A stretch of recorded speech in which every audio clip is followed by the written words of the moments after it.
FX W7 even stand for? It's like Fluxo, and then W7 is like a streamer or something. Streamer team. Actually, he had a pretty weak time for Furia because IU doesn't have items yet.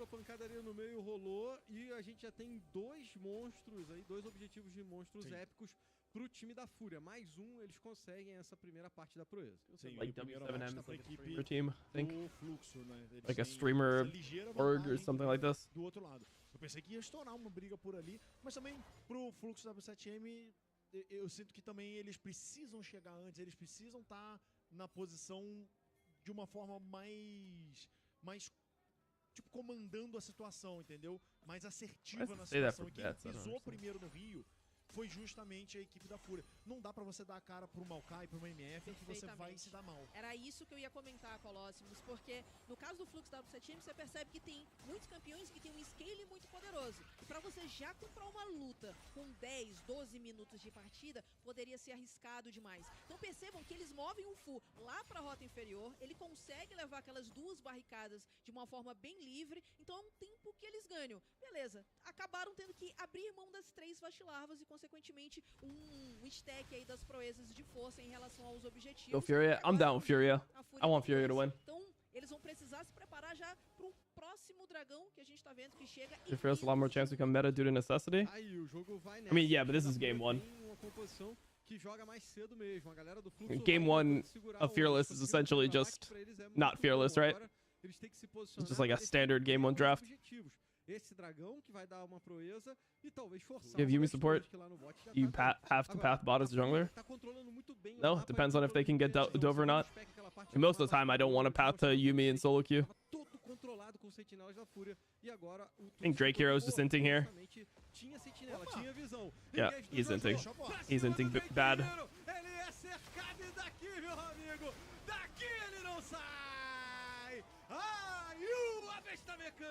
Foi entregue esse abate na maciota. E agora o Gigo comprando a briga com o Ridan, mas ulti for ulti.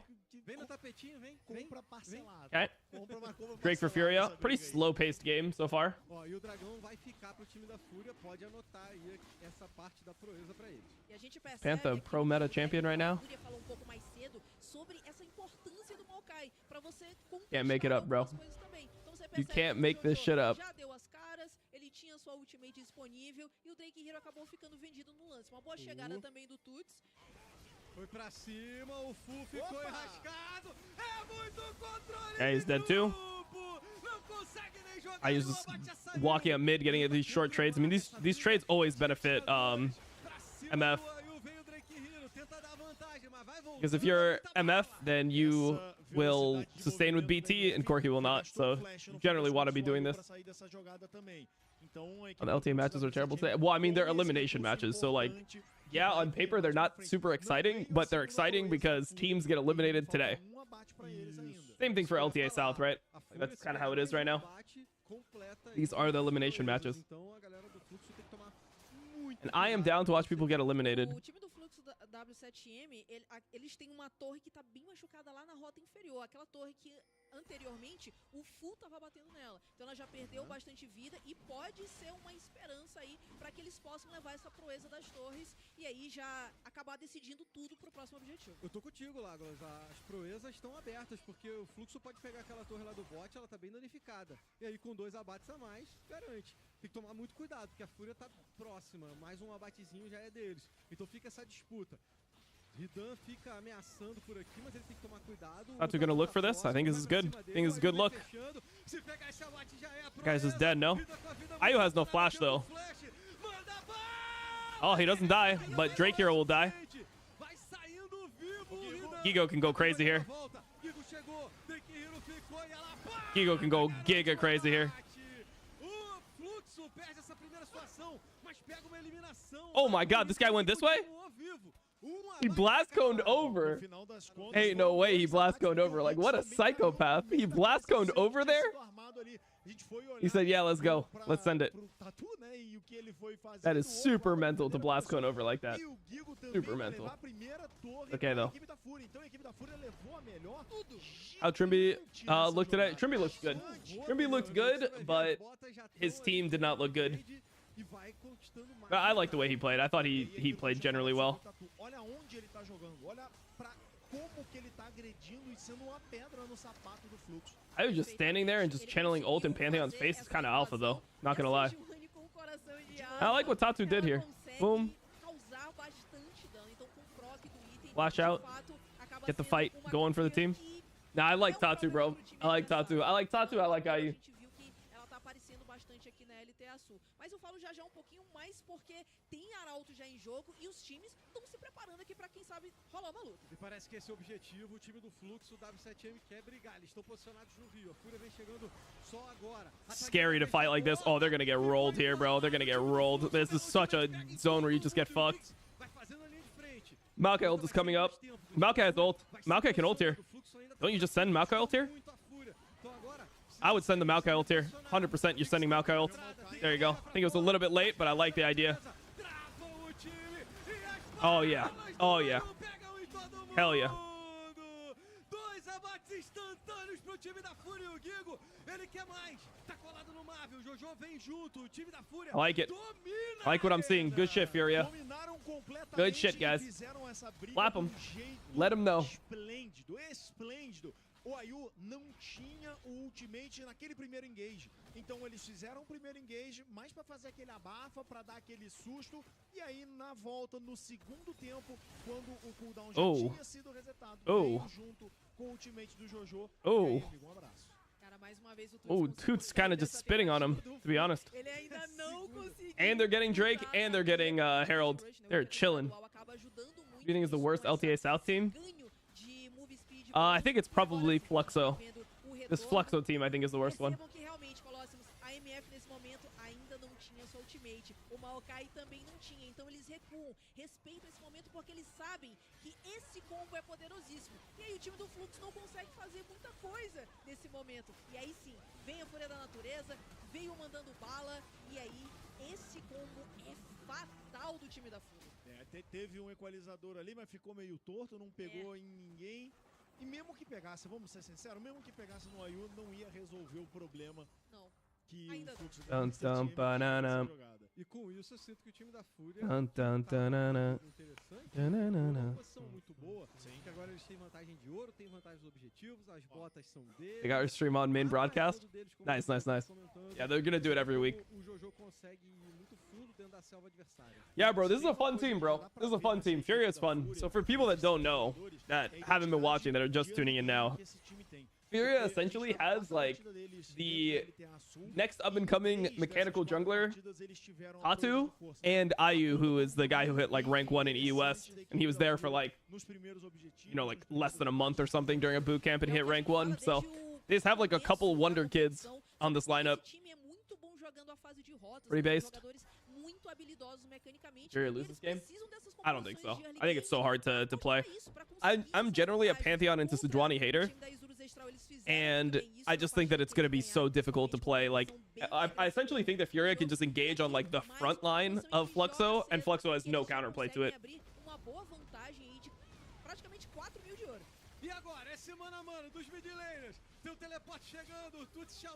This guy's dead. No counterplay. Maokai's just going to zone him here. Oh, giving it to the MF. I like that. Let him know, IU. You tap. I feel like that is the advantage of MF, bro. Like, you just feel so good when this is happening now. Clean. Ulti over the wall. I feel like you could just... Okay, you know what? It's fine. I was thinking that you could just MF ult that probably, but it's all good. Irmão, por muito menos ele vai muito mais longe. Não adianta dar flash pela parede que não vai escapar. Ainda tem a torre na parte de cima do Tuts sendo derrubada. Do Tuts não, do Fluxo W7M sendo derrubado pelo Tuts. E atacando a parte de baixo, a Fúria não para. Águlas acabou de nascer esse atacante. A galera da Fúria já tá fazendo o objetivo. Mal chegou e já vai embora, Gruntal. Porque aqui o objetivo tá sendo completamente derretido. A galera do Fluxo tá saindo da base ainda. Eles não tem como contestar. E vai ficar esse bônus aí da falsa vida pro time da Fúria. E é um bônus muito forte que o time da Fúria vai poder fazer valer e muito. Sim. Ainda tá cedo no jogo, não tem nem barão pra eles ir direto pra lá, mas eles podem forçar a rota do meio, por exemplo. Se sem o bônus eles já causam, imagina agora com esse Imagina bônus, com né? bônus, né? Exatamente. Imagine quando eles não morrerem. O que eles vão fazer, até onde eles Isso é vão. um card pro time, faz o que você quiser, irmão. Só vai. Rebenta com os caras. Agora sim, mais do que nunca, fez o atacante aqui pra cima. É isso. Essa frase nunca fez todo sentido. É o atacante, agora 100% atacante. É o atacão. Is he lost? Damn, bro, is he lost? That's crazy. Is he losing is crazy. Onde que eles escolhem atacar justamente porque tem esse buff que é muito forte, eles podem forçar uma luta. Mesmo uma luta meio torta, você pega 1, 2... I just watched, no? Sim. E cara, a gente cobrou o Ryu no começo, que na semana passada ele não foi esse cara à frente do time. Nesse jogo, tá sendo 5 abates na mão dele, tá chamando o jogo com essa MF, participou de basicamente todos os abates do time. Tá certo que o time tá jogando muito junto nessa Fúria, tá se movimentando muito junto. Eles ainda têm Arauto na mão, vão utilizar pra derrubar T2 agora. Tá aí, ó, é aquela forçada que a gente vinha comentando. O Arauto é jogado lá pelo topo, enquanto isso no meio o Tuts vem empurrando. Play in Italy? I can see it.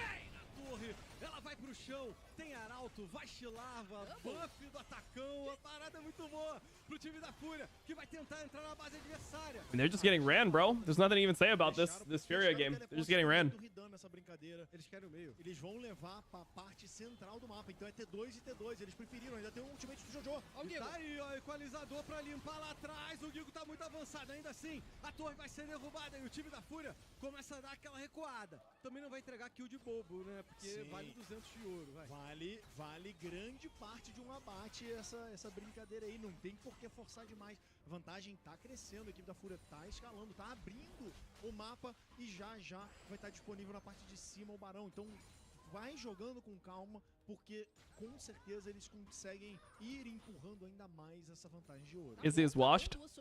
Yeah, I feel like he's washed. Muito pago pro time da Fúria. Aqui eles conseguiram fazer um bom uso, sim, desse bônus de falsa vida do Atacan Voraz. Agora a gente fica de olho no próximo objetivo, porque tem o Barão que vem aí em praticamente 1 minuto e meio, e do outro lado a gente tem em 1 minuto chegando o próximo dragão, que pode ser a alma pro time da Fúria. E aí você deixar uma alma da montanha, meu amigo Colossus, pra esse time que já tá fazendo o impensável aqui em São Luís Rift, eu não sei não, viu? Não tem.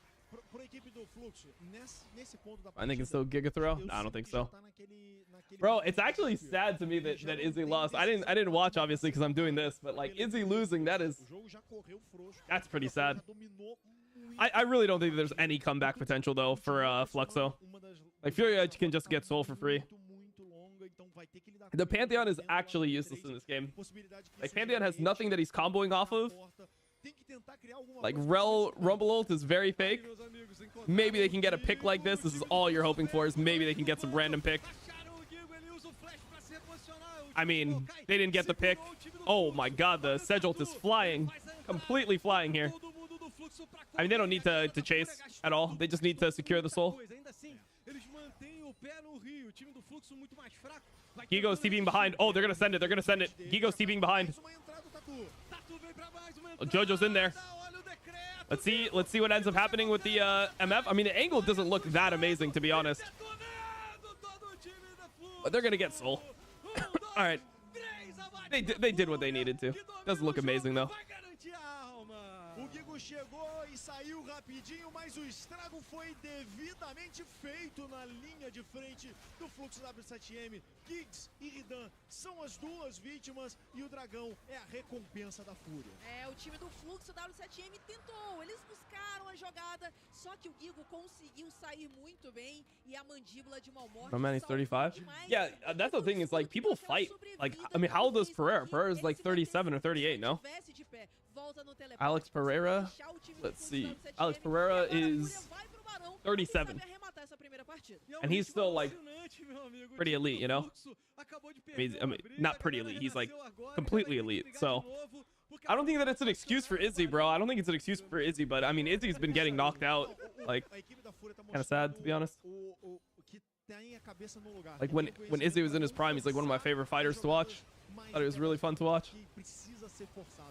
And this angle was not great. I mean, they were just trying to counter engage. I mean, Sedge ult was flying. If Sedge ult just hits Rumble in the face here, he's just insta-dead, by the way. TP behind was a little bit overforced. I think what you actually do here is you probably just start the Drake, and if they walk into you, then you TP behind.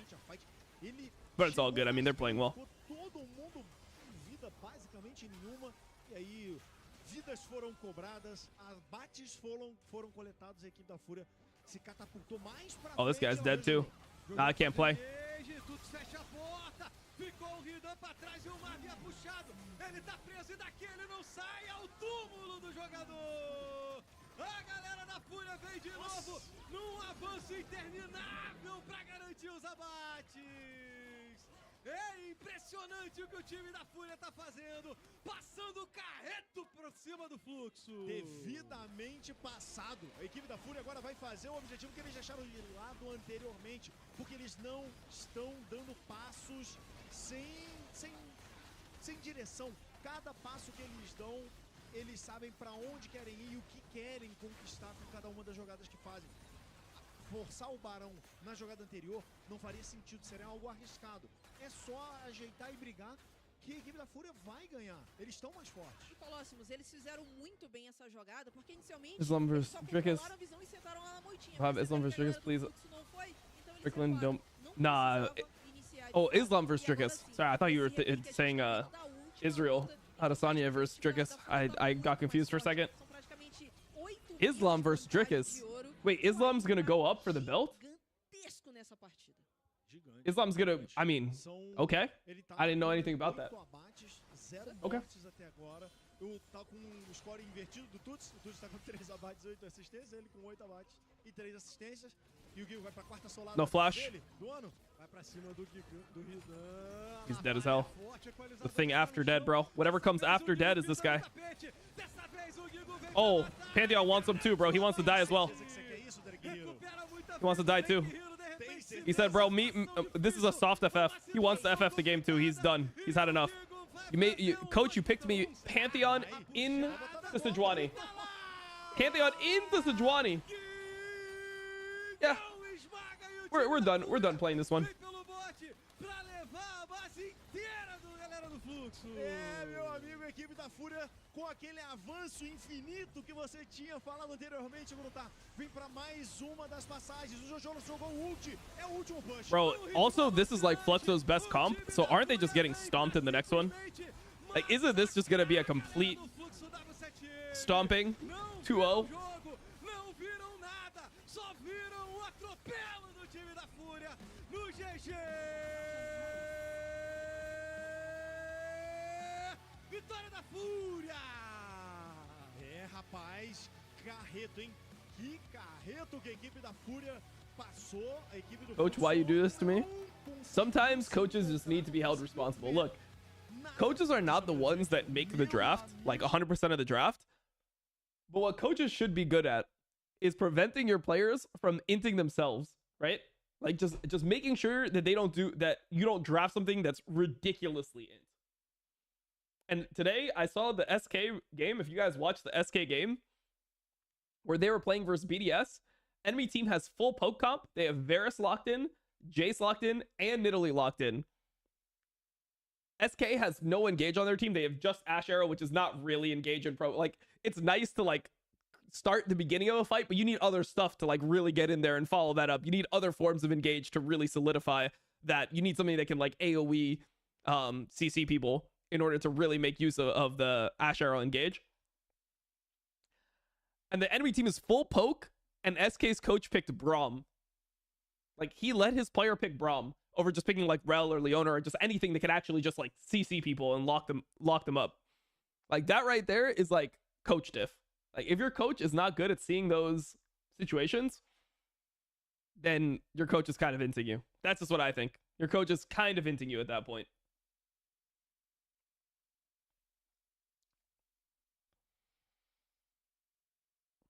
Difícil, é muito complicado. O jogo fez o snowball, a Fúria é um time de early game, tem que ficar ligado com isso. Vou deixar uma pergunta para Lágolas e pro GSTV. Quero saber se essa Camilo is pancada dead. foi tão forte que vai Do we nocautear do timer on the screen or what? ou vai acordar o time do Fluxo. Bom, Gruntar, de uma forma ou de outra, Just block all the poke with Brahmi. I mean, it just shows like a lack of understanding of what Braum is as a champion. Like, Braum is an anti-dive champion. Like, Braum is good when the enemy team is diving on you completely. Playing Braum into poke, like being able to block one poke with Brahmi, and then the second poke just like takes your entire health bar. It's not an effective pick of Braum, so for me, when I see stuff like that, it makes me feel like the coach is clueless or he's too soft. Like, there's some problem there because either the coach should have the authority to tell the player, hey, bro, this is really bad for the game. Like, we'll lose the game if you pick this. We need you to play this. So either he doesn't have the authority to convince the player, or he doesn't have the game knowledge to tell the player what's actually good in that situation. Because sometimes players will be overly focused on the wrong thing, right?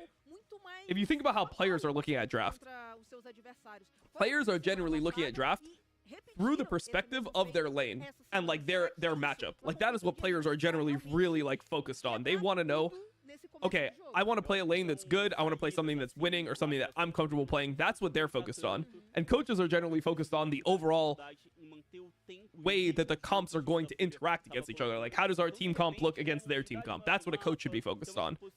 So like, when the coach doesn't override a player in a situation like that, I feel like there is some problem with the coach in some way. It's either a lack of authority or a lack of knowledge. It's one of the two, I think. Pelo time da Fúria desde o início da partida. A gente viu que eles tinham pressão nas 3 rotas, eles foram criando as jogadas para as primeiras larvas, para o primeiro dragão, foram conseguindo as primeiras eliminações e ficaram com todos os bônus. Então, saíram com alma, saíram com proeza de força, tiveram também o bônus do Ataka. Então, assim, foi praticamente tudo. Never player's fault? I mean, it can be the player's fault, but like, the player is like, the player needs to be, the coach needs to have the authority over the player to make sure that the comp is not inted on 4-5. That's what the coach needs to be able to do. So like, yes, it's like, obviously to some degree it's the player's fault if the player is like, hey, let's pick this champion that's really awful. Like, he shouldn't say that, but the coach is the one that has the authority to change that. So like, at the end of the day, if these problems happen, it falls on the coach to have the final say in situations like this. Like, you can't have a pick that automatically loses you the game, right? Like, there's picks where it's like, okay, this pick is not optimal, but my player really wants to play it and it's really good in the situation. And if that happens, I think it's okay for the coach to be like, okay, you know what, this is not the best champion, but it's something that he really wants to play and it's fine for the game, so we'll let it go through. But I think as a coach, you should never let picks go through that are going to actually like solo ruin the game. Like, you let a pick go through that makes the game unplayable, I think that's on you, you know? Eu acho que isso aí já conseguiu mostrar muito bem como é que a Fúria tá aqui pra jogar hoje. Did I get commissioned for being on the official English broadcast? Nope. E assim, a gente até comentei isso também com o Lupe, né, no lobby, que a gente viu a primeira semana e teve uma percepção. Jojo's a fraud, no idea why he's in EU. Hey, is Jojo a fraud? Why is Jojo being called a fraud? Enfrentando o outro, então a gente não sabe assim, será que o adversário deles, que realmente era muito mais forte, né, que a Fúria fez um bom jogo contra o time da Isurus Estral. Dude, how is Merwin getting at best every game? Será que a Red era assim tão mais forte, tão dominante dentro do jogo? E aí agora a gente tá conseguindo ver que talvez realmente a Fúria, né, que mostrou um bom jogo, mostra ainda mais uma vez, né, que é um time muito capaz, um time forte, tá aqui pra brigar, de passar de fase, né? Jesse, é aquilo que a gente tava conversando também no pré-jogo. É um campeonato de tiro curto, né? Os times têm uma vida só pra perder. Então, o time do Fluxo, na semana passada, de fato, não conseguiu mostrar muito do seu jogo. E nessa partida, eles também não criaram uma resistência pro time da Fúria, que jogou de uma forma muito tranquila e dominante a partida inteira. O que será que o time do Fluxo pode trazer pra esse jogo 2 pra surpreender a Fúria? E assim, agora é o jogo costas na parede, né, Lágulas? Muita pressão perder, agora, né? eliminar. Jojo got solo killed by a rookie? A situação mais difícil, mas Wait, Jojo got solo killed as Jace for Skorky? No shot, right? We didn't get solo killed as Jace for Skorky. I'm going back. Let's put Jojo on fraudwatch. Jojo's on fraudwatch right now. I'm watching. Is he a fraud?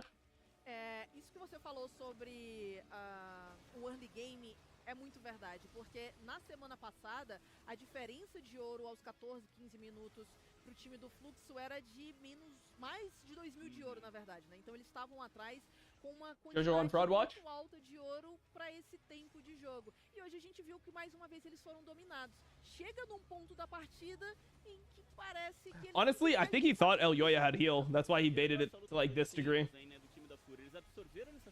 It's like, it's not good how Jojo played it, but he's playing to his limits because he's trying to bait Camilo for a gank and he thinks that he's going to get healed by Nidalee, but Nidalee had heal on CD, so I wouldn't put him completely on fraud watch for that. It's not like a dry solo kill. He's essentially just baiting way too hard. That's what it is. Muito voltados nas lutas, mais que necessariamente tanta movimentação, mas foi aí que a Fúria conseguiu fechar o jogo. Vamos fazer o seguinte, STV, vamos saber se a gente já tem a escolha do lado do time do Fluxo W7M para essa partida 2. Tabinha, fala tu, tem ou não tem? Tem sim, minha mana Lágolas. Temos a escolha, o Fluxo W7M se mantém do lado azul. Então vamos continuar aí com os mesmos lados dessa primeira partida, que é uma MD3, mas pode terminar no próximo jogo, caso a Fúria se mantenha aí nessa constante, nesse domínio de early game, como vocês já falaram muito bem, no qual o Fluxo não conseguiu responder, mas quem sabe, talvez seja agora a hora da porrada, como vocês falaram, que pode acordar a equipe adversária. Yeah, we'll go in game too soon. I'm gonna get water real quick. Actually, I'm gonna get a second coffee. That's what I'm gonna do. I'm gonna get coffee real quick, chat. I'm gonna play the ads, get coffee, and then I'll be back.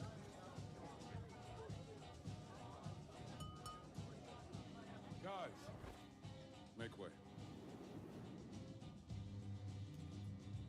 For the designated driver.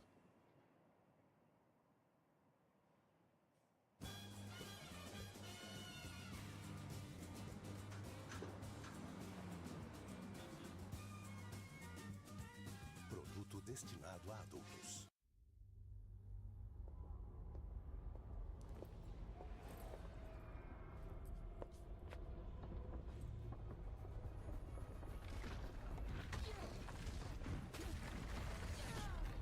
Boas-vindas à guerra.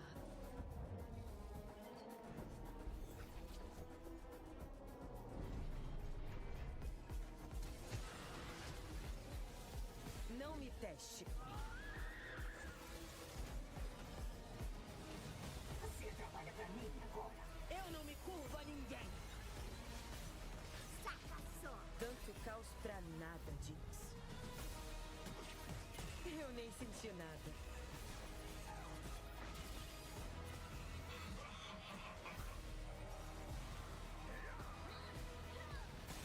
Nada que eu não resolva.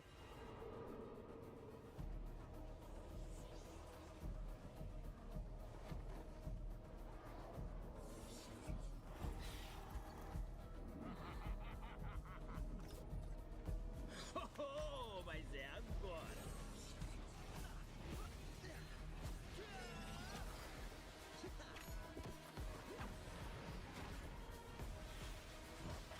E vai ser agora.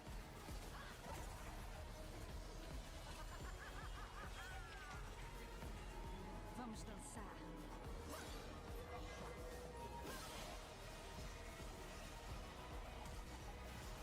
Sangue por Noxian.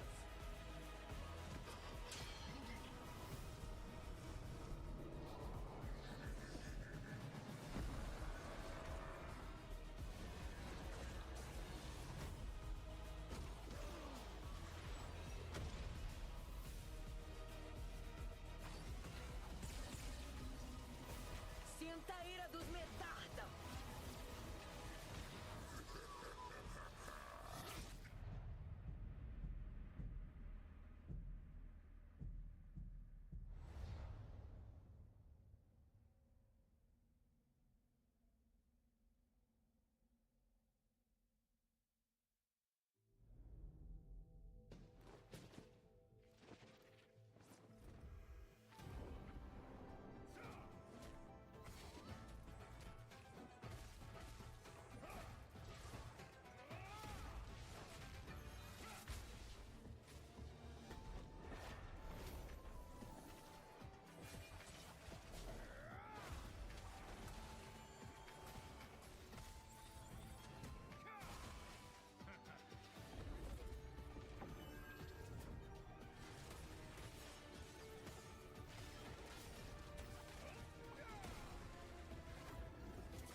Oito skins ainda.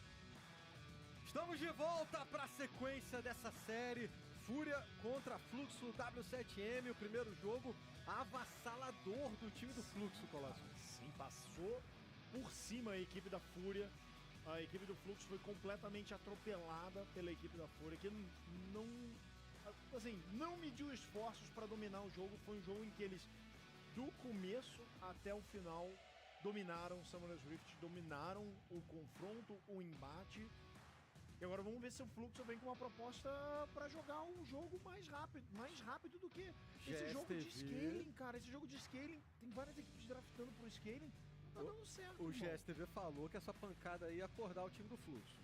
Vamos cara, ver se eles vêm com outra postura. Tá, ser sincero, sinceridade aqui, Fala comigo. ou acorda, ou vai ser posto pra dormir aí pelos próximos 3 meses. Então, né? Vai ficar dormindo aí mais 3 meses, porque é isso, é a vida do Fluxo W7M aqui na LTA Sul, pô. Lembrando que os times estão jogando na parte inferior da chave, né? Já estão aí nessa parte inferior. Quem perder, perde a segunda vida, já tá fora. A galera da Fúria carretou o primeiro jogo e volta agora do lado vermelho.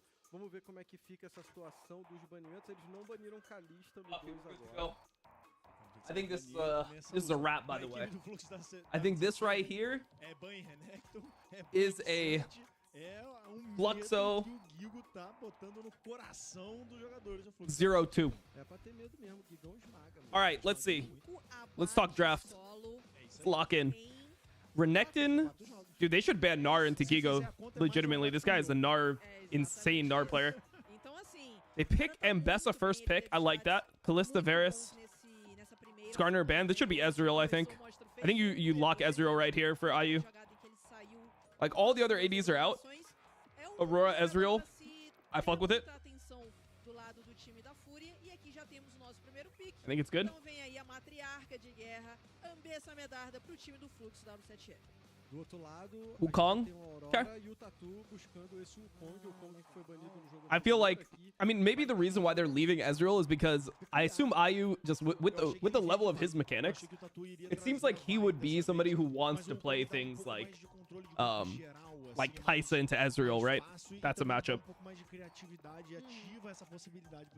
Interessante. Quero muito ver pra onde a Aurora vai, porque pra ela jogar contra a Ambessa, eu acredito que seja bem tranquilo a Aurora na rota superior contra esse tipo de campeão, por mais que a Ambessa tenha muita mobilidade, mas a Aurora ela consegue ter muita pressão. Vamos ver se realmente ela vai pra rota superior. E aqui o Fluxo W7M traz a Vai para as mãos do Drake Hero, que tinha mostrado ali alguns outros campeões, e a Ahri vem para as mãos do Full. Então, aquilo que a gente estava falando sobre tentar criar oportunidades mais cedo no jogo, com essa dupla de Ahri e Vai, é pro time do Fluxo fazer isso. Era o que a gente queria, né? É uma duplinha forte, né? Vai junto com a Ahri, consegue rodar o jogo muito rápido, muito cedo. Vamos ver qual é a resposta da Fúria agora, que tem uma escolha antes da segunda fase de banimentos. Vamos ver se vai aparecer a Pop. Porque contra o Fluxo W7M, uma Pop aqui arrebenta o Fluxo W7M, tá? I mean, Ahri Vi is pretty strong. I wonder, like, if that's going to change IU's pick at all, though. And he probably is going to end up going Kai'Sa here. I wonder if Fluxo banned Kai'Sa Ezreal, what would IU play? That would be my question. Matchup bem tranquila, né? Você tem o Kong com a Aurora. Super! Bem junto, mas não foi a escolha do time da Hey, Fúria. Super kind of clean with it there. Respect. Então, Super! retirado por parte do time da Fúria e a Zaya por parte do time do Fluxo. All right. Zaya ban. I know they have Rakan, but I don't even think Zaya is like that insane this game. I think he wants to play Kai'Sa here, to be honest. I don't even think Ezreal is that insane. Tirou o Ezreal agora, que aí é o outro AD Carry de segurança? Não, eles foram pro Mordekaiser. Seria interessante por causa disso, é justamente esse papo. São os principais AD Carries que conseguiriam se reposicionar e sair desse ímpeto já avassalador que o Fluxo eu não vejo aí o jogo tem. de EZ, não.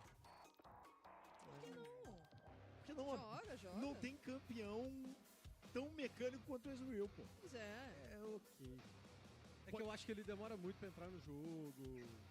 Não, tudo bem, mas... Não é aquele cara que vai dar aquele DPS constante, presente o tempo todo, sei lá. Até que tudo bem, mas se você contar o que o time da Fúria já tinha selecionado, você tem um Ezreal que pode ficar sozinho na lane e você tem um Rakan que pode impactar o macro game. End up going Jace here. Então, Jason to have Bessa is good. It's crazy Jace is actually not banned. Mordekaiser is crazy, man.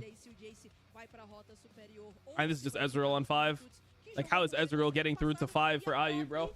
It has to be Ezreal on 5. No doubt in my mind it's Ezreal pick on 5. That's crazy, bro. That's crazy. They ended up giving him an Ezreal angle on 5, like, where the only thing you have that's good into Ezreal is, like, Vi and Mbessa combo, kind of. But, like, it's not even that good because Ezreal can space super far back. And then if you do this and you sell out, like, there's no engage support or anything, you probably just get completely rolled by the rest of the team comp, so... Not a fan, bro. Not a fan. Para contestar objetivos, é uma composição muito forte. Você tem Pop que pode tirar o caçador, você tem os flancos por parte da área, você tem o ultimate da Ambessa que pode chegar nessa backline, a Vi também que tem um ultimate point and click, a Kai'Sa que se joga na backline. Então o Fluxo tem uma composição de muita mobilidade para ir para cima e diminuir esse gap de distância. Tudo isso que você tá falando justifica ainda mais o ban no Ezreal, que não ia ter a AD Carry tão móvel e ia ser muito mais eficiente tudo que a equipe do Fluxo da W7M tem pra oferecer. Não veio o ban, o Ezreal foi selecionado, pelo menos pela composição, eu sinto que o time do Fluxo acordou. Essa composição aí é pra vir pra jogo, é pra brigar e é pra brigar cedo. A gente tá buscando pelo em casca de ovo aqui, porque a equipe do Fluxo Team fez uma composição bem interessante pra essa segunda partida. Ezreal, so he can't die 5 times. A gente tá vendo I'm happy with this this draft if I'm Furia here. Obviously, there are angles, like Mbessa is an OP champion. Vi, Ahri definitely can connect to some of these other champions in fights, but I just think it's like very difficult, bro. I think it's very difficult to play. Mas foi aparecendo no terceiro jogo. Então a rainha do segundo jogo continua. E vamos ver, né, se sai uma vitória aqui por parte da área ou não. Mas olha, a gente tava falando também sobre pra onde iriam Aurora e Jace. A gente já sabe então que o Gigo vai jogar de Jace, que tá, inclusive, a gente tá olhando aqui que ele tá de Grasp, né? Aperto Você tá falando isso e é uma coisa que eu quero ver, né? Eu quero ver o Gigo jogando de Jace, porque o Gigo tá apresentando uma performance muito legal no campeonato, ele tá jogando bem. Jace é um campeão que é difícil de você rodar com eficiência. Jogar com ele é fácil, né? Ganhar é outra coisa. Mas ele tá muito forte com essa build nova, essa build um pouco mais tanque. Então, tem, assim, o Jace atualmente ele tá muito forte porque, além dele ser um flex pick muito poderoso, ele tem uma boa variedade de builds também. Você pode fazer ele mais tanque, você pode fazer ele mais bruiser, você pode fazer ele com uma pegada mais assassino. Então, aqui, como o Gigo já veio com apertos mortos-vivos, eu acredito que ele venha pra aquele Jace chato, né? Vai construir uma lágrima da deusa, vai pra desespero eterno, vai pra esse tipo de build. Eu tava olhando Banana. né, enquanto a gente tá com essa visão aérea dos jogadores, jogando muito com o Tuts, com o Gigo, já provavelmente alinhando esse começo de jogo com o topside, que é um lado muito forte dessa Fúria. Se o começo de jogo tá alinhado, então vou chamar aqui, ó, a galera pra acompanhar com a gente. LTA North co-streamer. Yep. Yes, sir. I think it's going to be a bloody game, bro. I think both teams are going to commit to fights, and once they commit, they can't really not commit anymore. Like, they're just in there, bro, and winner wins. We're going to see some hands being thrown. And then after this, we go straight into LTA North. And then after that, I'm going to go out to dinner. Have a little date night with Rachel. Life is good, bro. Full day of LTA. Did LCK in the morning. LTA North and South. Tomorrow I'm not doing LCK, so I'm going to sleep in. Start tomorrow at 10. We do the same thing again. Bangers tomorrow. We have like FlyQuest C9 tomorrow. TL 100 Thieves tomorrow. Then you have the LTA South top matchups as well. So you have like Isurus playing. You have Leviatan playing. You have Pain playing. Tomorrow's going to be a good day too.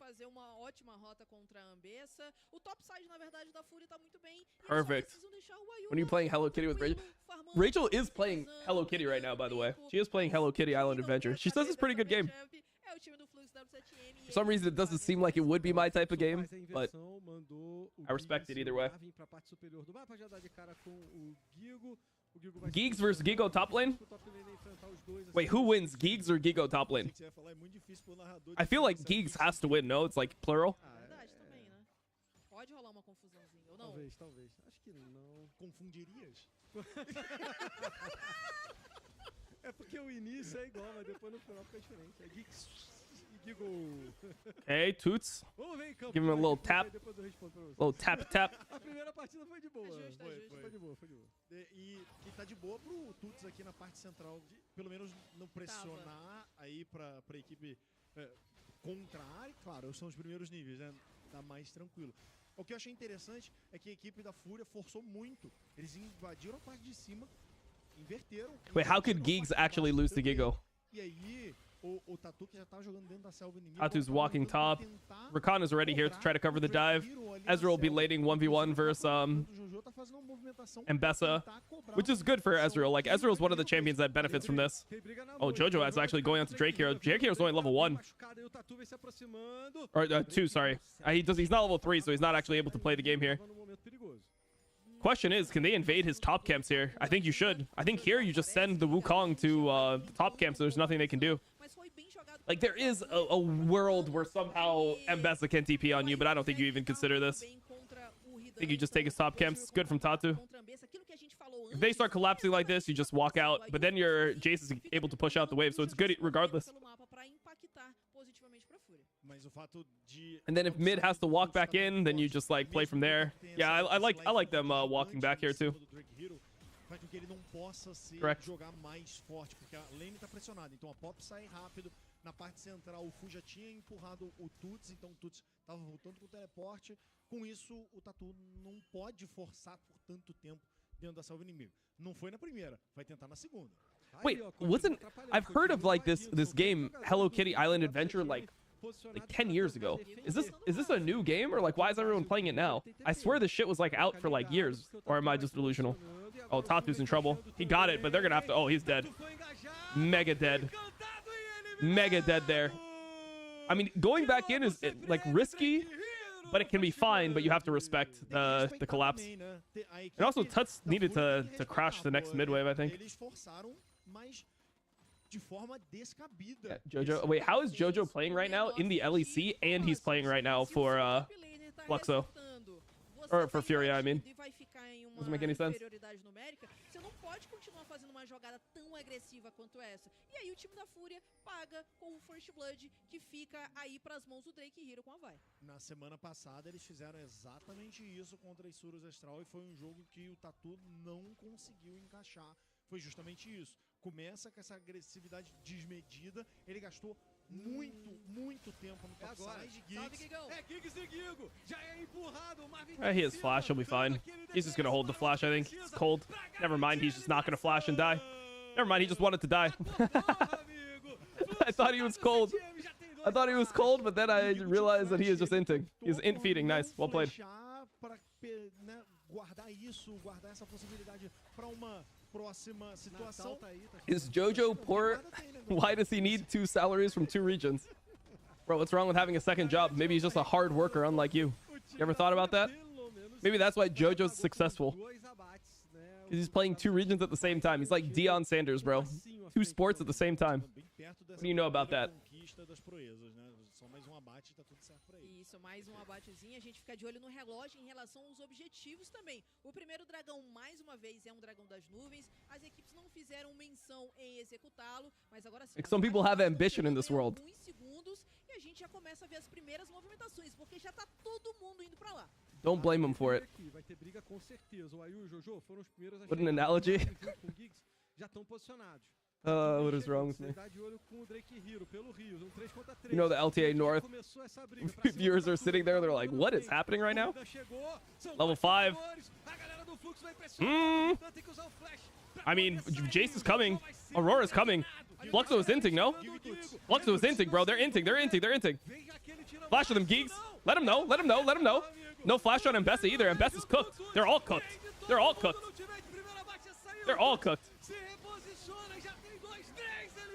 Oh no. What a tragedy. And then Fu came here just to lose his flash, looks like. Oh, never mind. He's cold. He sidesteps. We'll take it.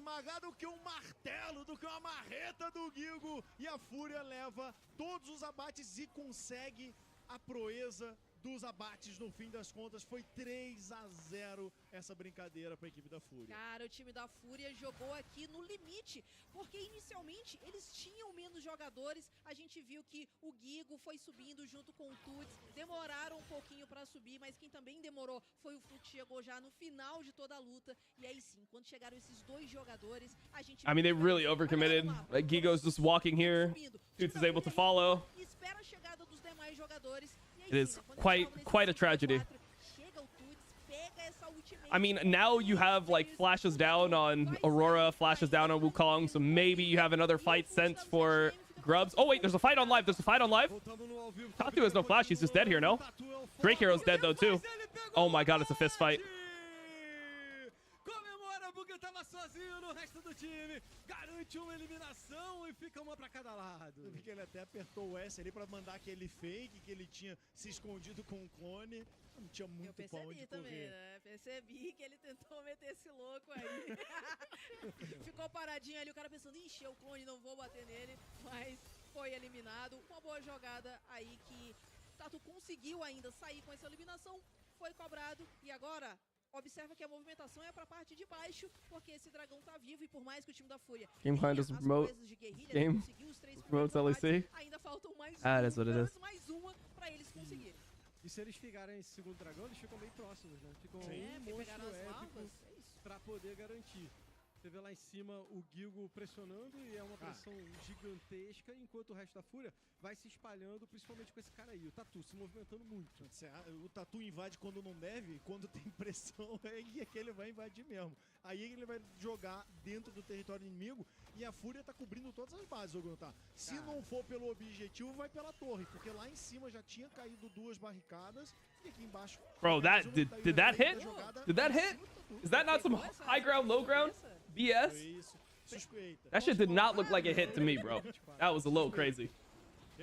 He looked like he was a solid, like 200-300 pixels to the left of him. Drake Hero has no flash here. Oh, Drake Hero is dead. Oh, he's gonna get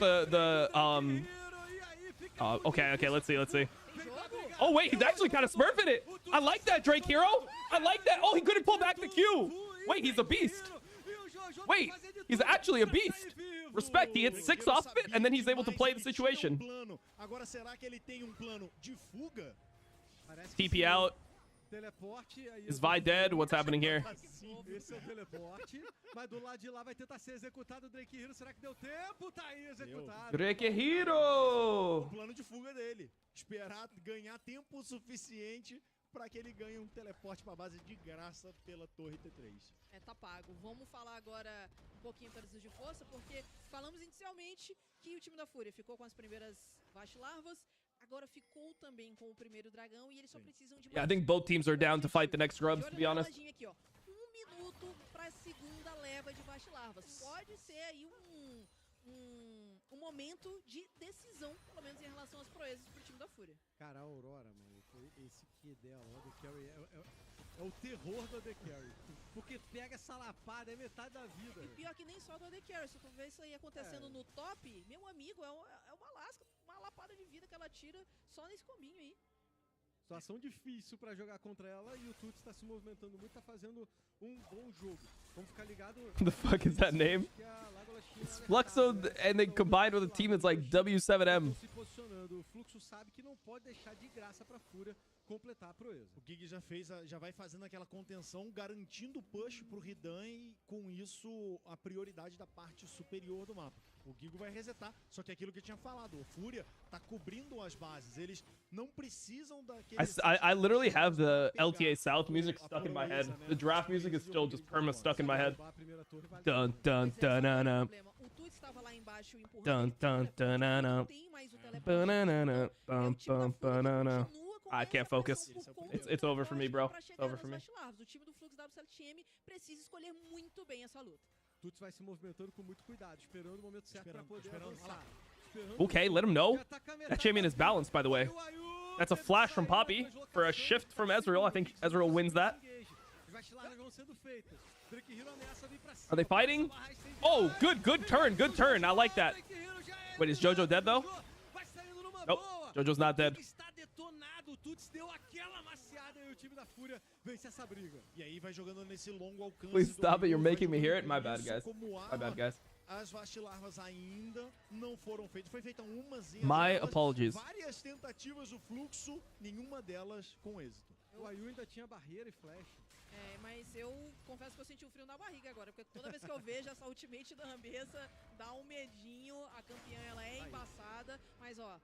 Então, o time da Fúria consegue, então, a segunda proeza de força. Okay, we need the, os 3 primeiros objetivos, e com isso, look, ficam we need to run back the as botas sendo melhoradas, já tem algumas botas intro ali fechadas, of e levaram LCS bastante in ouro LTA North. também, tá? Sim, é muita coisa. Como eu falei, já tinha falado, aqui embaixo... The summer intro was actually so hype. Agora, né, It was com just esse push unreal hype. adicional que o Tuts fez. Na parte de cima, se eu não me engano, tem What mais season is it?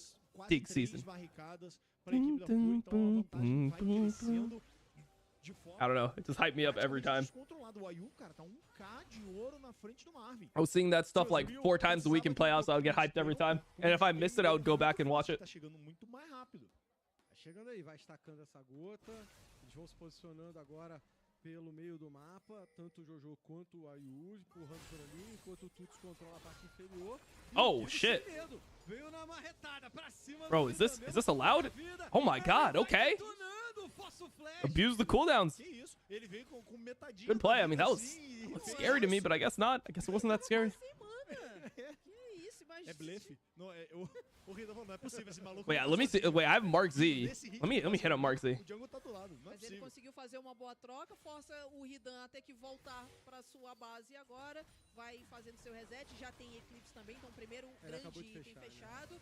E do outro lado, né, o Giga já tinha Shojin, então era por isso que ele estava buscando também essas trocas. Vamos ficar de olho aqui no próximo dragão, que pode ser o segundo do time da Fúria, 20 segundos pro dragão da montanha chegar. I hit up Mark Z, bro. I went straight to the commissioner. I said, what do I need to do to get the 2024 LCS intro music on LTA North? It's too hype. We talked about streaming scrims and your thoughts on it. I mean, I like the tweet. I forget who it was.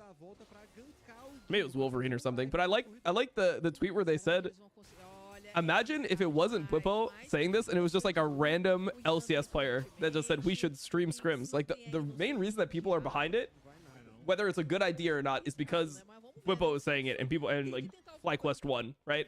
So they're assuming that it has to be a good idea. But it's kind of just an appeal to authority, right? Because they're like the best team in the region. Like what happens if a better region with like let's say T1 was like, we actually think streaming scrims is really stupid and we are never going to do it. Then would people be like, oh yeah, no, it is just dumb in that case. Like, it just seems like people are hyped on it, but for a like weird reason. São mais de 3.000 de ouro nesses 15 minutos iniciais. Like just because FlyQuest is the best team in NA and they like have the idea of wanting to stream scrims like once a week, that doesn't mean it's automatically good. Sempre estão passando muito atrás dos seus adversários. Isso complica porque chega no mid game com essa desvantagem, né? And then people like saying that Los Ratones is doing it. It's like, yeah, Los Ratones is not competing in LEC or LCS. Like they are doing it for content. They are a content team, which is a much different approach than like trying to, you know, ideally all these teams are going to have the mentality of like trying to win worlds. That's actually a really good way to play around Vision from this Aurora. I like that. Shows me something. Já garante aquela lapada, o Fu vai voltar à base, tá difícil lutar contra o Tuts na side lane. Com certeza, a situação é muito... About the content, people are realizing no one actually cares about competitive integrity in esports. I mean, I care about competitive integrity in esports, but sure, I guess. I don't know. É uma boa oportunidade, são 3 jogadores do time do Fluxo W7M. 3 jogadores posicionados, o Jojo dá a cara, o Tatu tá próximo, o Jojo é muito saboado com esse Rakan. Agora o Ayu vem fechando e o time do Fluxo já vai cedendo um pouquinho de território. Heretics win? No way Heretics won. Muito Heretics won? Wait, I thought the game was over.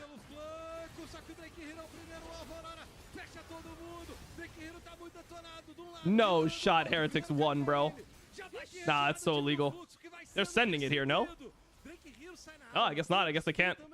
Bro, so many people lived on 1 HP here. Must be kind of triggering, to be honest. Heretics won? com essa pressão ou podem fazer o objetivo se quiserem. Eles estão com 6 vastilarvas, então o push é... Wait, how did Heretics win? Um push muito forte. Jojo ran it down? Well, no wonder he needs 2 jobs. O Fluxo saiu com as barras de vida What the hell? But actually how, bro? Actually how? Por muito pouco, o time do Fluxo da 7M não saiu, não rolou um ace aqui pro time da Fúria. Essa foi a grande verdade. A Fúria jogou muito bem, o Fluxo tentou, né? O Flu deu um bom teleporte, só que o engage da Fúria foi muito mais rápido. E como eles estão mais fortes, eles têm muito mais dano nesse período. Like, bro, I had it on second monitor, the Heretics game, and I would just assumed it was over, bro. Like, didn't they have Baron in like 10k gold lead or something? Like, how could they possibly lose? Drake Hero has flash here. He's gonna maybe have to use it. Yeah, he has to use it. They can just chase forever, though. They can just chase till the ends of the earth, to be honest. They're afraid of people coming here, but no one was actually gonna be here on time, I don't think.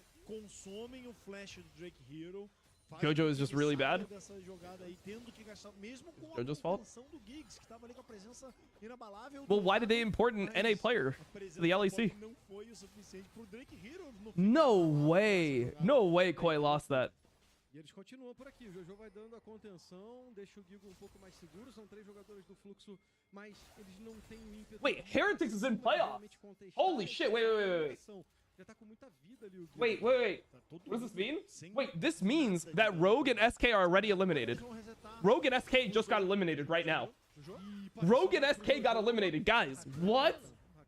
Ele tinha muito recurso ainda pra conseguir fugir. Wait, are they eliminated? No, Rogue is not technically eliminated yet. They're not technically eliminated yet. SK is eliminated for sure. But no, they're not eliminated yet. Wait, who does Rogue play tomorrow? Let's see. Who does Rogue play tomorrow? O Fluxo não sabia se a equipe da Fúria tinha resetado ou não. Eles voltaram, eles poderiam estar fechando pelo Rio, por isso que também eles não agrediram tanto o Jojo. Olha onde é que tá a linha de They play against SK, wait, they win that. But then they play against Koi. Damn. Um pouquinho mais avançada lá na 38 da rota inferior, mas o restante, a visão deles tá sendo muito mais defensiva porque é a Fúria que pressiona. Oh my god, we're going in here? Jesus. Drake Hero is dead. Is Tatu dead? It looks pretty good right now. Oh, Tatu's fine. Oh, they send out to Ayu. Ayu's dead too. Oh, but now can they get out? It doesn't look like it. Toots looking for the Kaisa. Is Gigo gonna fly? Gigo has no flash. He doesn't want to Q here because if he Qs, he gets screwed. Ooh! Gigo? All right. I see the vision. He's playing it safe. Okay. Damn, that was a fucking fight. Jesus.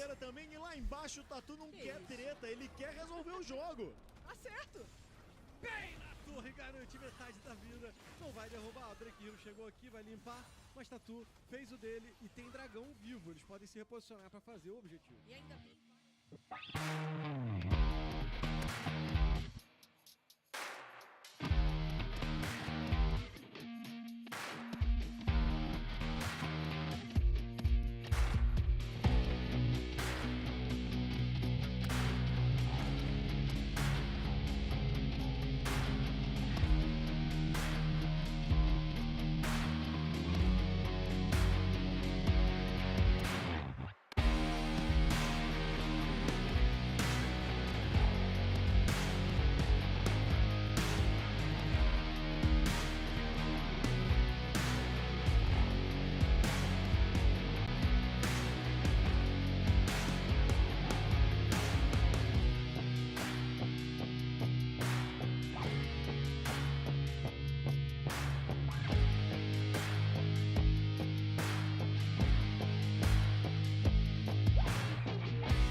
Welcome to the LTA waiting room for the lower bracket of Split 1 conference play. Yep. That actually means it's do or die. So if you win, you stay. If you lose, you go home. You're off. God, just like that? Vacation. Just like that. Let's look at the bracket to explain why this is happening. We have the Split 1 format, 8-team, double elimination. We played the first round last week. We are now in the lower bracket. So Shopify and Lyon are playing where Emily's pointing, and Dig DSG is playing where I'm pointing right now. One goal, put up a fight, guys. You can't go 0-4. No, the goal is to win. Yeah, Yes. what? Look, I'm just saying, look. You think 1 and 4 be like, yeah, mission accomplished, We're boys. gone. Right back to work. Right back home, wherever that may be. That would be unfortunate if you prep all off season long for this, your long debut or something, and you go smash in the first upper bracket and then smash in the bottom bracket. Yeah, tomorrow we'll be playing the upper bracket. The winner of both these series will advance to the America stage, which is going to be played at Riot Games Arena in Sao Paulo. They'll play a best-of-1 for seeding. So the important thing to note here is top 4 is ultimately all that matters, because that's where not only are you playing additional weeks, you're getting a flavor of international competition in the Americas level. So you're going to have the top 4 from the North playing the top 4 from the South. And just, I'd say, the process of getting on a plane, traveling to a different country, then gearing up to play is a unique experience that can prepare them more for the end of the year and just make them a better team. So really important they got top 4 so they can play in this. For the Brazilian fans, too, that's going to be the exciting factor. Look, we love sports. Though you're more of a hockey fan, we love basketball. Just like the home and away I'm not a fan system. of my hockey team right now. Fair enough. I hate my basketball team. It happens, all right? It is what it is. Solidarity. Boom. But at the end of the day, just being in the away environment and the pressure and stress coming at you while you're flying, there's so many stressors there. That's what I'm excited for Americas. Absolutely. And since it's the lower bracket today and teams that are in the lower bracket had a rough week 1, we asked fans on the LTA North Discord to give us some takes on the teams competing today, and apparently we're going to judge if they're on copium or hopium. We have not seen these takes. Graphic. So we also didn't choose the takes. We didn't. So we'll have polls going in Twitch chat. You can let us know if we're right or wrong, if it's hopium or copium. First take is going to be if it's a bad take, we'll let you know. Franklin, and let's see the take. If it's a bad take, we will let you know. Oh, this is long. Counterlogic Gaming lives on forever with Palafox and contracts. Only real COG faithful would predict their team losing to a guy playing on 60 ping with teammates that speak 3 different languages. Lyon 2-0. Oh, I see. Oh, my God. I see. 6 COG reacts. I mean, the COG fandom is always out there. I don't know if this is hopium or copium. This is the perfect, I'm putting out the shield of disappointment before you can disappoint me, if that makes sense, right? I feel very familiar with this, right? You're okay, we're really bad. I'm setting my own internal expectations. Which sounds like hopium. Yeah, to me. Actually, it's you think it's cope? No, it's hopium. Yeah. So you just do this You're for both breathing in, to be honest. Oh, You're breathing in something, all right? They're just going to be different flavors, and this one is pure hope. Also, they're definitely just speaking in English. 3 different languages is a bit much. It's they're coming from 3 different experiences and all that. But honestly, Audieland's English is incredible. So that's one thing. He's completely fine. Exactly. So it'll be fine. As for Saint, Hannah, I don't know anything about Lions. Maybe not. Okay.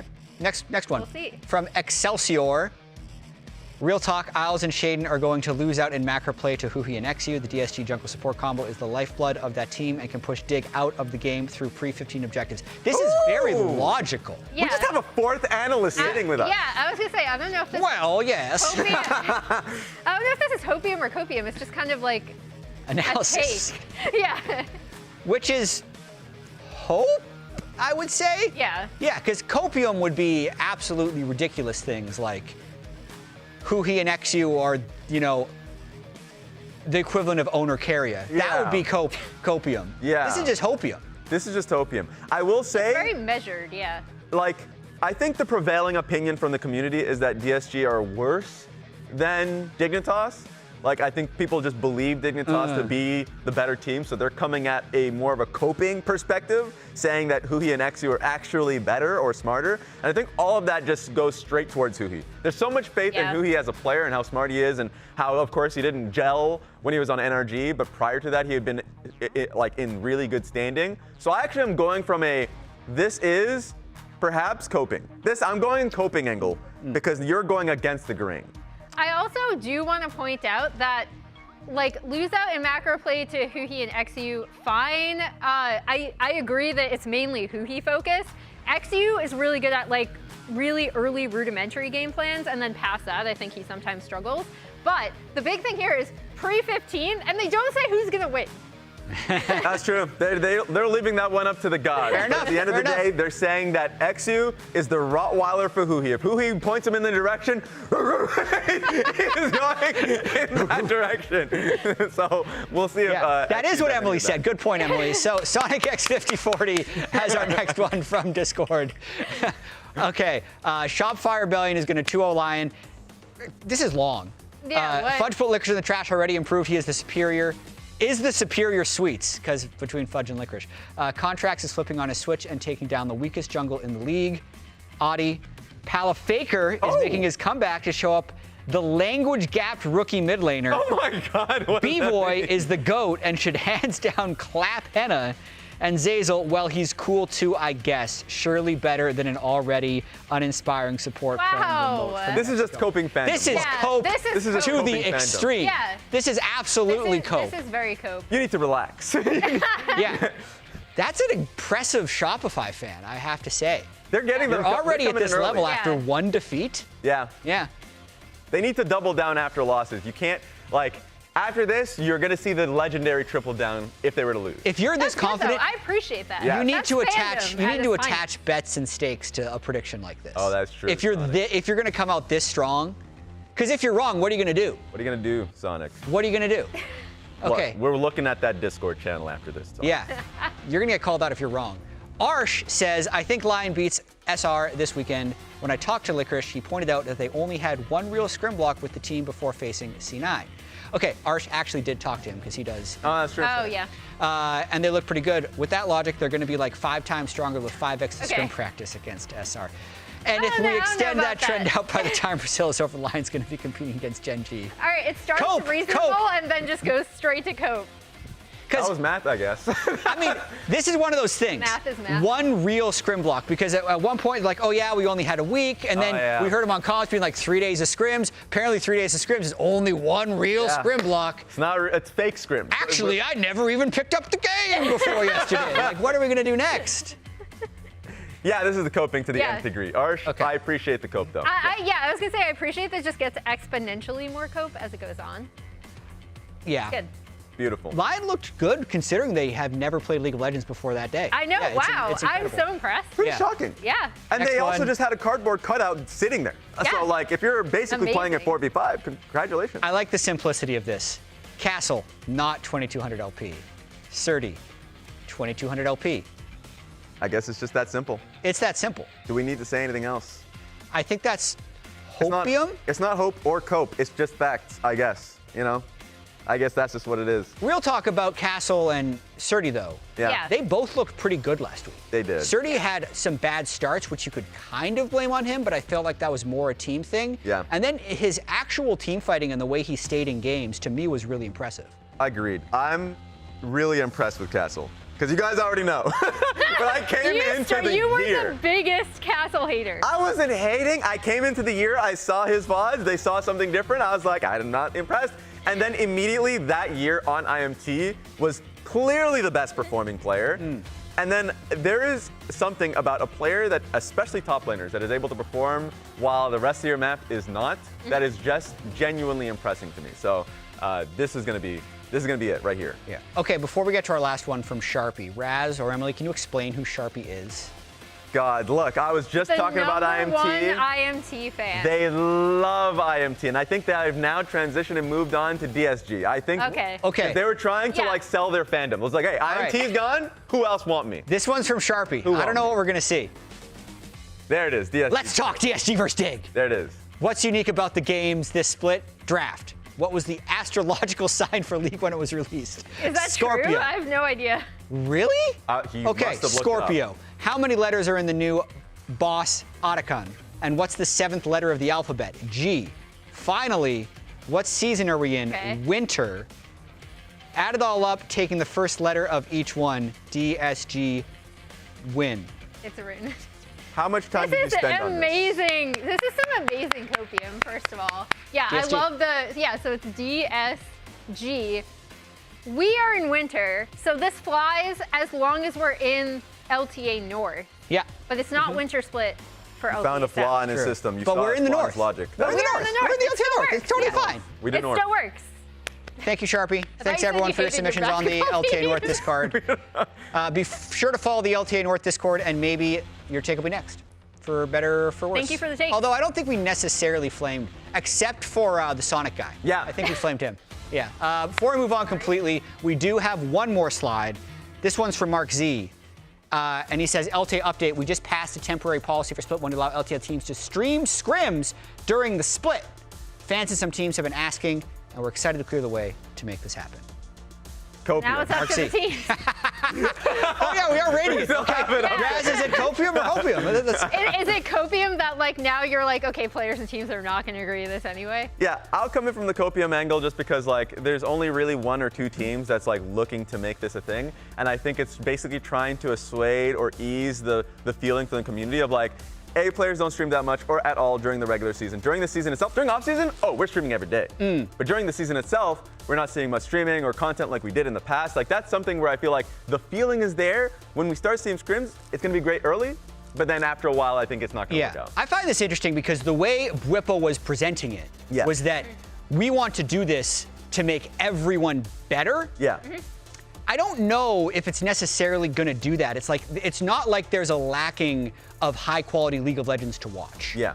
You can go watch any professional league whenever they play on stage. I do wonder though if it could actually be used as just like a soft stage day. Like you're not going to be streaming every scrim, but it's going to be a pressure spike or surge because people are now watching and you're going to be judged on your actions more. So in a, Machiavellian sense, it's to make FlyQuest better because they're just trying to get more stage games, if that makes sense, and more practice. So they're throwing the gauntlet out, and I think they're obviously going to get a couple. Yeah. I like how you put that just because if there's a mixture of the two, it does make those days where you'd be streaming it a lot better. The weird thing for me is that the goal of scrims is not always to win, right? Or like the ultimate goal, right? So like when you do put that in front of a community, it's suddenly content and suddenly people are judging you even more harshly on what happens in those like mini stage games. So I actually like the way you put it because I think with a mixture of unstreamed scrims, it could end up being a really cool environment, especially for, again, we just talked about how it's win or go home today, right? Yeah. Like for some of these teams, actually streaming a scrim against a really good team like FlyQuest could be beneficial. At the end of the day, like we already see the success and like the fandom around like Lost Tones or the Ruddy guys when they're streaming their scrims. Optic and COD. Exactly. I don't watch COD, but I will take your word for it. Or just like back in the day when CLG in like 2015, 2014, around that timing, would do that themselves. And like in that period, I loved it because those guys were already streaming regularly. Yeah. And that was just like already knew them. Exactly. Yeah. So that was They already already had like additional really content. big personalities. So like, I think that feeling is very apt. I think it's more so people wanting to have players connect with their community more. Yeah, that's fair. Whipple had a lot of viewers on a stream last week after the LTA ended, so we'll see if that continues. We're going to pull up the schedule, though, once again for today. And it's a really good news for actually Lyon, SR, DSG, and Dig, because if they lose, they can then stream their scrims. You know what I mean? Yeah. Because they won't be having stage games for quite some time, but That's they're what going to be able to I was stream saying. I their was like, it could be super if they end up beneficial getting for them, eliminated. right? So, okay, Lyon versus SR, DSG versus Dig. We're going to talk about Dig quickly right now because we have the time. Let's do it. XU versus Dig. Beautiful. Cinema. It's a grudge match. Why is it a grudge match? Because, well, specifically as you can see, when XU came in and he was playing with Dignitas, he actually looked incredibly good in his debut split in the LCS at that time, but then they let him go for one split. They only gave him one split. He was doing well. The community was like, why the hell is this happening? And they gave him that notice what seemed like late. Yeah, and this was like that initial roster. We've talked about how XU was kind of an early game engine for them, right? Like, and the pre-15 part, it was typically him pathing down to bot side, setting up the team. And this was, I remember the community backlash on this as well, right? Yeah. Because even though the Dig team that came in, Dig season, they're really fun, they were really well-known players, a lot of people were curious to see how XU specifically and that team would have developed. Yeah, and I already said my piece, but then even reading the tweet, reminded you. Yes, being reassured that you're going to be on the team, like already going to be starting scrims very soon, and then the decision. So obviously he's going to be upset, and it's always that first match that you go up against that former team of yours that you want to prove them wrong. And you know the saying that time heals all wounds? It doesn't always. Not true in this case. So XU, he's still salty and has not missed an opportunity to take shots at Dig. I'm really excited that I'm on a real team now. No longer on Dignitas. Respect. I like that. You know, we're like Dignitas, but better in every way. So yeah, come on, chill. We got the same colors, but like just nicer fit, nicer everything. Yeah, like who could argue that our fits are not as good? And you guys can get the fits at disguise.gg. Hey! We called the plug. I like Sturdy just standing there being like, dude, I'm new here. Sniper's like, chill, come on. Sniper saying chill. That was hilarious.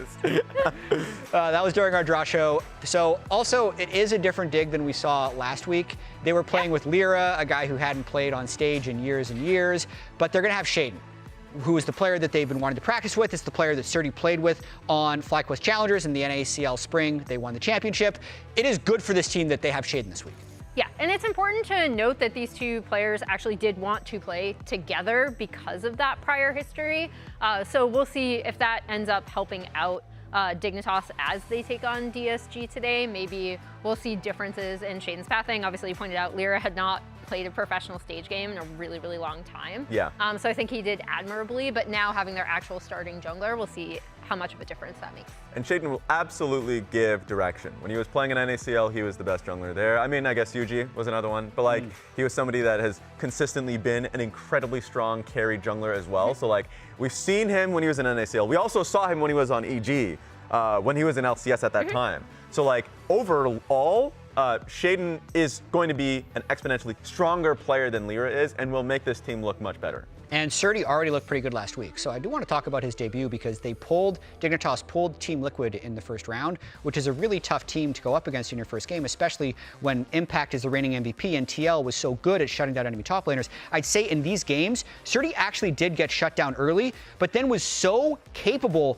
at staying with it and having really big performances in team fights. First time on the Rumble, second game on the Aurora, was still very effective considering the team was in such bad situations in those games. Yeah, I was really impressed with what he was able to do, especially since like in that first game in particular, the lane swap happened, he blows Flash because they catch him out on that ward, gets completely starved, has to split time because they pull the Senna up into that lane as well, has to split XP rather, and comes back in these team fights and looks really, really good. So even though they didn't win, I actually thought it was a great debut for Sturdy specifically, and he kind of proved exactly why people have wanted to see him in the LCS for so long. Especially when you're seeing lane swaps every game, it's very difficult for a top lane to make their impact like felt in a game, right? To be able to impact winning in a major way when you're in a deficit. Sturdy did that and then some. Like that solo kill that he had on Umpty when they were like in mid game on the Rumble. I was like, wow, he actually just instantly won a fight for their team because he was able to catch Umpty early. So like, I think I was more than surprised and really happy to see his performance individually versus TL last week. Yeah, Castle also was pretty good for DSG. So he hasn't had the best LCS record last year, still doesn't have the best LTA record so far this year, but individually he's been performing pretty well. So yes, XU did end up pathing towards him, but it's because he put his lanes in winning situations in the first place. So they were able to target Sniper this first Jace game in particular, Raz. Yeah, he's just been finding solo kills on Sniper and then having great team fights. And even though if you were to look at his win rate, yes, he's been on bad teams and he's been here in the LTA, but if you talk to other top laners, their opinion of Castle is completely different in that he is one of the best top laners here. So like, this is definitely going to be a great matchup of this series. I think both junglers should path top. Hopefully, No lane swaps. Hopefully carry tops. We get to see like maybe the Jace or Camille or something that both of them are really good at. But you know, that's me coping. To extend the last segment. But there's a good chance they probably swap. True. But either way, it is still, at least for Surdy, the impressive thing to me about Surdy is even though a lot of the ways that he became known, I talked to him about this on Pros, getting 2,200 LP in solo queue, is through just really smashing your lane and trying to snowball yourself really hard. But then, when he's playing on stage, he's actually put behind and still finds windows to get back into the game in a pro environment is the thing that impresses me the most from his week 1 of play. But that matchup will take place later in the day. Coming up soon, in 9 minutes, is Lyon versus Shopify Rebellion. And there is a difference here in how these two teams came into the year. Rex. Yeah, because both teams had drastic changes within their lineup. It was Shopify as a team that had this long, like, Korean boot camp, went through Christmas, all these things. It was like, we're going to be ready for day 1. Lyon, on the other hand, and I just got here on Tuesday. Saint got here on Thursday night. So we just showed up like, oh, snap. We have to scrim and learn as fast as we can. The juxtaposition is crazy between both of these teams. Yeah, and I think another thing you have to add to this Lakers point is they're still playing with their support. Not here as well. And I think, obviously, shout out to NA Men for that interview. I think there is a discrepancy also in their opponents. I also think that FlyQuest is by far and away the best team that we saw. Right. And not that C9 is a slouch at all, but they themselves are still coming together. So I'm curious to see how much, because they did have so much more practice time and prep time, how much better Shopify could potentially look this week. And also Lyon with now a full week together to actually practice. How much do you think a week of scrims will change the look of this team, in my opinion, for you guys? I'll start with you, Jet. I mean, it will depend. I will say, having been on the scrim side a little bit, 3 days can make a massive difference. Yeah. You can get 0-5'd by a team and then look amazing 3 days later. Sometimes getting smashed in scrims is the very best thing that can happen to you. But if it's a question of can you go from a bottom team to a world championship because of a week of scrims? Absolutely not. It's kind of about the types of mistakes you were making on stage and are those scrim related? Yeah. And I'd actually say for Lyon, a little bit. It's just a little bit of being on the same page with what you actually want to do in game. So I'd say they should have a pretty big improvement from having another week of scrims. Would be that makes my sense. Assessment. Meanwhile, I don't know how successful that scrim period or bootcamp period was for Shopify Rebellions. But it has to feel demoralizing to put in that much effort, time, all these things, get slapped by FlyQuest instantly. Well, first of all, drawing FlyQuest. Yeah. But then getting slapped by FlyQuest. And then now basically having one series away of just going back on break. That is pressure. So both these teams feeling it differently. But I'm genuinely curious how Lyon has been looking recently. Yeah, I mean, I want to talk about Shopify Rebellion a little bit as well, because I'd say Palafox had some decent performances last week. Honestly, both mid laners probably had pretty good performances, but let's talk about specifically Palafox versus Saint here.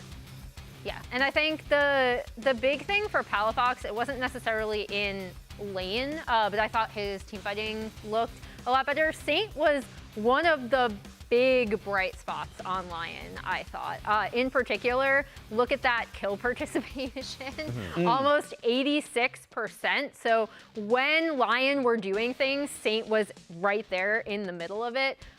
He really, really impressed me just individually. And in a match where, the team itself didn't always look super coordinated, that individual performance stood out a lot more. Yeah, and for Palafox individually, I was happy with his performance because I felt like he was really active on the map. He was willing to sacrifice CS. There was one instance in the game where he was able to, dives weren't really working out in game 1 for contracts. So he was really finding it difficult to make them impactful. He was willing to sack wave, go top, get the dive off. He was very successful in that. The team fights later on was looking good for him. Then he started to get caught out more, but that was just a lot of pressure of FlyQuest really ramping up. So I think this is when both these players will really get to showcase all of the work that they put in and have a much more successful time. With Saint, there's definitely a lot of hype. Because people really wanted to see how he's able to do, and they saw glimpses of that in the prior series. With Palafox, it may have been quiet because FlyQuest had such a dominant performance. Yeah. So for me, I'm more interested in how Palafox will perform today. Yeah, and for me, I'd also say Henna from Lyon had a pretty good performance against C9 in the loss. All of these things are going to be couched like in the loss because every single team in the lower bracket got 2-0'd last week. But I'd say he was able to position pretty well in these team fights, put out a lot of damage, and make it seem like this game was somewhat winnable until some bad engages. Yeah, and I think that's the big thing for, again, both of these teams, but in particular Lyon. It's like we did see some good individual performances, but it was the coordination of the team as a whole. I actually really loved the Lyon drafts that they put together too, just because if you have a team where you're like, okay, you know, one of us isn't even here still. Yeah. We haven't had a lot of scrims. Let's pick some stuff where if we all press our buttons, it works, right? So you see them going for stuff like the Nocturne Orianna. You see them going for like a Vi Ahri combination. I thought these were really smart.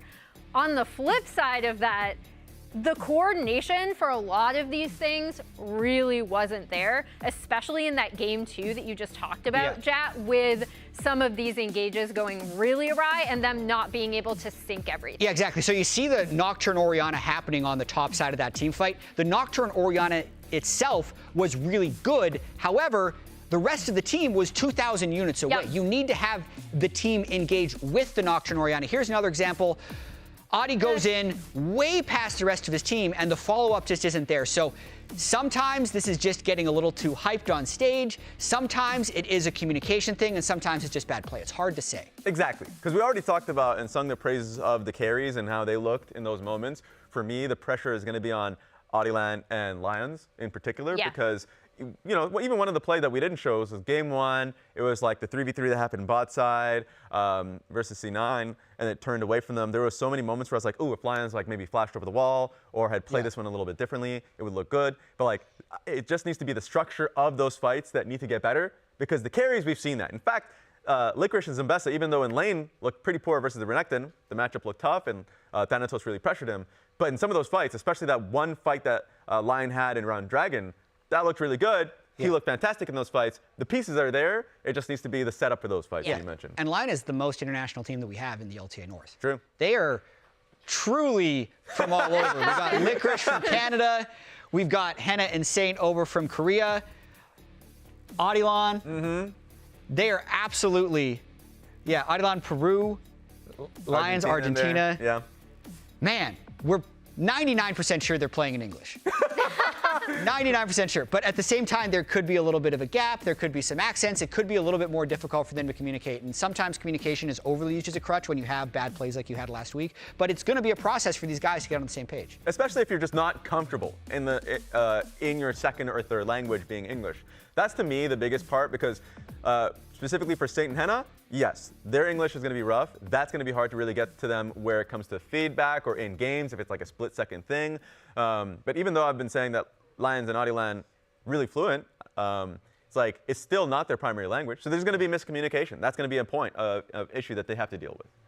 So we think Lyon is going to be better than last week. Yes. We think Shopify played the best team in the league in FlyQuest.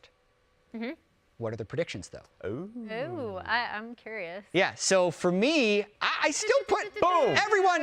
Okay, I did 2-0 for Shopify. I did 2-1. Mainly, I did 2-0 too. Mainly because I try to not overreact too much from week 1. Yeah. And usually in week 2, I will stick to whatever I thought the team strength was in week 1. And then later on, I'll start to truly adjust, because I think week 1 can have so many unique confounding variables.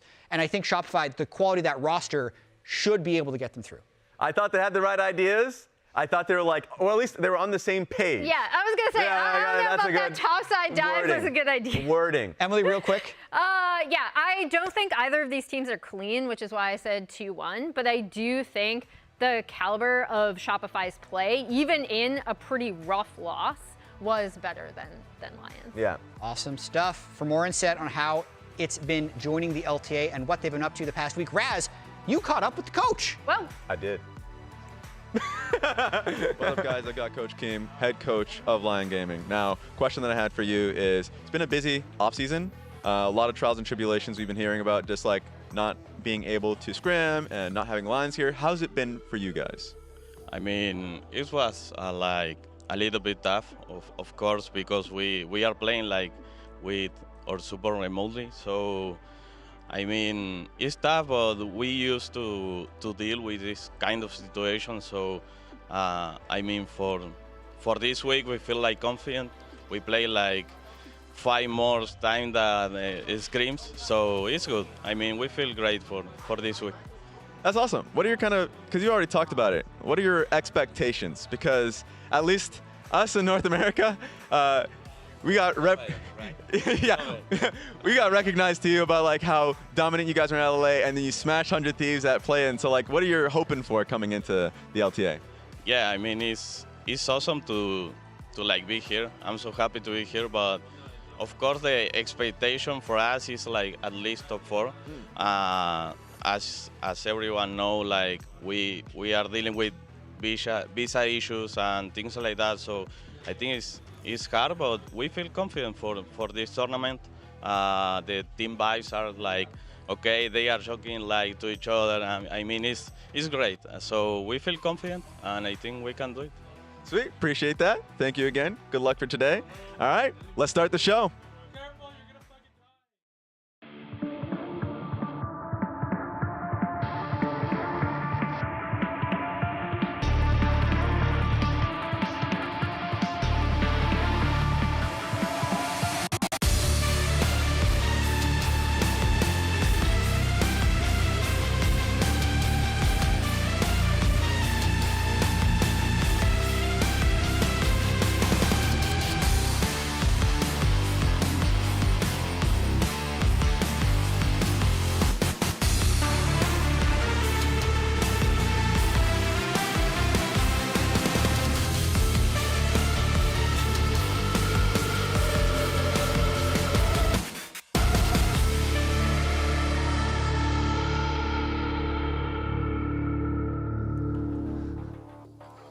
Ladies and gentlemen, welcome back to the LTA North. We're here on the LTA face-off stage as we're getting ready to see the face-off between Lyon and Shopify. Week number 1, our best-of-3 fearless system. We only ever got to see game 2s. Nobody went the full distance, but now I'm hoping that that'll change this week because, Jat, we are about to eliminate a couple teams from contention of attending the competition in Brazil in just a couple of weeks. Yep, it is win or go home today, and you do not want to have your split one end after only 2 stage days. Now, you win this, you win the next one, then you're really getting extended because that'll qualify you for the Americas level competition, which will be played in Sao Paulo. So yes, these teams are in a bad spot, but it's easily recoverable from, and we're deep into this draft already. All right, let's do it. Ladies and gentlemen, here we go. It is Poppy, Zyra, and Mbessa banned out by Lyon. Shopify responding with that perma-ban responsibility of Skarner on the red side, alongside the Callista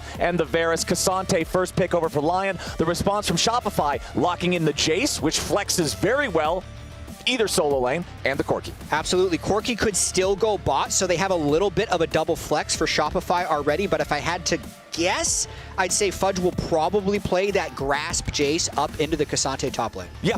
Also, back on the other side, Lyon, very quick with their next rotation as well, picking up the Ezreal. The Pantheon, too. This is something that we're seeing more and more of recently. Core JJ has been playing a lot of it in support and solo queue recently. We saw TL break that out just last week in the support role.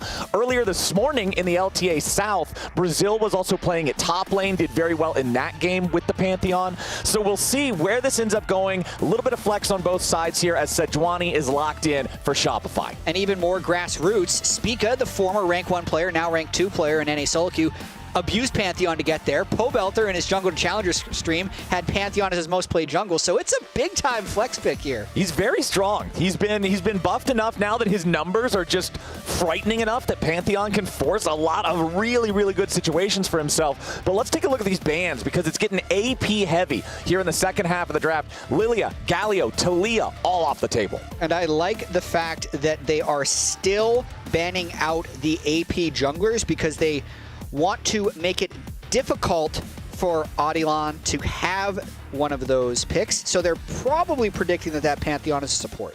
And you can see that they're kind of agreeing with you on Lion's side. They're saying we're betting that the Jace is there for Fudge. We don't see that as the Palafox pick. We're banning the mid laners instead in terms of the Galio, in terms of the Azir. Both of those champions very effective. Galio particularly being able to join up in the side lane fights, the heroic entrance making a huge difference, but not this game, as it looks like the mid lane picks for Shopify going to look a lot like Victor. They are so standard looking with their current champions. So this kind of confirms that the Corki is going to be bot lane. Palafox will be running Victor back. That's what he played in one of the 2 games against C9 last week. I thought he looked pretty good on it, to be completely honest, and it gives him the confidence to blind pick it here. Maybe going up against an Aurora mid here from Saint. Yeah, it looks like the Aurora will be the play. What is the last pick of the draft, though, for Lion, as we will get the Vi locked in? So, looks like Saints got the Aurora in mid, means Pantheon's going to be going bottom. Lions will be piloting that one in the support role next to the Ezreal. Between Ezreal Mystic Shots and Pantheon Spears, you can actually get a lot of long-range poke damage in those trades if you can hit your skill shots. You absolutely can. I do like the Braum last pick there from Shopify Rebellion, though, since Lion has so much engage with the Vi, Aurora, Cassante, Pantheon, everything flying in. It is one thing that I did like about Lion's team compositions last week is it felt like they were very proactive, so they always had the ability to make a play. They just weren't quite as coordinated to make that play. But to be completely honest, diving into Victor Braum late game sometimes can be very difficult. So I like that Shopify has a little bit of a counter-engage comp here. Exactly. You've got the wall from Braum. You've got the gravity well from Victor. Makes it just so difficult if you're not all on that same page. But I do have to agree with you, because I feel like especially when you're looking at teams both starting off this week winless, as we're talking about, week number 1, both going 0-2. When you're looking at teams that are in the lower parts of the standings and sometimes even in the middle of the standings, it's all about, can you just have that trigger pull? Can you go in and say, we need to fight now? Because if you don't have enough engage mechanisms, if you don't have enough go buttons, they stall out, right? So I love seeing engage opportunities. I love seeing something like a Vi where you just point and click, go. Yeah. Even if last week they point and clicked go to the lower bracket with some of the Vi dives. We want to go the opposite direction. It's a really tricky thing when you're in these high pressure situations with this little amount of practice as a team. Lion only having a couple scrim blocks last week into having a full week of scrims this week. A lot of times when you're not playing well, sometimes a solution can actually be to pick more passive scaling, let yourself get strong, and almost feel like you're winning the game automatically. But that is the opposite of what Lion is doing. They're just going to continue with what they were trying to pull off last week, and I appreciate the commitment because I think it'll give us a more exciting game. Okay, let's see what we end up getting here. Both of our top laners will be running Grasp this time around, so expect a lot of trading back and forth up there. Interesting to note that both supports and both AD carries have different summoner spells. Henna going with the Cleanse to make sure that he can get away from the high amount of CC available, especially later on in the game as Contracts pays more attention to him. Meanwhile, Lion's running the Ignite on the Pantheon for the kill pressure. The other side, though, Bvoy opting for the barrier, and then Zazel having the Exhaust for whichever one of these high-priority targets tries to get into the backline on their carries, whether it's Saint on the Aurora, whether it's Licorice going all out. Just the extra ability to defend against that, I think, also synergizes well with the point that you made about Braum and Victor wanting to absorb you. Exhaust is a great spell to absorb engage. It really is, and Bvoy at a certain point won't have options other than to stand and take as much damage as possible, which is in situations where I actually really appreciate the barrier when you're thinking about Vi and Aurora potentially just diving straight onto him afterwards. And the fact that there aren't that many viable targets on this team, because this is going to be a Grasp Jace, likely tank Jace. That guy gets about 4,000 health at 25 minutes just from Grasp and the Winter's Approach. So it is really just Bvoy and Palafox who need to make sure they have some defensive options in these later team fights. Lion hitting the charged up spear there on the Pantheon as Bvoy and Zazel both make their entry into the bottom lane. Back up top side, Licorice versus Fudge. These are two of the champions that we saw a lot of mentions about in Bwipo's top lane dossier that he released on Twitter, talking about his current priorities and things like that. So we'll see if this shakes out according to Bwipo's rules. The Book of Bwipo. Yeah, really just a big graphic. Yeah, it's just one giant image of all of Bwipo's musings there on the top lane. But Shopify versus Lion, again, just kind of going back to week number 1. It's been a long time since we've seen these teams play before last week, right? And so everybody kind of, it gets a little crazy with how short the split is, with only having like the one series, especially with both of these teams having pretty difficult opponents to play, right? You think about Shopify having to go up against FlyQuest, Lyon having to go up against C9, which although they faltered a little bit last year, they are still one of the historically strongest teams in the region. Now these teams going up against each other, this is the chance where if you're either one of these squads, you're looking at this match and saying, no, we should win these. Yeah, they absolutely are. And it's tricky when you're trying to make the analysis of how strong these teams are from a single data point, because Shopify got slammed, but is FlyQuest the best team in the LCS? And then Lyon looked better, and they played against Cloud9, who were not expecting to be that great, but could still be really good. So it's one of those things where you're doing a lot of circular logic, and ultimately just has to be settled with the two playing against each other today. When you're in week 2, you just have to infer a lot of information by default. It's just the nature of the game. But the information we can observe right now is that neither one of the junglers has gone for super early involvement in any of the lanes. Instead, both opting for the full 6-camp clear into the Scuttle Crab afterwards. And now let's see if we get Audie's just going to go ahead, use that vision plant might there. have an angle here. Palafox is completely out of mana, though. Yeah, Palafox 200 HP, 0 mana to work with. Saint just going to try to walk this one off as Contracts makes his approach. Audieland coming to help his mid laner here, make sure that Contracts doesn't have the opportunity to force out a flash. And yeah, these two will just scrap a little bit back and forth. Doesn't really matter a whole lot. Both junglers covering for their mids, as Palafox does have the HP advantage, but still both of them with so little mana to work with. You can't really see a whole lot more happening here. Fudge getting the better of Licorice in these topside trades early on. Audieland jumping in, forces the flash out of Palafox, trading his own. Interesting little attempt there. Would have been really great if he could have pulled it off. Both junglers had been jobless there with all their camps being down. It's going to cost the Vi a little bit of tempo here, seeing as he's like maybe 5 seconds later on the Gromp. But I think that's worth it if you're trying to get Saint going on this game as Aurora to get the flash off of Palafox this early. Especially since, you know, both of our mid laners already level 4. Hold on, down here in the bottom lane. B-Boy and Zazel both in a little bit of danger. Lion's going to get another spear in there. B-Boy with a barrier trying to block the spear, but it doesn't do a whole lot. Contracts wanting to go in with a flash of his own, but it's a little bit overzealous. Not really sure what Contracts is looking for there. Lions charging up another spear, tosses that one in there. Low health bars across the board on Shopify down here. Contracts, this is what we were talking about earlier, Chad, not being on the same page. He flashes in there, but there's no follow-up behind him. Nice use of the Unbreakable there from Zazel to block yet another spear from Lions. I think that was just a poor play by Contracts. It's one thing to not be on the same page. It's another thing of whether or not Shopify actually had health or mana to do anything. So I think I've definitely been there as a jungler where We've all been there. That fight bottom pulled him off his Gromp. So he was delayed on his full clear. He's thinking, if I'm going to spend the time to come down here, I'm going to make it count. Yeah. So he went in. I think he wasn't even trying to kill. He was just hoping to get some summoners off of Henna's Ezreal, which ultimately he did as Henna flashed forward to try and kill him. But it was an overextension by Contracts. I think he's lucky to get out of there without a death. Yeah, that's a little bit of a tough one. We really want to see better decision making, I would say. Roll the dice a little better. Yeah, exactly. See if we can get double digits there on the D20. But meanwhile, Shopify is going to send B-Boy and Zazel both towards the mid lane now. Saint level 6 here on the Aurora. Palafox still level 5 on his Victor, just now hitting the ulti point now. What I was going to say before we got that scrap bottom is, hold on, okay, not quite going to get the stun. I like the fact that they've traded the flash from Audie for the flash for Palafox.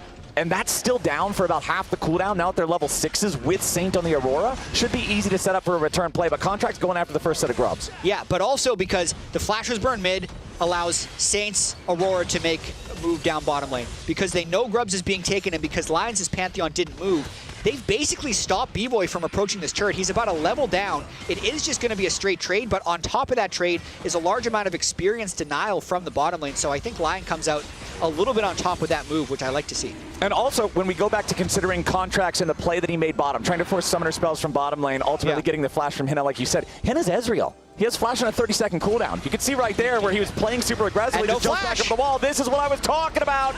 This is why you get Palafox's flash. It's just so easy to make the return trip, and it's first blood for Lion.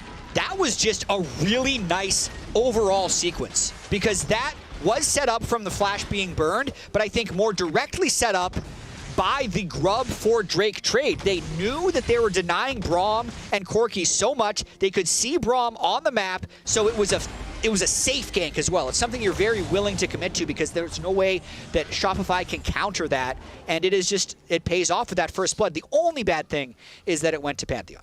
Yeah, but hey, Pantheon's one of those supports where I feel like if you can get him ahead of the curve of the game, he can feel significantly more impactful than something. Like if Alistar's ahead of the curve of the game, he's still just Alistar. He's invulnerable when his ult's on. You can kill him when it's off. He's still Alistar. But Pantheon can really make a difference more so with the money, I feel like. Especially because he's going Heartsteel. Yeah. So it's actually one of those things where I'd be willing to give the Pantheon a little bit of CS down bottom lane early. Just like not a bunch, but you can sneak a minion here or there if it gets your Heartsteel earlier, because I think that'll actually pay off for more gold later. So I take it back. Everything about that gank is good. You're okay with it? Okay. Yeah. Okay. It's 5 stars for the gank for Lyon early on. Lyons himself, you can see he's got that Grand Starfall ready to cast. This can create so many opportunities in itself. Palafox still with a little bit of time left on that flash cooldown as well. You got to be mindful of it. He's got to be so careful if he steps up here in this mid lane. Pantheon is going to show back up in the bottom lane now, so he's not going to have to worry about that as much. But still a nice little gold lead for Lyon here early. 1-to-1 on those objectives like we were already talking about. So nothing really to run away with the game in the first 9 minutes, but I'm liking what I'm seeing from Lyon. I think they're looking as aggressive as they did last week, but a little bit more coordinated. So yeah, on track. 2 thumbs up so far. I do think the game is going to be a little bit slow right now, with both objectives still being on 1 or 2 minute timers. And someone we haven't talked that much about this game, just to make sure nothing's happening, is Fudge's Jace top. So he's got a decent advantage early on against Licorice. I will say that Licorice, even though he had some highlight plays on the Poppy in the late game, was down like 20 or 30 CS every game, maybe 40 CS at certain points to Thanatos. So it's not exactly a matchup where he can do amazingly, but I do think both these guys are going to want to bounce back in a big way after last week. Licorice going to go ahead, purchase those plated steel caps, get that one completed. Very helpful just with the laning against Jace that can be pretty excruciating without the defensive options. A little bit of a look last week for performances of Fudge and Licorice 30 at 14 was what we were thinking about there. Fudge didn't have it much better, actually more of a gold deficit than Licorice. I would imagine that's kills and plates that factor into that as well, since FlyQuest was lane swapping like crazy and Blippo was able to absorb a lot of gold just through that. So it's not exactly like Fudge was laning last week, but it's more about being ahead of the general state of the game that he wants to be here. Especially with the lane swap stuff that we were talking about. Hold on. Let's see what this play turns into first, because Audieland could be in some trouble. But Lions is going to show up. Is he too late? Audie going in after the Corki. They're looking to lock up B-Boy instead. Burst him down. A little bit more damage from Pantheon. Gets it done. Audieland getting himself away at the same time. Palafox walks up, but the credits are already rolling. Shows over in the top lane, and Lions up 1-0 in the scrap. Audieland really made that work. He was caught out a little bit early. It was a 2v3 for a lot of that fight, but then rather than trying to retreat, just going more in shows what type of page he's on with Lions. Like, so Pantheon, I was watching the Pantheon through all that because he had full stacks from his passive, as Fudge is actually all in Licorice here. Whoa, Licorice deciding to go all in right back after Fudge. He has the third Intofo strike ready, but enough distance created from the Shopify top laner. Contracts trying to interfere as Lyon goes after the second set of the grubs. Lyon has critically secured 1 grub for themselves. It denies Shopify the opportunity to get another bit of progress towards the feet. It also denies them the full 6 in terms of the strength that you get from the grublings, and it looks like Lyon is going to just take that as good enough. Yeah, nice sidestep at the end there by Henna to make himself not have to burn any summoner spells when he sidestepped the Rom Q. But to go back to that fight one more time, the patience that Lyon showed. So he's full stacks on Pantheon. You think when the fight starts and he arrives that he would just start using some of his spells. Like his Vi is getting engaged on, but you can see they're so clearly saying, we're waiting for B-Boy. Ults through, flash to follow, completely ignoring Zeyzal and Contracts, knowing that the prize is B-Boy. Ends up getting the last hit tick with the Ignite, which we know that means an earlier Heartsteel, so not a problem that the support takes it. He's got the second giant spell right now. He's getting closer, and he might be caught in the river. Lion's in some danger. However, that shield very effective at these types of situations. It buys him the time he needs to walk away with no real threat of death. Great game so far from the support Pantheon here. Closer and closer to that Heartsteel like you're talking about. The first Drake, remember, was claimed by the side of Lion. Second one live on the map right now, considering nothing is alive in the grub pit on the other side of the map. We could see a fight over this, but back down in the bottom lane, it's now Saint up versus Fudge as Contracts and Zeyzal going to go ahead start up this Drake. There is a ward, however, for from Lion in the pit that lets them know. And Lions would be able to ult in to disrupt this one, but they don't have everyone in position yet. You can see Shopify's pulled it out to be relatively safe. Contracts has flash if they go in, but they set up a trap. Immediately they jump in with Audi and Saint together, and they just blast Fudge out of the bottom lane. Now Contracts needs to finish up this Drake and get out of the river. Audiland working together again with Saint. The Aurora and Vi combo so deadly with the two ultis combined. The lockdown is so obnoxious to try to get away from, and they just make it way too easy to kill Fudge. Yeah, that was a nice trap they set up there in the bottom lane. And there was a lot of questions about how disoriented this team might be because they have players from so many different locations. But they absolutely feel like they have found the same page early on in this week. Yeah, I mean, you see all the flags across the players there at the bottom. Is that Canada, Peru, Korea, Argentina? Absolutely. It's nice quite, job. Yeah, nice job. It's quite a lineup there, but they're making it work. They're actually playing very cohesively as a team in the first 13.5 minutes of this game. I'm really liking what I'm seeing. They're up over 1,000 gold. They're even on Dragons. Yes, they are behind in the grubs, but I feel like they've got good momentum. You've got Luden's Companion completed in the mid lane. You've got the items completed for jungle and top as well. They're in a really good spot, and I want to see them continue this aggro. I want to see them continue using this Vi especially to make the plays on their terms. They have to as well, because I would say that Shopify's team comp scales very well.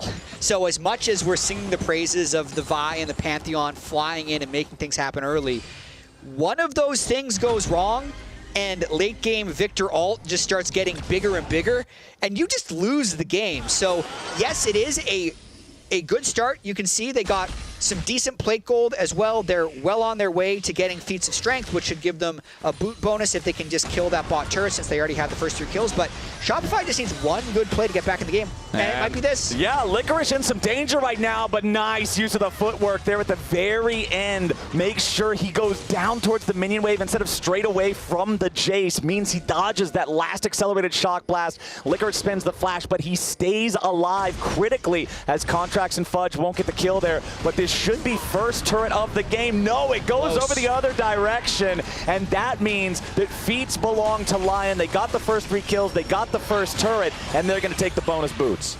That'll be really nice for them. Just a little bit of extra move speed for everyone, as well as the option to have the upgraded boots later in the game, especially when they are on one of these full engaged team comps. Being able to get that little bit of extra engage range can actually be pretty important. I do want to quickly call your attention, though, to this Grasp Jace that we've been seeing so much of. Okay. He already has 2,933 health.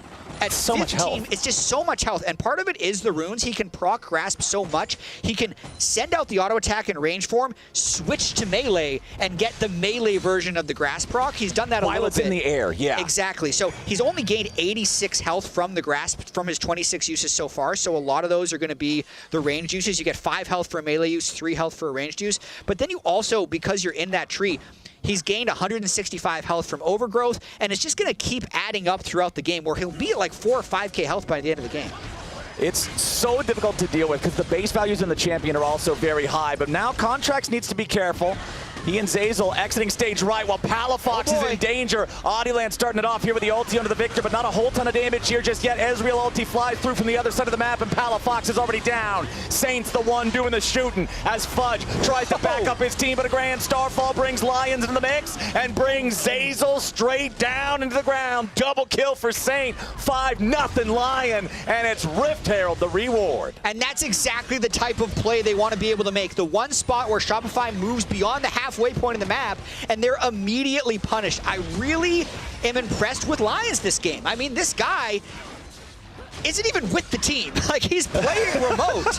So he's playing with some latency. He doesn't have the luxury of being immediately next to them, and he's the one leading the way with a lot of these plays. So the way this started was Audi really just jumping onto Palafox, but then the continuation of this play just speaks to how much they are on the same page. Watch Lions Pantheon, as the fight is pretty much just started, decides to ult all the way over the top. Zazel is still thinking that they might be able to fight that after Fudge teleports in, and they're very easily able to get the next kill. And Lion's on the Pantheon too. He recognizes the way that the fight is breaking because they've already split up into the top lane and then running into the brush. He can make that ulti because all you do is aim your shield right and any counterattack is not going to work. You'll never int. It's int proof. Very few things in League are int proof. That was int proof.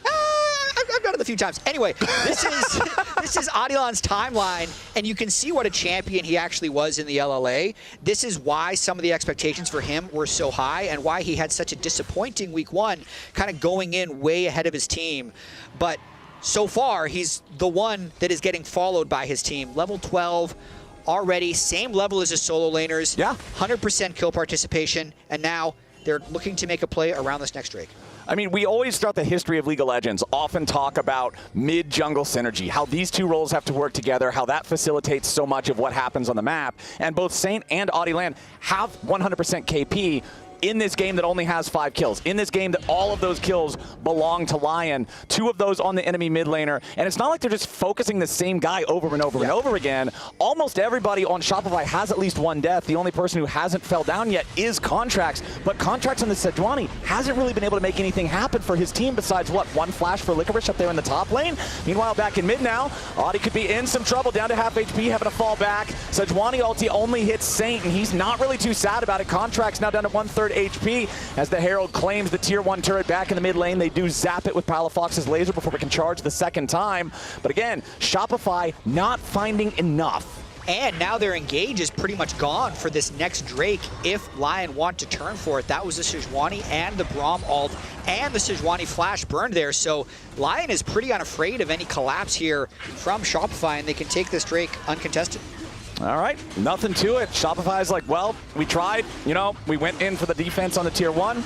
Got to just let this go now. So that will be a 2-1 Drake lead for the side of Lion. 5-0 kill lead, 2-1 turret lead, 3,000 gold lead. Yeah. Every single lead in the game belongs to Lion. If it keeps going this way, it will feel a lot like a stop.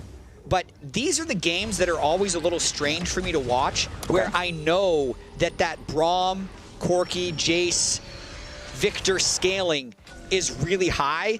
You have the stopwatch being completed already from the Victor. The Jace is now at 3,400 health. B-Boy is going to be relatively tanky as well with the Trinity Force build on Corki, as well as having that barrier.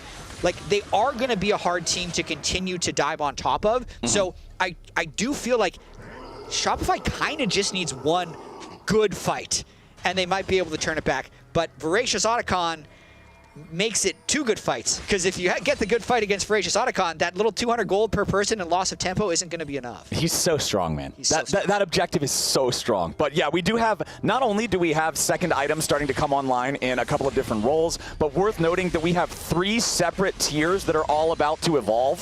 Fudge is about to get his fully stacked Fimbulwinter. You already have the tier at 360 for Henna on the Ezreal. He just needs to buy the rest of the components for the Muramana. And then B-Boy, kind of the worst of both worlds, still needs the rest of the pieces and the last bit of the tier, but they're all going to be hitting those big stacked up spikes here very soon, as Saint will be left with the tier 1 turret up here in the top side. Licorice defending the tier 1 of Lion from Fudge in the bottom lane at the same time. Licorice still down that 30 CS, kind of in line with what you were setting the expectation for based on his week 1. The Cassante into the Jace. Obviously, you expect the Jace to run the lane, but it's Shopify going after the Otacon first. I don't love it, but we'll see if it pays off, because Saint can teleport down, and you can see Vi and Ezreal approaching from the jungle as well. I feel like Shopify is going to be in a little bit of trouble here. Yeah, they're not exactly doing this super fast. You're seeing the teleports start to come in. Palafox making his way down into the fight. Licorice has already gone all out. Lions and Henna are both nearby. Otacon's still got 7,000 HP. It's not like he's bleeding out on the floor. Adilan and Saint coming around from the flank as well. Adi deciding he wants the full pincer assault as Lions goes in for the Grand Starfall, and Adi's into the back line, but he's got to be careful. There's no kills just yet. True Shot Barrage over the top, but Adilan is the first to die. Palafox getting away after the stasis. Saint needs more damage, but he can't find it. Palafox barely hobbling out. It's another shutdown back over to Vivo, this time Fudge wants in. Henna wants out. Licorice goes in, and Fudge stays fighting. Finally drops. Shutdown credit back over to him. It is a bloodbath both ways, as it's 3 dead bodies on both sides. And weirdly enough, that's a great outcome for Shopify, because they're the ones that got the bounties, and they're the ones that I feel like were in the most precarious situation there, but they kept betting for Lyon to make the right engage on it, and I'll have to see it again. But I don't think Audilon's engage was right. I think he missed his flash Q when he was trying to land the big wombo, and the follow-up was just a little bit delayed from the rest of Lyon, which let enough damage fly through from Corki and Victor to make that close. And they're kind of going to run it right back to Otacon and do this again. Yeah, it felt a little haphazard there from Audi and Saint, because you could tell they were doing the pincer attack. It looked like they were initially going to regroup with the team, but then they make the call for the full pincer commit, but it just wasn't all the way coordinated. Lions tries to jump in there for the stun, but Zeyzal can immediately retreat to contracts, get himself a little bit of a safer position. Licorice finds B-Boy, but I don't know if he wants to go any closer than this. Tanking up a little bit of poke here. Third and Tofo strike, not going to hit a knockback on anyone. It's such a tricky objective to start because it shreds you so much. So they're just fighting over the territory right now, but not landing very effective poke on either team. And now it's Lyon that has more control of the river. We'll have to see if they start it up because they don't have enough control to stop the entrances. Oh, Lions tried to flash to go in for the Pantheon stun on Fudge. He doesn't have the range, but they have the Vi instead. Audieland's setting it up, and Fudge is already down. Now Licorice going in after B-Boy, looking to take the Corki out with them. Saint says, no problem, man, and just like that, 2 catches for Lyon. This should be free Otacon. Lyon is a lot happier about this. Shopify Rebellion got tricked a little bit there, trying to retake control of the river, but not staying grouped up. You kind of need to pick whether, when you're behind, whether you're going to fully commit to a mid or a bot priority in order to move into the river. They had Fudge pushing mid, and they had B-Boy kind of randomly in the jungle. They tried to shoot the gap. And because there's so many tools for Lyon to engage, they just kind of engaged on both of them one after the other. So nicely done there by Lyon to clean up the scraps there that Shopify are presenting. I hope we get to take a look at the start of the replay there from Lions, because the Pantheon wanted to flash W the Jace to immediately lock him up, just barely didn't have the range. So it looks like a real blunder, but then Audieland can close the distance. The Vi sets it up with the ulti. Pantheon follows. Let's take another look right here. And we keep talking about how much health Jace has. He has the health, but it goes away really quick. I mean, he has the transformed Manamune at this point. He's able to dump out the damage. The Heartsteel proc goes off, so Pantheon's strong. And at the same time, Licorice and Saint will just maul B-Boy. B-Boy was slowly moving through the river when the fight was already over, and that was just one of those things where you get sucked into your teammate being in a fight thinking you might be able to turn it around, and you just make it worse. Yeah, Licorice locks him up with the Cassante with the Iceborne, putting those slow fields on you. Yeah. And then as soon as it looks like, oh, maybe he finally doesn't have anything left in the tank, Saint shows up, goes between worlds, and then remember that the Weirding is an 80% slow. Weirding is really strong slowing, so there's just no way to ever get out of that there for the Corki. Nicely done from Lyon. Now they've got the Voracious Otacon with the 5,000 gold lead. I feel like if you're Shopify, you're just praying for a mistake now. Yeah, they use the first half of the buff just to reset and take the Drake.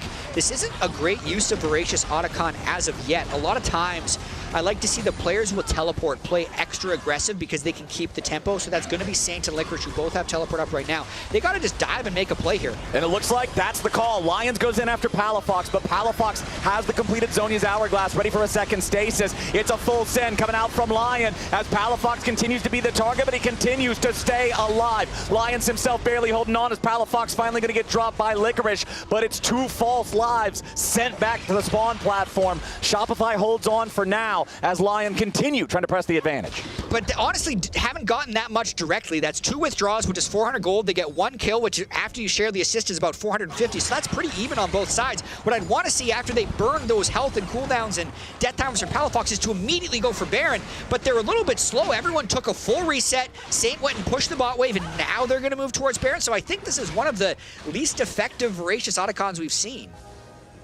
Well, if you're Shopify, you're kind of wiping the sweat off your forehead a little bit with that information. You're happy that they weren't able to force any more than they did, because let's be honest, it's a tough task for Shopify at this point in the game. You can even tell by the Drakes, it's soul point for Lyon. It's easy to lose track when there's an early soul point in the game because there's just so many neutral objectives now, with the Rift Herald being a little bit delayed, with the Otacon being there around when Baron used to be. But yeah, here in 3.5 minutes, what could be the soul for Lyon will spawn if Shopify can't get more control over the neutral area of the map. And that's the biggest struggle right now for Shopify, is just finding a way to get vision, because they're torn between needing someone in lanes to clear waves and also needing to be grouped up when they're going to retake vision. So they're completely behind there. Zeyzal was trying to get vision, and people were clearing waves, so he's in a bit of trouble. He luckily had the flash, so he's able to flash over the wall and then retreat to the safety of a teammate. But Licorice and the rest of Lyon are taking this as their green light to continue possessing the territory of their opponents, forcing them back,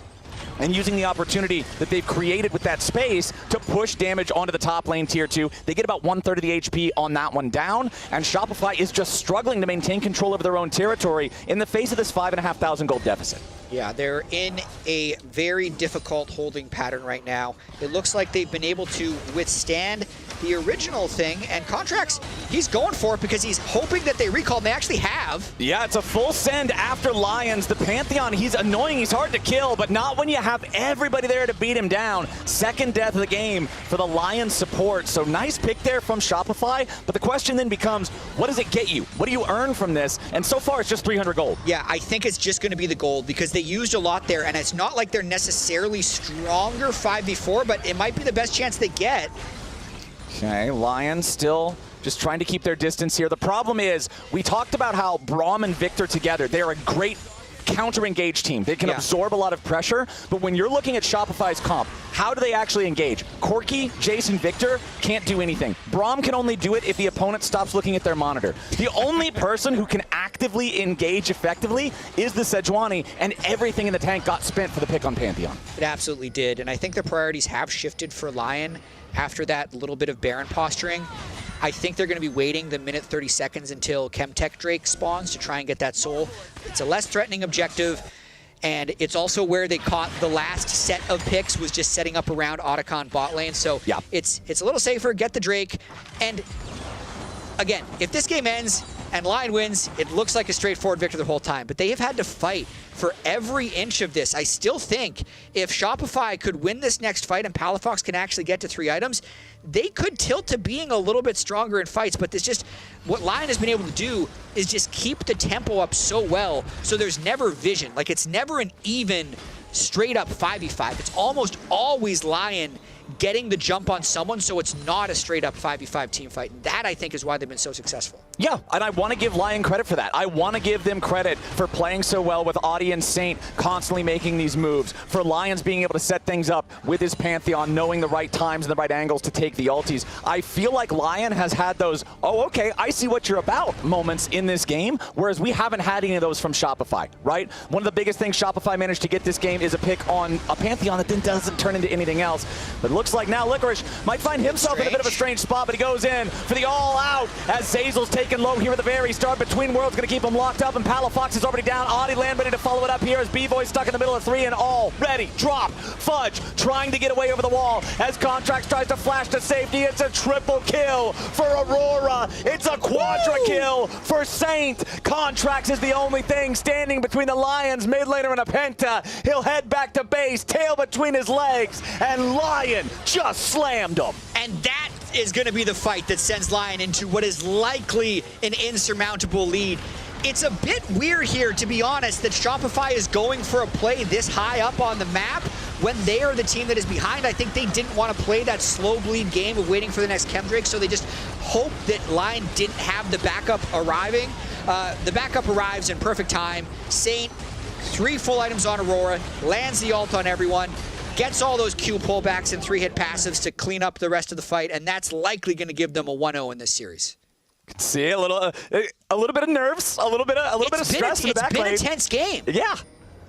Even if it's the tensest 15-4 game we've seen in the LTA so far. All right, well, hey, this Drake, that thing is dropping. That is Chem Soul for Lyon.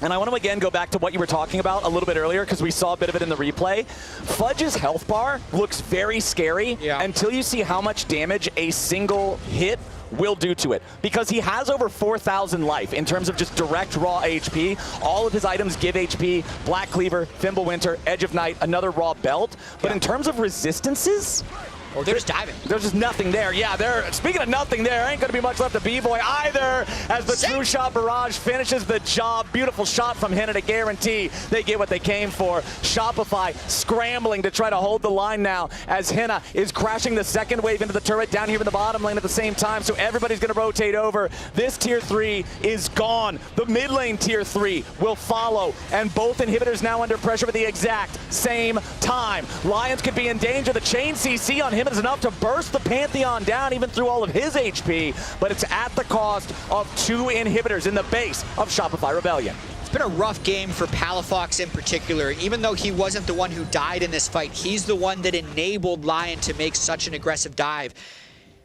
Palafox was trying to get a deep push on the top wave, thinking the team might be able to hold on a little bit, but when it's this much of a full dive comp with Aurora Vi, you just don't have the timing to do that. And you can think all the way back to the start of this game.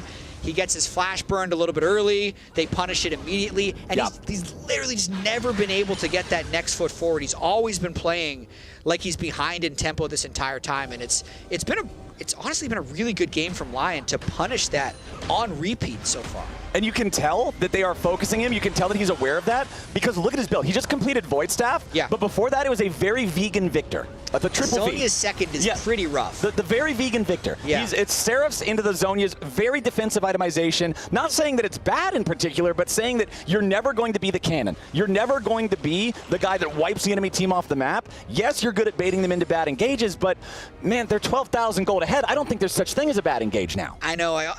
It's definitely a little bit of hindsight, and I'm not 100% up to speed on Victor builds, but I would have loved to see something like a little bit like maybe Grasp or something, then he can build more offensive, but one more fight from Shopify, I think. Contracts going in on the front line here, but meanwhile, Licorice ready to cut off his escape, goes all out. Whoa. Contracts is done. Audieland very close to death's door, but he ain't quite knocking on it just yet. Palafox and Zazel, B-Boy, all at about half HP, trying to retreat. Zazel throws up the Unbreakable just to try to shield him from the True Shot Barrage. Lyon don't need it. They force their opponents back into the fountain to try to heal, back to the Nexus turrets to try to hold them because they're the last line of defense. The third inhibitor now falls. Licorice is going to take a recall because he's got a teleport ready to rejoin the rest of his team. Fudge wants to go to the skies and stop him, but it's only going to hold off the inevitable. This map belongs to Lyon. It really does. And you could see a lot of damage actually on to Audie's Vi there. If he didn't have the Sterix and the Chem Soul, he probably dies. So a little bit of fight still left in Shopify, but man, 13,000 gold, Chem Soul, Voracious Otacon already down. I'm pretty sure they're going to be ending it soon. And he's in. Okay, Audie's full sending it after B-Boy. They're ready for the follow-up here with a grand Starfall from Lions. True Shot Barrage from Henna gets it done one more time. Lyon with a full 5-man press going in towards those Nexus turrets. First one's already halfway dead, and they'd love to send it the rest of the way there. Wave clear from Palafox, and Shopify is good enough to buy them a little bit more time, but Saint is escorting another wave with another super minion up through the bottom lane. Contracts goes for the ulti, but he does not hit. Between Worlds does, and Saint's ready to keep the pressure on. Zazel drops first. Contracts at 200 HP, barely clinging to life. One more projectile in the air, but it just barely misses. It does not matter. Licorice goes all out again as Fudge barely escapes, and the first Nexus turret falls. Licorice stays alive as Lyon continues the assault. Shopify scrambling to try to defend. Another True Shot Barrage flies through, and Shopify's health bars just can't hold on any longer. 35 minutes in, 20-5 in kills. Lyon takes game one. What a game by Lyon, bouncing back from that rough 0-2 they had last week against Cloud9. The big criticism was that they weren't on the same page or that they weren't coordinated. And what do here in week 2?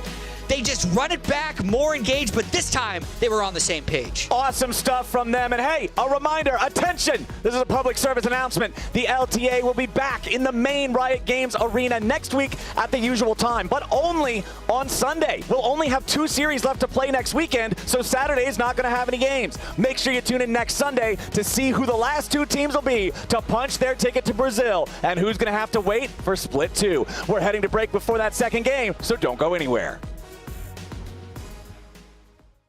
My one prediction for the 2025 LTA season is that Shopify Rebellion will make the new international event. I think 100 Thieves gonna make amazing result. This is gonna be like our golden year, like the 1998 Bulls type of team, you know? Like, I'm not trying to sound corny, but yeah. DSG will go to one international event at least. I think we're gonna surprise lots of people. C9 completely bombs. C9 won't make it to Worlds again. I think C9 will run the whole show, the whole year. I think at least one of the 3 teams that we sent to Worlds in 2024 is not going to be within the top 3. I think Surti is a bit overhyped. I think the North is going to be a lot stronger than South. I think the team from North Conference will win the playoffs. I think the North will probably lose to the South at one point for one of the international event spots. It's going to be pretty unpredictable. I think with the new format and with Fearless coming in, there's going to be a lot of new and exciting things. So I think it's just going to be unpredictable. The upcoming season is going to be the most chaotic it's ever been. The champion pools are going to be pretty much blown wide open. And also because there's going to be basically 2 different metas in each region, and then they're going to play against each other. So it's going to be real crazy. Just show up and see what happens.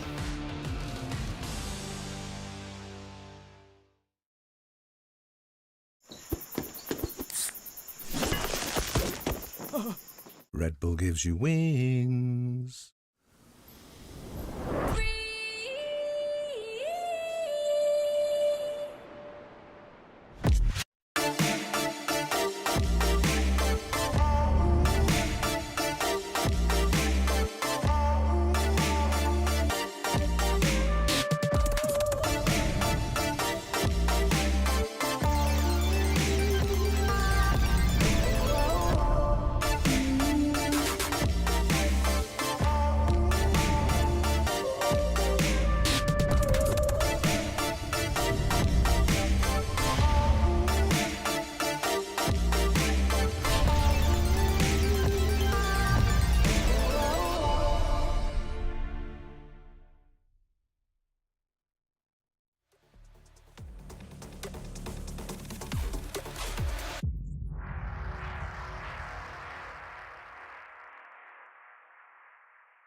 빅토르 버스트 열심히 저스트 슬로우 슬로우 양거인 거기 빅토르 버스트 슬로우 하고 천천히 해줘 걔네인데 야 천천히 슬로우 안 거인 Maybe Victor is coming. You first.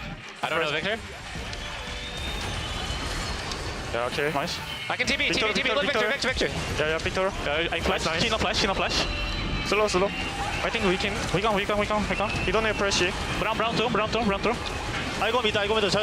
Careful, yes. No. Okay. We can. Brown. Nice. They're gonna go on me. Bye. Oh, we have all of them. Looking, Pantheon here. I have Tag 2. No clock. Come. I have E3. Hard to go. Can we? Yeah. Careful. Nice. Wait. 쟤네가 먼저. 거기. Nice. I can go. Chase. Penta? Go. Penta. Oh. Penta. Go. Give. Please. No.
Stop the giving. Never gonna try to reach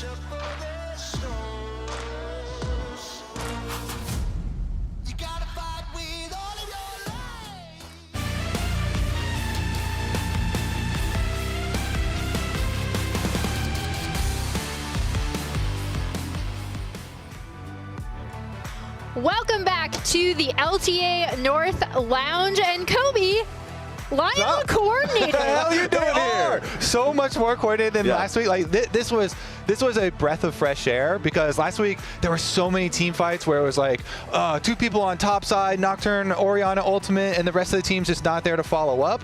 But we heard it in the replays that they showed during the break. The comms were much cleaner and much more focused, and it was like the target selection was a lot better. And you heard in the comms, a lot of it was them just shouting single champion names. So they're like, very clearly kill this target, front target. But it was also a couple of other things. We're seeing a lot of Lions right here, specifically on the Pantheon. His Pantheon ultimates coming in, the mid gank coordination that they had on Palafox coming in and also being coordinated, and then also Saints teleports on the Aurora. This team was even able to make picks and turn those picks into greater team fights by coordinating with their globals. And so it's just completely blows up the performance from last week. Yeah, vastly different. And a lot of that, you already mentioned Lions. I think the supporting cast in Adilan and Lions were, for me, the biggest focus, because you have great individuals in Henna and Saint. Like, you have great players there. You just need to be able to be on point. I think the laning phase was great from the bot here from both Henna and Lions. I think they were able to use their push pretty well and then be there for mid lane. That mid lane play that they were able to have 7 minutes in, get Palafox behind, that was great from them. Yeah, and as Kobe already pointed out, and I'm sure all of you are super curious about Lions communication in-game, so let's listen into them in this week's Pagoda Moment featuring Saints Quadra Kill. Oh, oui, ici, ici. Comme ici, comme R. 슬로우 파이트 대여버 템포. 오케이. wait. 쟤네가 먼저. 거기. Nice. I can go. Chase. Penta? Go. Penta. Oh. Penta. Go. Give. Please. No. Go. Oh, the give, please, please. They also got the important comms. Yeah, exactly. Penta, please. Universal communication there. I think the big thing, I know, Kobe, you kind of touched upon this early, but just calling out those teamfight target names of champions and being able to unify around that. It actually reminds me of EDG when Deft first joined the team, when they would be like, Koro would be calling out his Gnar, and he'd be like, big Gnar for like the ult, just to yell something out. It was really cool, since we've had a lot of questions about they've had less practice. All of them have different native languages, essentially. So coming together and being able to look this coordinated is super impressive. And it was nice to see the level of confidence from Coach Keem coming into the series, that, you know, he's obviously aiming for top 4 like every other team is, but just saying how the extra scrims that they had, now that they actually have a week to be able to get them through, means a lot. So you got to see how it panned out in Game 1. I'm excited to see if they can nail it in Game 2. Yeah, a couple of them were talking last week about they only, I believe, had 3 scrims leading up to the series last week. So that's, of course, going to make a huge difference. I will say, and I'm all aboard, you know, this happy party of, oh my God, they're so much better, so much more coordinated. It is way easier to be coordinated and to have clear comms when you're winning. And they did get really good advantages early that they were then able to snowball. And then the comms become a lot easier to kind of snowball and chase, or just delivering, are we winning this fight or are we losing this fight? Yeah, and we'll see if they can coordinate again in Game 2. We're going to toss it back to Captain Flowers and Jat. Oh, hell yeah. All right, let's do this. Time for game number 2. Let's see. Can Shopify bounce back? They're going to be on the blue side this time, switching things up a little bit.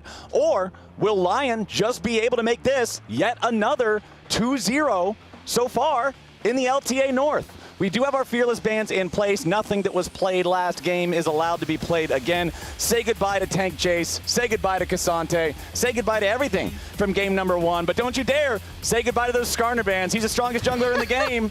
I called it last year in January, and I was right. You were very right. And it's one of the things that is a bit of, it's almost like a handshake when you're the red side team in game 1 is like, well, our bans are bad now, but if we just ban Skarner, then the other team is surely going to have to ban Skarner, otherwise we can get in game 2 and we go to blue side. So it's the one small thing about Fearless that I don't like that doesn't have a great solution.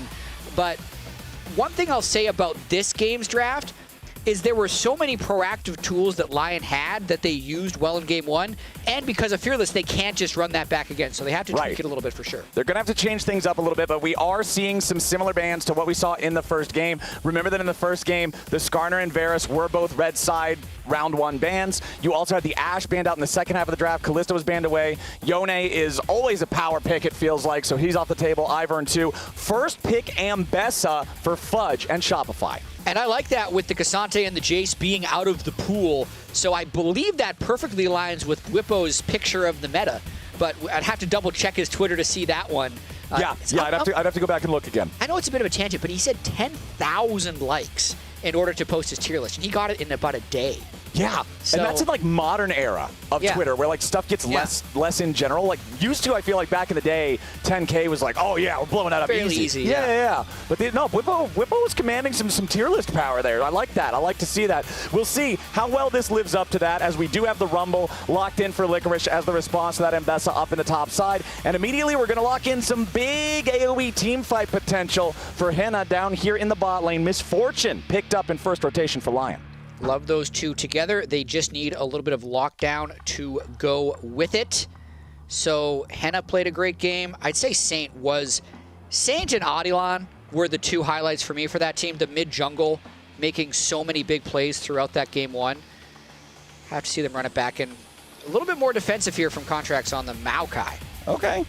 Maokai does have a lot of good power for tower diving, however. I always like champions that have some kind of an aggro drop in terms of a jungler role. Like if you think of an Elise, if you think of a Maokai, I feel like aggro drop is such a powerful tool for early tower dives, particularly in this modern era of League for this new season where the towers overheat rapidly.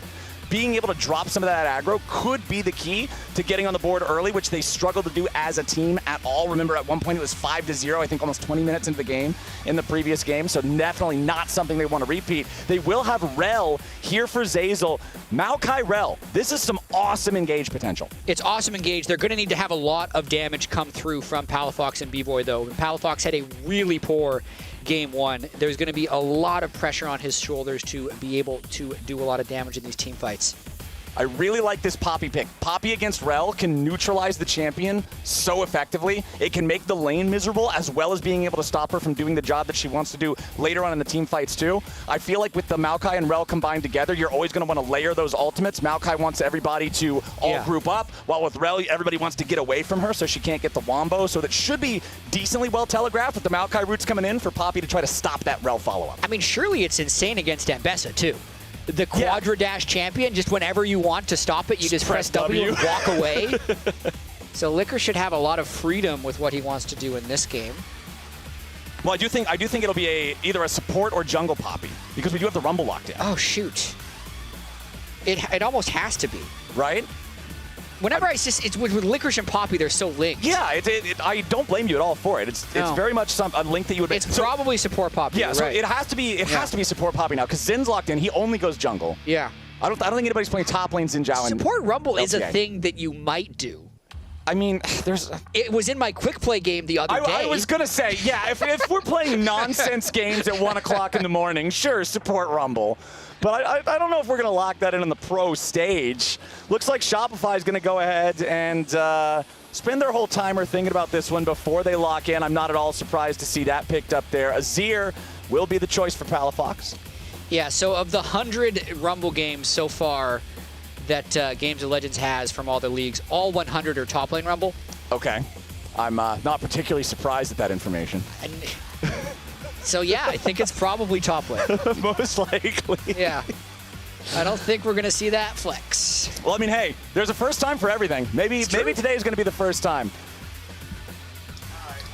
Yeah.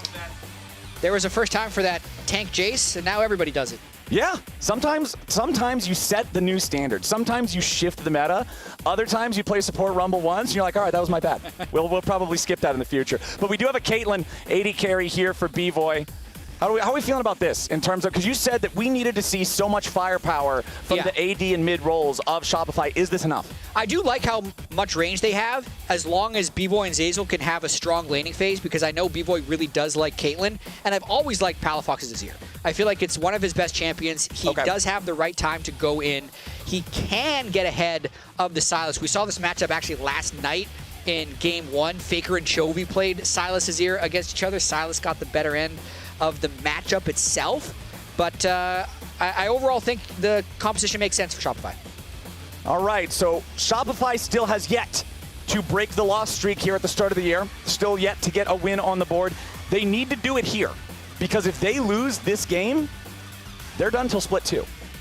Yes, win or go home. Yeah.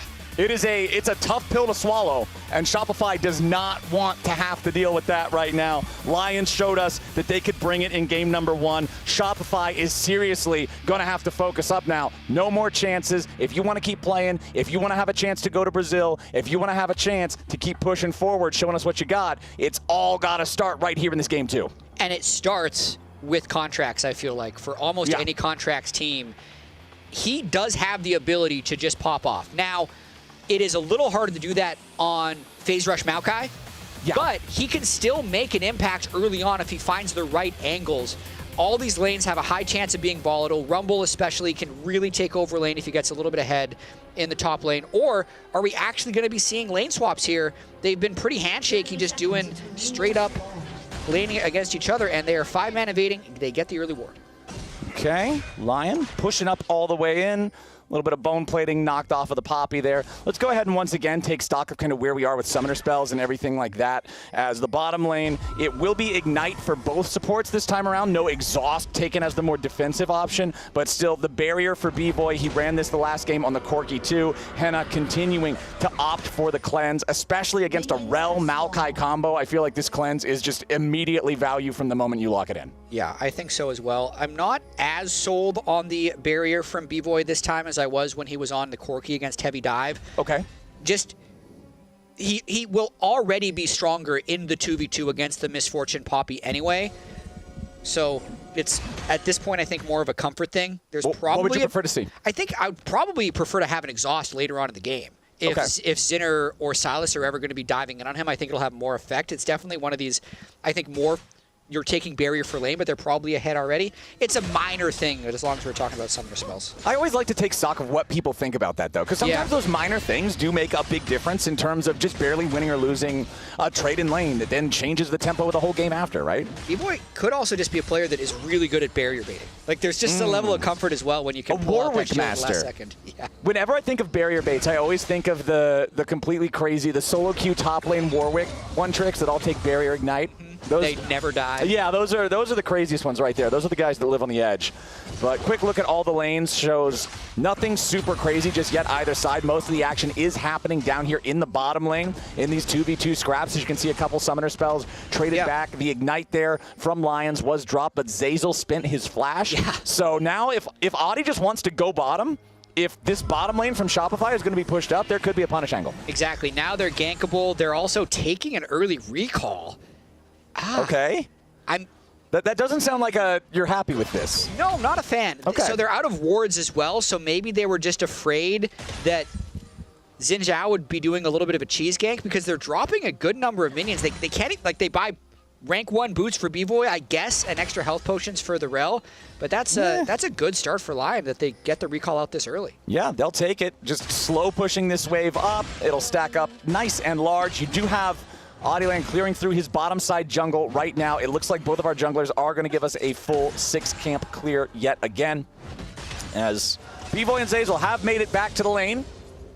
We'll see how well they can farm up here with this stacked up wave. Lions just continuing to take control over the brush. Scuttle Crabs are going to spawn here. Junglers both clearing out the last remaining camps that they have. Audieland on the blue. The Gromp, the target for contracts, so they'll move to those opposite side crabs around the same time. Licorice versus Fudge up here in the top lane.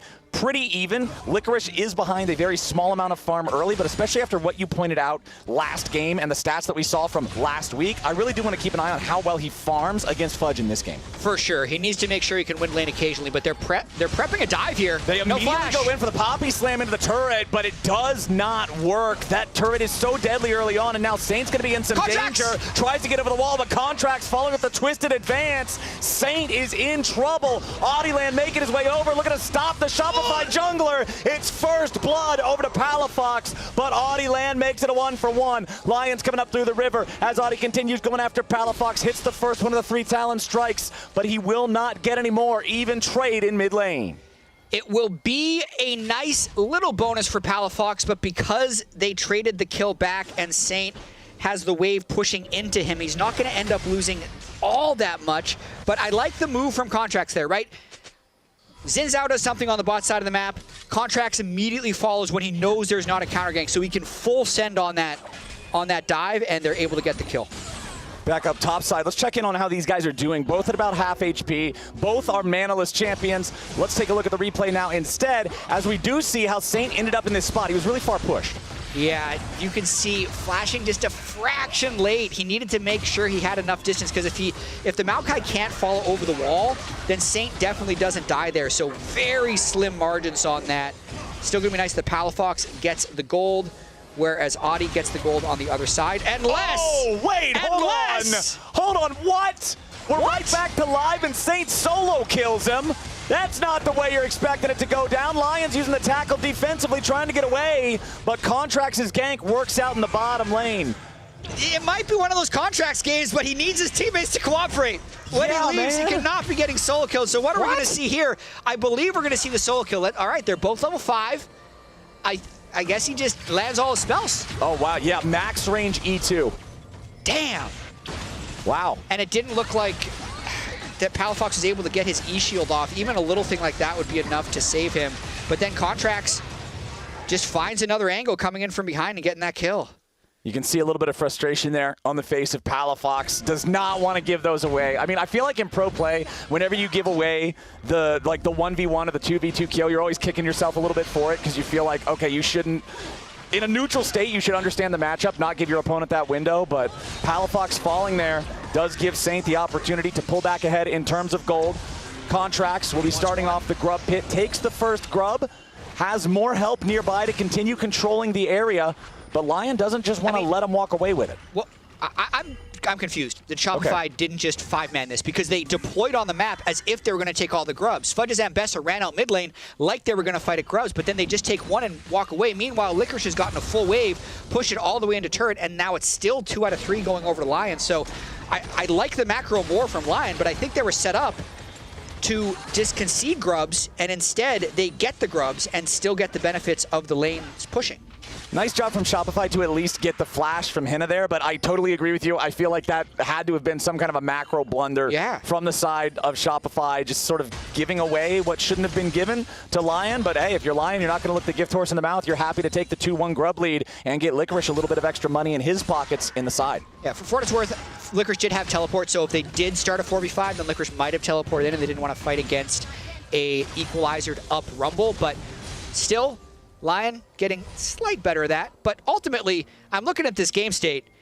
Very little is decided as much as we're talking about it. Yeah. Also, one thing I want to point out, because I feel like we don't see this super often. Fudge is starting with the Hex Drinker for lane. No champion in the game rushes Maw of Malmortius as their core, central first item. So this is always just a lane answer. It is a significant delay to your first completed item power spike, but it provides a lot of value in that 1v1, especially since as the game goes on, if he's in a side lane, it's either the Rumble that answers him or it's a Sylas. So you're always going to get value out of it. I think I like this. I think it's a good point. I think it's smart from Fudge, especially if you look at the way the last game played out, when they really struggled to keep their side waves pushed, and that's the tempo that allowed Lion to just get engage after engage. So if he can build in order to win a 1v1, at least they're going to be winning one side lane and that really opens up the way you can play the game. All right, Saint using the teleport to rejoin back into the mid lane skirmish. Palafox needs to stick around a little bit longer. You can see he's got a little bit over 1 minute left on his own teleport cooldown before he can take his recall, complete his purchase, get back into the lane himself. We do have the Dragon live on the map. Nobody has taken that first one. Unlike the first game, where we kind of saw the objectives get traded back and forth, even though there was a little bit of disruption on the Grubs just became so much more of a focus as Shopify tried to figure out if they were going to commit for it, as Lyon hung around and figured out, oh, are we going to fight for this? Nobody was really there to mess with the Dragon, so that one's still going to be standing. Means that it's likely to be another one of those games where the feats of strength are going to occur later because of the fact that the neutral objective one can't happen early because nobody took an early Dragon. Usually the turret one can't happen until after 14 minutes unless somebody's just getting stomped. So probably going to be a later feat of strength acquisition in this one. Contract's got a good angle here. No one here to save Licorice. Walks into the brush, but it's already warded. Tries to flash away, but Contract's ready for the follow. Public execution from Fudge's Ambessa. Licorice wants to lay down the equalizer. Not even going to get half of Contract's health, though. Good pickup from Shopify. Really well played early game here from Contracts. He is sacrificing the Drake to make this play.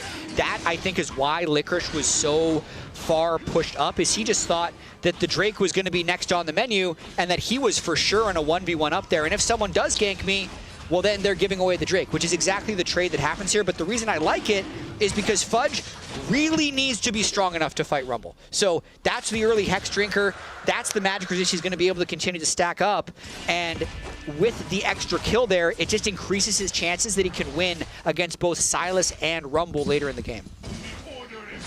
3 kills for Shopify, 3 assists for Contracts, and it kind of goes back to what you're talking about in draft. Contracts teams need Contracts to be active. They need him to set things up and be the facilitator. He was not that in game number 1 when the score was 5-0. The enemy jungle had 100% KP, and he had nothing. The whole team had nothing. This time around, he's been a part of all 3 so far for Shopify. It's a much better look here in the early game. They're up of what I would just call a minion wave hitting the turret in terms of difference in gold. It doesn't really matter that much, right? It's not a real lead. Everything's essentially dead even. But that does mean it's a whole lot better than it was in game number 1. Absolutely. Audieland is showing up to provide a little bit of extra presence down here in the bottom lane.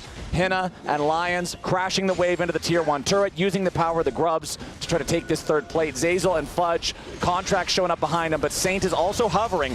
Would be a 4v3 favoring Lion as Zazel disengages. Yeah, just trying to defend at this point because that turret is losing a lot of health. And if Shopify can somehow get the first turret, they would be able to get the feat of strength because they got the feat of warfare already. But it is a pretty big uphill battle. I'm just surprised, actually, that B-Boy is so far behind Henna in tempo this game, even with taking the barrier. I think a lot of it is to do with that early recall that they took in that after that level 2 trade. They just haven't been able to get the pressure back in this game, and they're doing a lot of swapping back and forth as well. Fudge trying to get as much damage onto that tier 1 turret down bottom lane as he can. Second set of Grubs have spawned. Saints hanging around nearby, does have a stolen Magnet Storm from Zazel.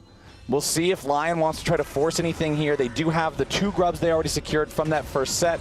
Contract's going to start up the second one. Remember, as long as you get at least 1, they can't take feats of strength credit for it. If you get all 3, you will get the feats of strength credit for yourself. And it looks like with Contracts, Zazel, and Palafox all working together, it's total control over the topside river for Shopify.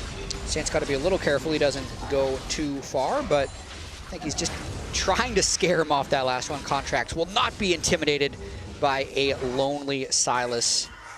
And with Leandry's being built as well, that's actually such a powerful moment in the game for the Maokai. Yeah. I've seen fights where it's just like a couple saplings and 1 R over the top of the team, and Maokai has done more damage than the rest of his team, especially on this one Leandry's power spike. The item number 1, Leandry's Maokai, yes, over the course of the game, he'll probably just build more tank and he'll become a meatball.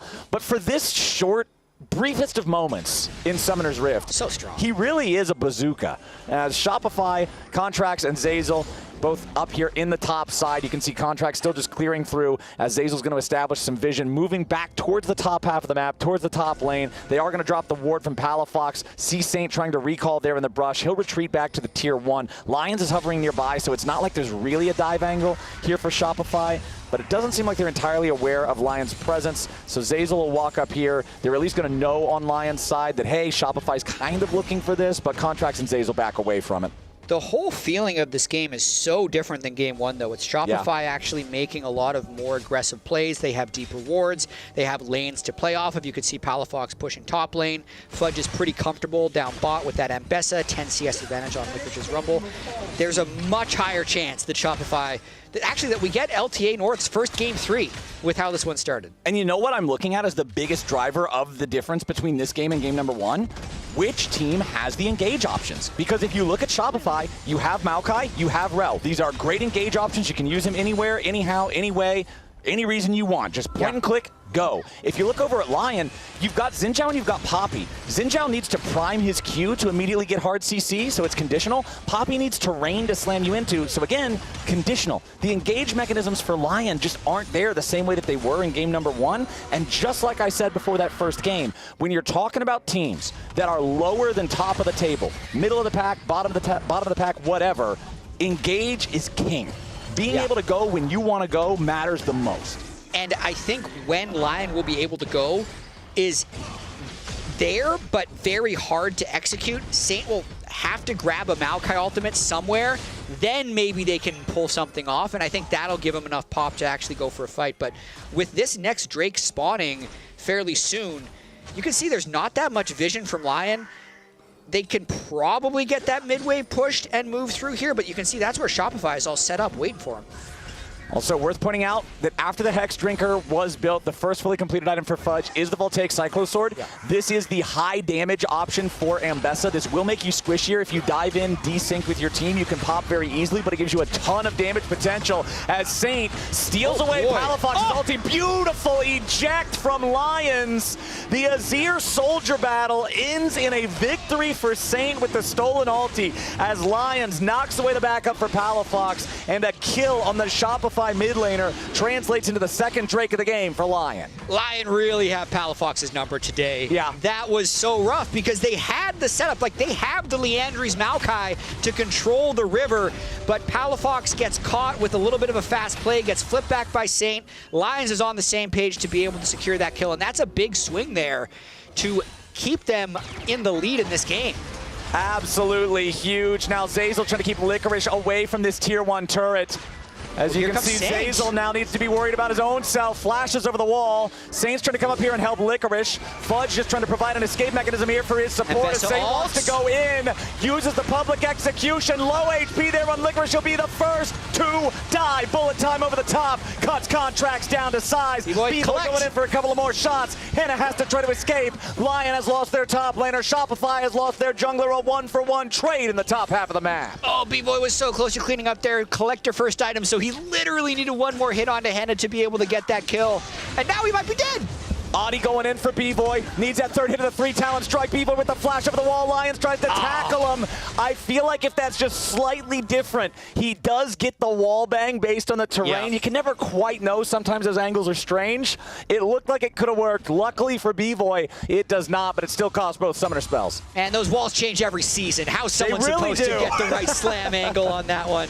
A bit lucky that B-Boy is able to stay alive there. They do get both summoners. So the start of this play, you could see Saint was forcing just a little bit, and Fudge is trying to stay in the way. Saint really wanted to go for that execute onto Zeyzal, but can't quite get it to line up. And then ultimately, it's just a trade of kills. The Otacon wall ends up helping in that instance, and then doesn't help Lions later on in this fight. Poppy buffed by Otacon existing on the Rift. It just works. It just works. Also, worth pointing out, I was right when I called it earlier. 17 minutes in, feats of strength still not claimed. Wow. Because we don't have the objective one taken. Because there's one objective taken for the side of Shopify. There is 2 taken for the side of Lyon with the 2 Drakes. Lyon got the turret, Shopify got the kills. So this Rift Herald, if Lyon gets it, they have feats. If Shopify gets it, they're still not claimed yet. It pushes back. Yeah. I'm waiting for the first game where feat somehow doesn't go over and the game just ends. Yeah, it's really hard to do. Be possible. But it is possible, yeah. It is possible. Obviously, you have to kill turrets to win the game. But if one team gets the kill one, the other team gets the turret one, and then both teams just fail to play for neutrals, it could happen. It could happen. I've also heard that there's 2 different Otacon buffs, but I've only seen one in pro play, which is strange. The one only exists in solo queue. Yeah, I think it's a solo queue only solo buff. queue exclusive. Yeah, Ruinous Otacon. Voracious Otacon is the one in Pro. Yeah, like you see all the stuff in Pro that seems like exclusive to Pro, like the coordinated team environment, but that Otacon's for solo queue only. As Saint now could be in a really bad spot, tries to get himself away from this one, survives the initial engage, and now Zazel could be in trouble. B-Boy coming in to back up his teammate. Zazel still trying to get away. Q2 ain't gonna do enough damage from Saint. Everybody from both sides walking away, except for Licorice. Fudge is taking Licorice to the cleaners. The Rumble's gonna have to walk that one off. Fudge just flew through the team fight, teleporting the top wave, and then nearly solo kills Licorice by the end. Otherwise, that fight's a whole bunch of ado about nothing. A ton of ultimates get burned. It looks like Shopify ends up getting more map pressure out of that fight, but still no one dies on either side. Yeah, we've got the gold lead shrunk back down below 1,000, at least because of the turret being taken. Shopify is going to secure themselves the Rift Herald, which will be their second neutral objective of the game. So Feats of Strength still unclaimed.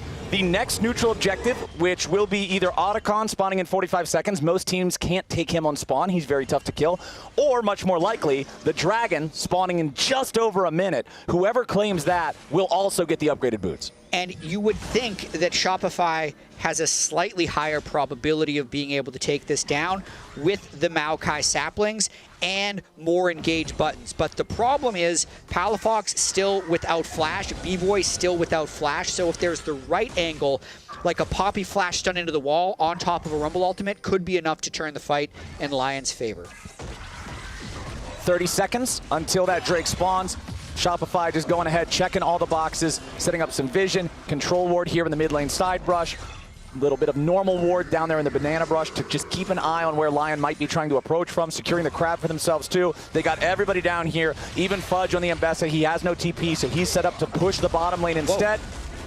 Adi wanted to go in over the wall there, lands the wind, becomes lightning, tries to drop that crescent guard, bullet time over the top after Zazel. B-Boy and Zazel both fully disengaging. Lion can't continue the chase because of all of the extra power that would be coming in the form of Fudge. The Mbessa showing up means Lion needs to fall back. Nobody dies from either side. Yeah, that was very fast by Lion, I'd want to say. It almost looks like Audiland got a bit surprised by the blast cone, throwing him all the way into the team. Like, it didn't seem like that was an intentional engage. It was technically a brief moment of 5v4, but it was such a almost like poor angle that they lost the fight anyway. So they've currently abandoned the objective just to take top turret. The weird thing is Shopify didn't feel comfortable going for it, so it's actually now turned into a good macro play for Lion where they get the turret, Palafox has to match, and they can then start as they wait for their Rumble ult to come back off cooldown. Yes, Saint used his TP to go top and take that turret. And now with Palafox up there in the top side, Lion is going to get themselves the Drake, so they're going to get the feats alongside Soul Point. This is a massive buff for Lion, who are just loving the state of the game now.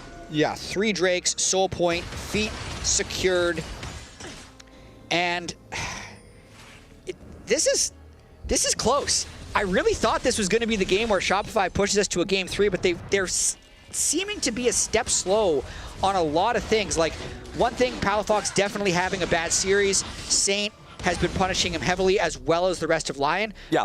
But more so just for how many veterans that they have on this team, they really don't seem to be on the same page with what they want to do. I do think after that failed engage by Lion, Shopify should have just straight up 5-manned the Drake, force it. Especially once Saint teleports away. No Rumble ult, no Misfortune ult, no Silas, but they end up losing the turret and the Drake, so Lion definitely having better macro this entire series. And you mentioned Silas, and I think it's always worth pointing out 2 levels, actually about a level and a half if you look at the EXP bar for Saint until 16. Once Silas is level 16, he is yoinking ults constantly. Of course, you still have the restriction on the individual ult, but just being able to steal multiple ults in a fight, this guy will become a serious menace. You start off with the Maokai ult, then you take one of the other ones after the fight's already halfway done. You can seriously wreak some havoc. Audiland with a nice third talent strike there on Zazel as he tried to get away, and Shopify's support is killed with absolutely nothing back in trade. Now Saint's ready to keep it going. Jumps into the stolen Magnet Storm on top of Contracts. They're trying to keep going, but Palafox is supplying the damage. Saint flashes away to get back away over the wall, but a DP's coming in. Palafox got to be careful. They try to intercept Audiland in time, and the wind becomes lightning, but it is not enough. Palafox barely hangs on. The dust settles on a 1-for-1. Calculated, I think, from Palafox there. Why not? It looked like he'd gone way too far in. Adi gets baited at the end of the day and ends up falling, but it will be a 1-for-1 and a turret over for Lyon, so they'll still win that, even if Adi couldn't quite finish the kill onto Palafox at the end. Wow. Okay. Wow. It was looking way scarier for Shopify than I thought it would actually end up. They did a good job all working together. Palafox providing the covering fire as they tried to go in and kill contracts, then just barely missing out on the kill on Saint. But considering they also barely kept Palafox alive, I feel like that was a tale of two mid laners living by the skin of their teeth. Yeah, and you can see as well, Lion's got 4 sweepers right now, so they're really trying to deny as much vision as possible, which is one of the things that's helping them get these picks, like when they were able to run down Ezreal. So they're an incredibly aggressive team, man. Like, every time that they've had a chance to engage, it feels like they're flying in for it. And I always do like to see more sweepers on a team that has fewer engage mechanisms because, like you say, you have to get the angles. You have to catch them by surprise since you can't just directly engage. Speaking of directly engaging, Adilan going to go after Palafox here. Where's my wind becomes lightning? Palafox. There it is. Jeez. Equalizer down over the top. Palafox goes in for the soldiers, but it does not have the desired effect. Knocked back into the wall. Palafox falls. Lions roaring to life, taking down the enemy mid laner yet again. 6-5 game here for Lyon. 2,000 gold ahead. Under 2 minutes until what'll be the soul for them spawns. Meanwhile, Saint just backing up here on the top side. I feel like if Shopify really wants to make a big play, it's going to come off of Fudge having just a huge DPS performance. I feel like anytime somebody squares up against him 1v1, they're kind of getting their ass kicked. Yeah. And that's what Shopify has to find some sort of an angle to play through. And speaking of angles, that was a really creative angle from Lyon to pull that game off. There's a control ward in the lane. Palafox really did not think that there'd be 3 people down there when Otacon and Baron are about to be spawning. And now this might be a little hasty. Palafox can teleport in, though, if they want to try and burst this down. Surely Lyon will be on the way. Okay. TP's coming in. Saplings, traps. It is hard to get in. Yeah, they are blocking off the entrance to this pretty effectively. Adilan's going to face check it. Immediately, they're charging up the Poppy ult. Lions tries to go for it, but he doesn't hit anybody. Massive engage coming up from Ezreal here with a Magnet Storm. Licorice going to die at the very start. Voracious Otacon is claimed by contracts. Licorice loses his life, and this is a massive swing in the favor of Shopify, who just earned themselves the strongest buff in the game, and they're about to get Baron too. And it's likely that this Baron is uncontested because of the Otacon buff and the fact that it's 5v4. They used so many tools there to prevent the entrances, the 5 Caitlyn traps, and the barrage of saplings, but they're going to go for a steal, maybe? Okay, Fudge immediately jumping in on Adi, wants to stop the ability to steal that one away. First false life going to be claimed. Hannah going in after Fudge, looking to take the second. He gets it down. Contract's about to die here to the Poppy. He's finally going to lose his life too. Palafox takes Hannah out of the picture. Saint going golden, steps on the trap as soon as he's back alive. Zonia's don't work against Caitlyn. Shopify swing the game back in their favor. And just like that, with 3 minutes left on the Baron power play, it's already at plus 2,800 gold because there were bounties that Lyon gave away for that fight. We're going to go all the way back to the start, though, and this is actually linked to Palafox dying bottom lane. The 3 players of Lyon had to reset. Shopify set up everything with saplings and traps and just started up Otacon right away. And then because the contest was so genuine from Lyon, they also died. That changed into Baron. And you could argue now Shopify is ahead in the game. It's still only 2,000 gold and it's up against Soul Point, but that's 3 objectives in a row now they've been able to take, and it's already a plus 4,000 gold Baron power play. Plus, that dragon spawns at an incredibly convenient time. Shopify is just getting into their momentum. There's no way for Lyon to try to contest that and secure that soul that would help stabilize the losses they're currently experiencing. Now Shopify is going in all guns blazing. The wave about to crash into the tier 3 turret here in the bottom lane. Fudge going to be leading that one in. Does have Shojin plus Maw plus Cyclosword all completed. And Lyon are now scrambling to get into defensive positions and hold off this Shopify assault. Yeah, Rumble ult used just to try and stop the wave. You can see still a little bit of the Voracious Otacon buff still there. Palafox being very aggressive to just chip away at this turret. Shopify in such a good position because they can set up Caitlyn traps and Maokai saplings as well to prevent an engage. Okay. Well, I mean, Shopify's not going to push anymore right now. A bit of time, that's all. Yeah, that's it. That's all you're going to get. Palafox taking the tier 2 over in mid lane, and now that wave is ready to crash into the tier 3 turret. Shopify going to convert some of the resources over to that lane, get the little bits of chip damage that they can. Saint fires off the stolen Maokai ulti. But nothing to be found with that one, as both of these Tier 3 turrets are now barely hanging on. Tier 3 turret in mid, the first to fall. I know that last week some people were asking for like an Otacon power play. Luckily, because Otacon and Baron were taken at the same time, they're just combined. Yeah. This is 6,000 gold. It's such a massive swing in the game. It's the entire game right there on that play. Slam into the wall from Lions. They want to chase over the wall, go for the kill on Fudge, but they aren't going to find it. Audiland jumping back over the wall with audacious charge as Saint fights in a 1v1 against B-Boy. Over the wall comes Ezreal, ready to back up his AD, carry the stasis again. It ain't going to work because the Yordle snap trap is all that. B-Boy killing spree here in the bottom lane as Lyon are down a mid laner, and Shopify Rebellion are looking to take us to our first game 3 of the LTA. Ezreal, B-Boy, and Palafox putting the pressure on the inhibitor in bottom lane. They'll claim that one alongside the mid inhib. Finally, they're going to reset. What an insane sequence. That's a plus 6,700 gold Baron power play that also gives them 2 inhibitors. Like Shopify, from the original moment of setting that up with the Caitlyn traps and the Maokai saplings, flipped a switch. They had been looking so poorly coordinated. Palafox was getting picked left and right across the map, but they came together there. B-Boy now at 3 items on the Caitlyn and an actual force in the game. So I absolutely agree with you. This is likely going to a game 3. Contracts 2, 2, and 5 on the Maokai as well. Really want to praise him for this. He had a good early game. He was setting things up for the team. He's been there in all of the fights here this time as well. 7 out of 9 kill participation. So much better look for Shopify.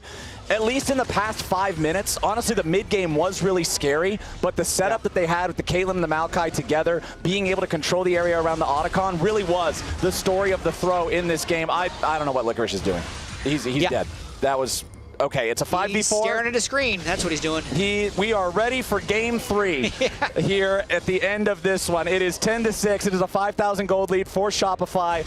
Lyon controlled it for 20 minutes, but Shopify's one big play around Otacon is telling the true tale of the game, as now they've got 2 waves of super minions ready to crash those into the Nexus turrets. Fudge setting them up with 3. Why settle for just mid and bot when top lane is right there for the taking? They'll knock that inhibitor down as well. Saint wanting to go in. Stop Palafox there.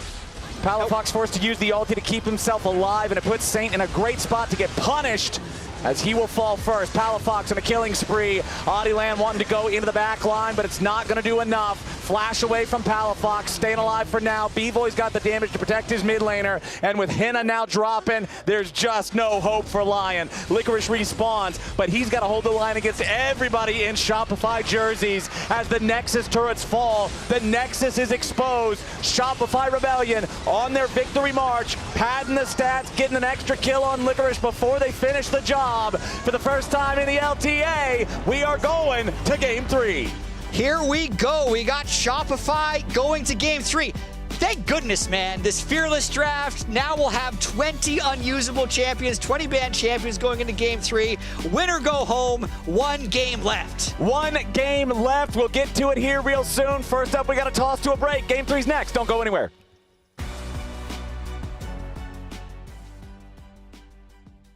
Hello everybody, my name is Ibrahim, also known as Fudge, and I am the new top laner for Shopify Rebellion. This is what we want to be seeing from Fudge. It's Fudge! Again and again and again and again and again! So obviously I was benched in the summer split. When they told me that they benched me, I was very, very sad. I'd never really experienced being benched before, so it definitely felt really bad, but at the same time it gave me a lot of motivation. And after being benched, it kind of puts into perspective, like, this job is not guaranteed. You have to continue to perform, and if not, you're going to get kicked. Obviously they ended up losing, which if they won, I would have gone to Worlds with them and got to practice in Europe, so I wanted that, but at the same time, they did bench me, so I was kind of happy that they lost at the same time. It was like a bittersweet feeling. I think overall it was a good lesson for me, and I'm glad that it happened because I feel like it gave me a lot of perspective on what I do and not to take it for granted. When I was like 14, I was Diamond in OCE server. As soon as the preseason for, I think it was 2017 hit, I hit Challenger in that preseason, which It's like known to be a lot easier to hit Challenger in the preseason back then. A guy called Fantix, who is a well-known mid laner in OCE, who is considered one of the best players, messaged me saying that he was looking to start his own Challenger team. When I got that message, I was very surprised. I didn't really cross my mind that I could play professionally ever. So then I played when I was 16, and that was when I kind of it crossed my mind that damn, I could actually get really good at this game and possibly play in the main league, the OPL at the time, which was my main goal. I think a lot of players are very anxious when they play the game. They feel almost like they feel desperate at all times to make something happen. I think I generally bring a pretty calm vibe to most rosters I've been on. I think I have a very good idea of how to play the game overall, despite playing top lane, being isolated from the rest of the team. I think you have a lot of space to, past the laning phase, think about how to play the game, and you have a lot of information. Most players are pretty on edge throughout the game. I don't really feel that same nervousness, but I notice it a lot in other players. Playing against C9 will be obviously the biggest thing for me. I mean, they're basically my team my whole career. It's just like a proving to myself, I guess, if I'm good enough and can win. Thank you to all the fans who support and watch Shopify Rebellion. We love Shopify Rebellion. Let's go Shopify. We're gonna win the LTA. Boom.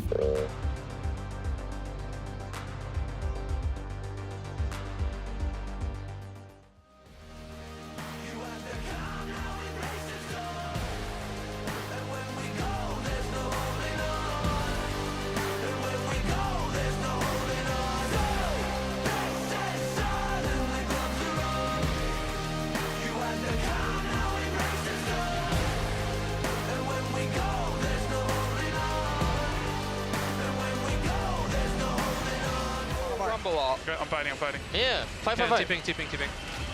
Ambessa, Silas. That's all I have. I need to play slow. We can re-engage in 2 maybe. Silas flash. Just hit him. MF is 1 HP. I have nothing now. No, these guys. Yeah, Ajira. He's gonna ult you, okay? Ajira. I can ult Zen, by the way. I can ult Zen. I'm fighting Zen. It's okay if we die here. Yeah, no, it's good. I'm on Silas. Yep. Yeah. We have finishing Nash. Hit Nash. Zen is 1. He has to base. Yeah. I'm on Silas. I'm hitting flash. Killing Silas. You're killing MF. Silas, no flash. Silas, no flash. Is 1. Yeah. MF is dead. B-Boy's got him. Okay, I want to go bot here. It's okay. I will block MF. Looking Silas here. He's dead. me out. I have block it. Come to I me. can get him on me. I'm TPing. Yeah, just kill him. I'm TPing. I'll ult MF after. On my way. That's all I have. That's all you guys know. Looking MF. Nice.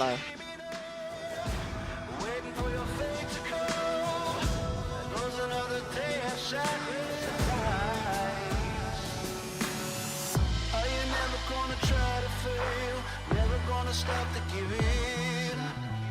Never gonna try to reach up for the stars. You gotta fight with all of your life. For the doubt train, show me your name. You gotta hit that warning light. Are you done with the waiting on?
Welcome back to the LTA North Lounge. We have our first 3-game series finally It had to happen eventually. Let's go. Congratulations. It works out. We got 3 games. All right. I have a question for you guys. Hit me. Is Contracts back? Yes, sir. He's back. Let's get right into it. I would like to speak with B-roll here, Emily. Okay, I would like to speak with some videotape where he ganks every single lane in the beginning of the game. And of course, this does not win you the game. This just got Shopify to a point where they could actually fight the game-winning team fight, which comes much later for Otacon. But Contracts was on a mission this game. That was the mid lane gank that we saw later, even though his mid laner ended up getting solo killed after it. That's not his fault, okay?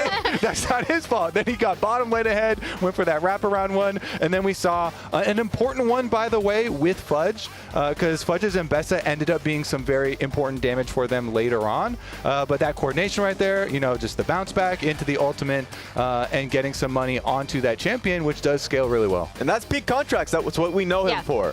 When Energy was at their peak, in general, he is on the map. He is constantly influencing lanes. That's something that I know you, Emily, have been talking a lot about whenever Contracts is on the screen, and finally we got to see this in this game, and it came off of a big dub. Plus, he did it on a Maokai. So that is like a bonus if you're talking to a jungler and you're like, all right, I want you to be really active and get kills in all 3 lanes.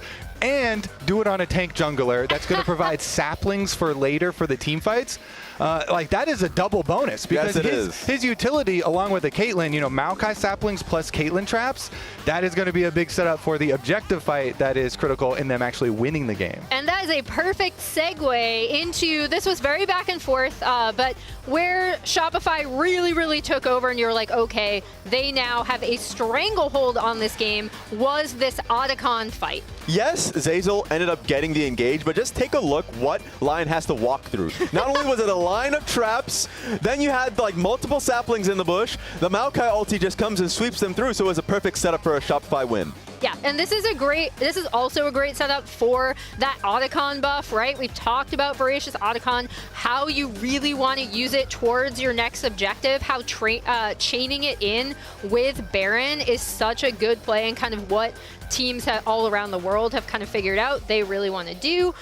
We see how back and forth it was until that point, right? Where Shopify then really started to take over. And Kobe, I don't know. You said that Maokai is like, oh, he's a tank. It's fine. Look at it. This man deserves MVP for this game for sure.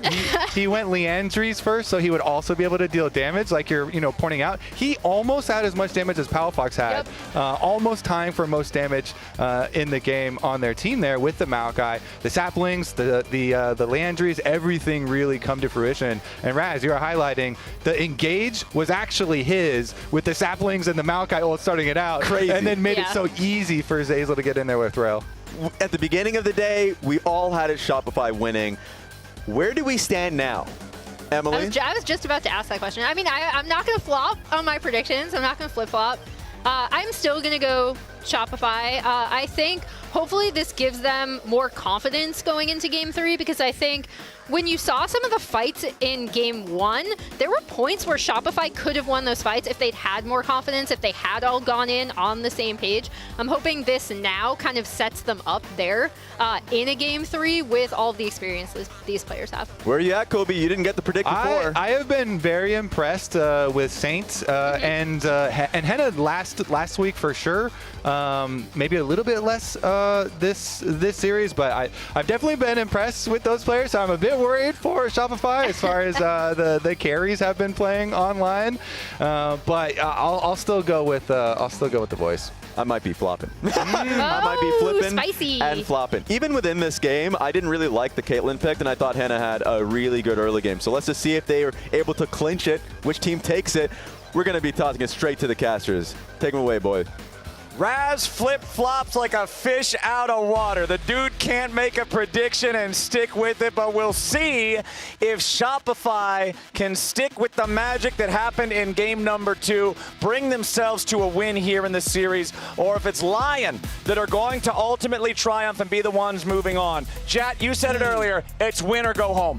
It really is, and we'll see if the momentum is the bigger thing here for Shopify. So at the very least, none of these teams will be winless when they go home. They at least both took a game in the series. Better than nothing, Better than nothing. Man, that's grim. That's grim. Better than nothing. Next series, you never know.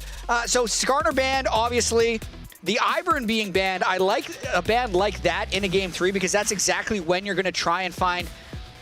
I know this name is already taken in League of Legends lingo, but like a keystone champion to build your team around, I think becomes more important in Game 3 of a Fearless when the champion pool becomes so excluded. As you can see, 20 champions that have been picked in the first 2 games are no longer pick or bannable here in this Game 3.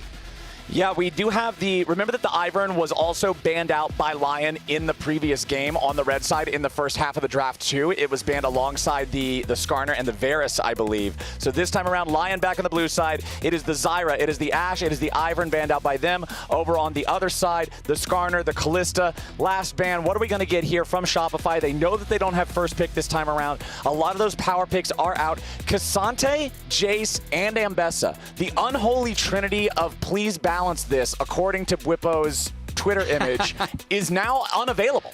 Top lane's going to get more interesting. Licorice can't even go with his Poppy because they picked it as a support in the last game. They got rid of his pocket.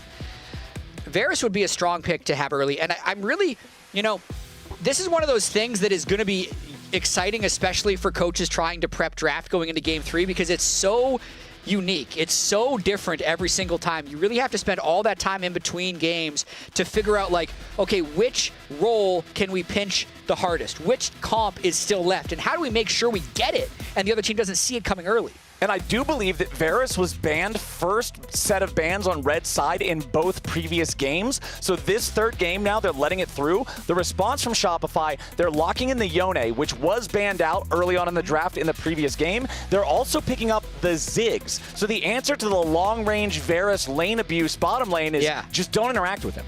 Yeah. You can throw over the top in team fights, and Yone can fly in from 2 miles away as well. So I like the initial skeleton. Although I'm not completely sold on B-Boy's Ziggs, but I think it'll be fine in this context. Okay. How do we feel about the Ari Viego combination from Lyon? It's on brand. Okay. They really want to pick high agency mid-jungle duos. From game 1, where they had the Vi Aurora, into this where they have the Ari Viego. I think they always want to be able to have a go button. Oh, there he is. There's our other top laner that we can't ever get rid of. I knew I was forgetting one. How did I forget the Croc? All right. So we will have that locked in for Fudge. That does mean Yone for Palafox. I mean, naturally, you always assume that the Yone is going to go mid, but sometimes you can see a switch up, like depending on player or meta. Sometimes he'll like to go top 2. But we do have that double melee. Mostly completely physical. Yone does have a little bit of splash of magic in there. But mostly physical, melee solo lanes for the side of Shopify. That means I'm probably looking at them to want to go for an AP jungler. Zyra was already banned out in the first half of the draft. Lilia and Nidalee are both there. I'm actually pretty surprised they banned Wukong because I think Wukong would have been awful with Renekton and Yone. So I think that's potentially a missed opportunity for bans. On the other side, I really like what Shopify's done with Renekton and then banning out his natural enemy in Gnar, as well as the Jax. So I think Fudge is really going to have his way in this game currently with Renekton. Okay, let's see what Shopify wants to lock in here. We still have to see the support. We still have to see the jungler. Leaving jungle for last would be very interesting. We'll see if there's some secret contracts pick that they just need to make sure all the stars align for. I mean, if they're not going to change their support pick anyway because they want to have an engaged support with Leona being down, they're just going to lock it in now so Nautilus doesn't get taken away and then they'd be stuck with Alistar. So I like picking the support early, and then if there's a bunch of melees, I think you see Lilia. If you need a little bit more mobility, I think you'd see Nidalee. But we'll see if Contracts has something else cooked up. Well, the response for the top lane from Licorice is the Urgot. This has been mostly a Bwipo pick in LCS last year, in LTA this year. Like, I saw him also tweeting about it earlier today, saying that it's a very good champion that more people should be picking. So we're going to see Licorice pilot that one here in this one alongside the Rakan for Engage from Lions. Last pick of the draft for Shopify. You were talking about Lilia. You were talking about Nidalee. I'm not going to comment until they lock it in. Okay, Amumu. I will tell you this right now. I think Amumu is way better than Nidalee. I am like #1 Nidalee hater. I feel like if your name's not Canyon, don't play it. So I'm really happy for Shopify to see them lock in the Amumu instead. I feel like this has a ton of combo potential with Yone and Ziggs both. It does. I think it's exactly what they need. He's my one trick lately as well, so I'm well familiar with the ways of the Amumu. I'm glad Contracts picked it. I just didn't expect it. I really did think it was going to be Lily or Nidalee, the higher skill cap champions. But so he's a pretty good ganker, and he loves setup the same way a spear champion would. Because even if Nidalee throws a spear, Amumu throws himself. And he is the spear. He is the spear with his managed toss. And because he has 2 charges, it's actually a considerable amount of lockdown. So just as threatening early, if you have bot lane gankable or Frenekton stacks a good wave, you can do the same types of dives that you'd be doing with other AP junglers. So who are you liking better in this one? Because the difference that this draft has compared to both of the previous ones, in my opinion, is both of the previous drafts had one team with a lot of engage and the other team with a whole big fistful of nothing. This time, both teams have powerful engage mechanisms. They do. Rakan on one side, Nautilus and Amumu on the other. Both teams can say, no, we fight now. They absolutely can, and a lot of times at that point it comes down to who can set things up better, and in that sense I like Shopify a bit more because I think they just have so much more presence in their solo laners with the Renekton and the Yone being able to win 1v1s and then just raw wave clear with the Ziggs. So like purely from a theory level, I favor the Shopify composition a little bit. I really like these new Noxus towers. That we have on this Rift. I think they're just aesthetically really cool looking, even like a little bit of smoke billowing out of the cannon. Big fan of those. Big fan of those. Next season, it'll be different. Oh yeah, that's right. Yeah. Well, I hope that they come back eventually, even after they leave. The cannon towers are a big favorite of mine. Let's take a look at these keystones, summoner spells, all of that good stuff. Bottom lane, this time, both of our bottom lane champions do have the same summoner spell. This time, it's got nothing to do with combat at all. Double teleports down there means there are 6 teleports in this game. We have talked about the importance of macro in both previous games. We've talked about the importance of having a better plan than your opponent. There's even more opportunities to outwit and outmaneuver when you have 50% more teleports. Yes, it absolutely is, and it's a higher chance of a lane swap, but we're not seeing that here because I think both teams think that it's fairly straightforward lanes. Nice little early ward there by Lyon. I'd say Amumu does love starting Raptors. You can start with Tantrum. The little Raptors hit you so fast that it just comes back immediately, also because the E reduces physical damage. You take no damage from the Raptors, and it's one of the fastest ways for Amumu to clear. But early on, just trading some Aftershocks down to the bot lane. Always feels good to start with the Raptors there on Amumu. He's one of those, he's kind of like Kane, right? He's one of those, some champions just really love the chicken pit, and Amumu is one of them. But down here in bottom lane, Bvoy and Zeyzal, we'll see how well this Ziggs ends up working into the Varus. We know this is a very high priority champion. Bottom lane, Varus wins a lot of matchups. He has a lot of pressure early on. So how well can Bvoy neutralize him? You mentioned back in draft that you don't see Ziggs as like, you know, a champion that comes to mind when you think of Bvoy. I agree with that. The tricky thing with Ziggs, as we see a level 2 hook in, doesn't look like we should get a whole lot more. I feel like we're just going to walk this off with a little bit of extra damage, but Zeyzal takes, honestly, quite a few hits right upside the jaw, down to 200 HP. Yeah, it's really hard to accurately criticize a pro Ziggs player because most 80 carries can lane Ziggs, and then the criticism would come in team fights of trying to either land damage at the right time or just do maximum damage like an 80 carry player would. But what makes it even harder with Ziggs is it's mostly just like the setup of the team and whether or not they're prepping ways for him to knock down turrets at the right time. So sometimes you can just look really ineffective and it has nothing to do with you. Not sure if that's going to be one of the cases right now, but Bvoy did get left alone early on once again as Ezreal took another very early recall. And you brought it up in the previous game, and I want to kind of revisit it here because I do think it's a huge story for the series, is Lyon's targeting of Palafox and Palafox's subsequent unimpressive performance in the series overall. He is on a champion that can do a lot of impressive things. Some things I would consider he should not be able to do, but he is a very powerful champion. Palafox has shown us in the past that he is a player that can have very high highs, but he hasn't been hitting them recently. Last year was not a high point for Palafox. A lot of people are hoping to see him bounce back this year. But as we're kind of waiting to see where the action happens next, Emily's standing by for an interview with Coach Revan. Thank you very much. I'm here with Coach Revan as we're kind of watching your team play out the early game. What did you see from the team in Game 2 that you really liked that allowed them to come back in the series? Even though the early game was a bit rough, that they kept it together, they understood the point of the comp, we scaled very well, we went front to back as long as we cover our flanks and managed our side waves well, we would have won the game. So they did that very well, and I'm happy that they understood the assignment. And then as we look at Contracts and Audi fighting in the jungle, what do you think they need to do to kind of really close out the series, especially with this Yone Ziggs composition that you've drafted? Flash, and he didn't, and he gave a kill, which is very sad. However, this game, I think, as long as we can mitigate the early game, we have a pretty strong 1-3-1 comp that scales very well and strong in team fights as well. So if we can manage the bleeding, I think we can win. Thank you so much, Reverend. You're always such a good sport. Seriously, thank you. We will toss it back to the casters so they can go over that play. I think he covered it. Yeah. I think it's very sad. It's very sad that he didn't flash. It was a little bit tragic, actually. I liked that whole early game. Just to go back a little bit, that whole early game, I was watching Contracts pathing very closely. I'm not going to have time to say it as before he's getting engaged on. Let's see. Does Lions accomplish his mission? I mean, throws him up into the air, but there's not a whole lot more. Okay, continue, my friend. He was so defensive. The way he sequenced his camps, he took blue buff first. He had an early control ward that he threw down. He cleared a little bit slower because he wasn't going to be able to contest the first crab.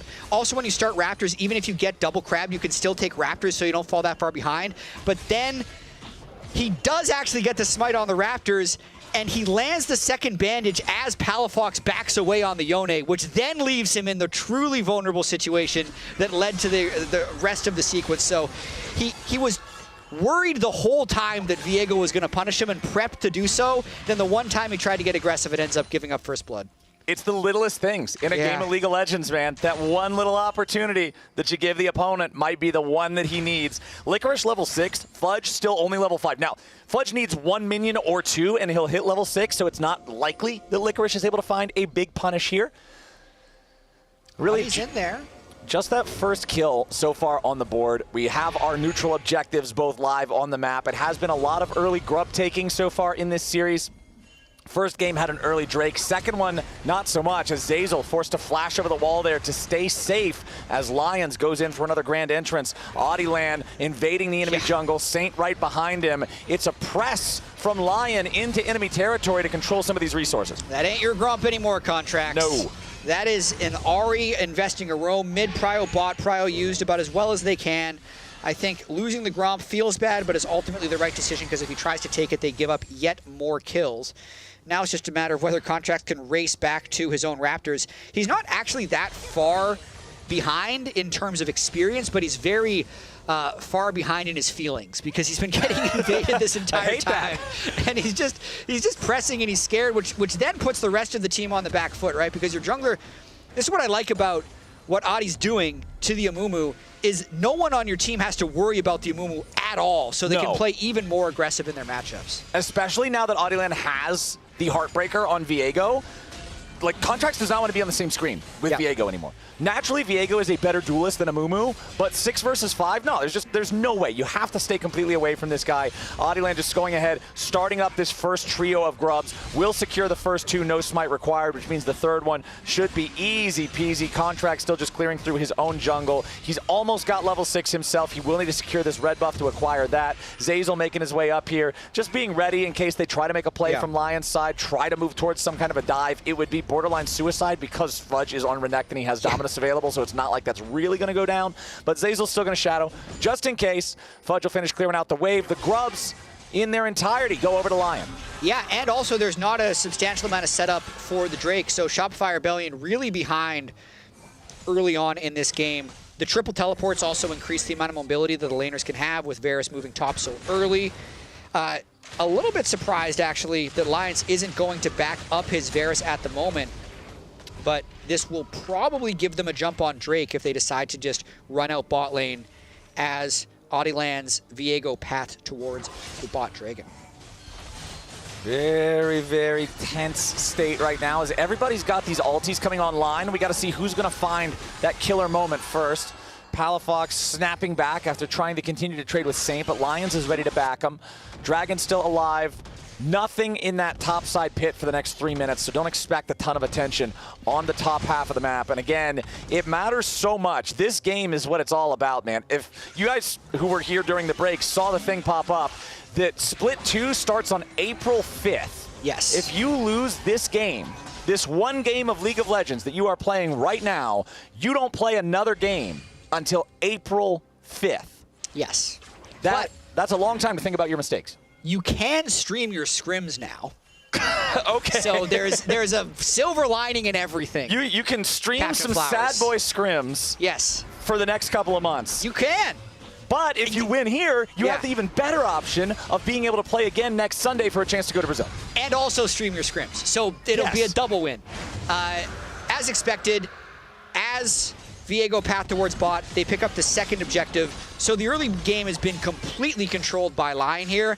And this is feeling more like Game 1, where they're just controlling everything from the jump. Game 1, they put Palafox in a hole. This game, they put Contracts in a hole. And it's just allowed Audis Viego to go wherever he wants to go and secure the objectives while maintaining a nice CS lead.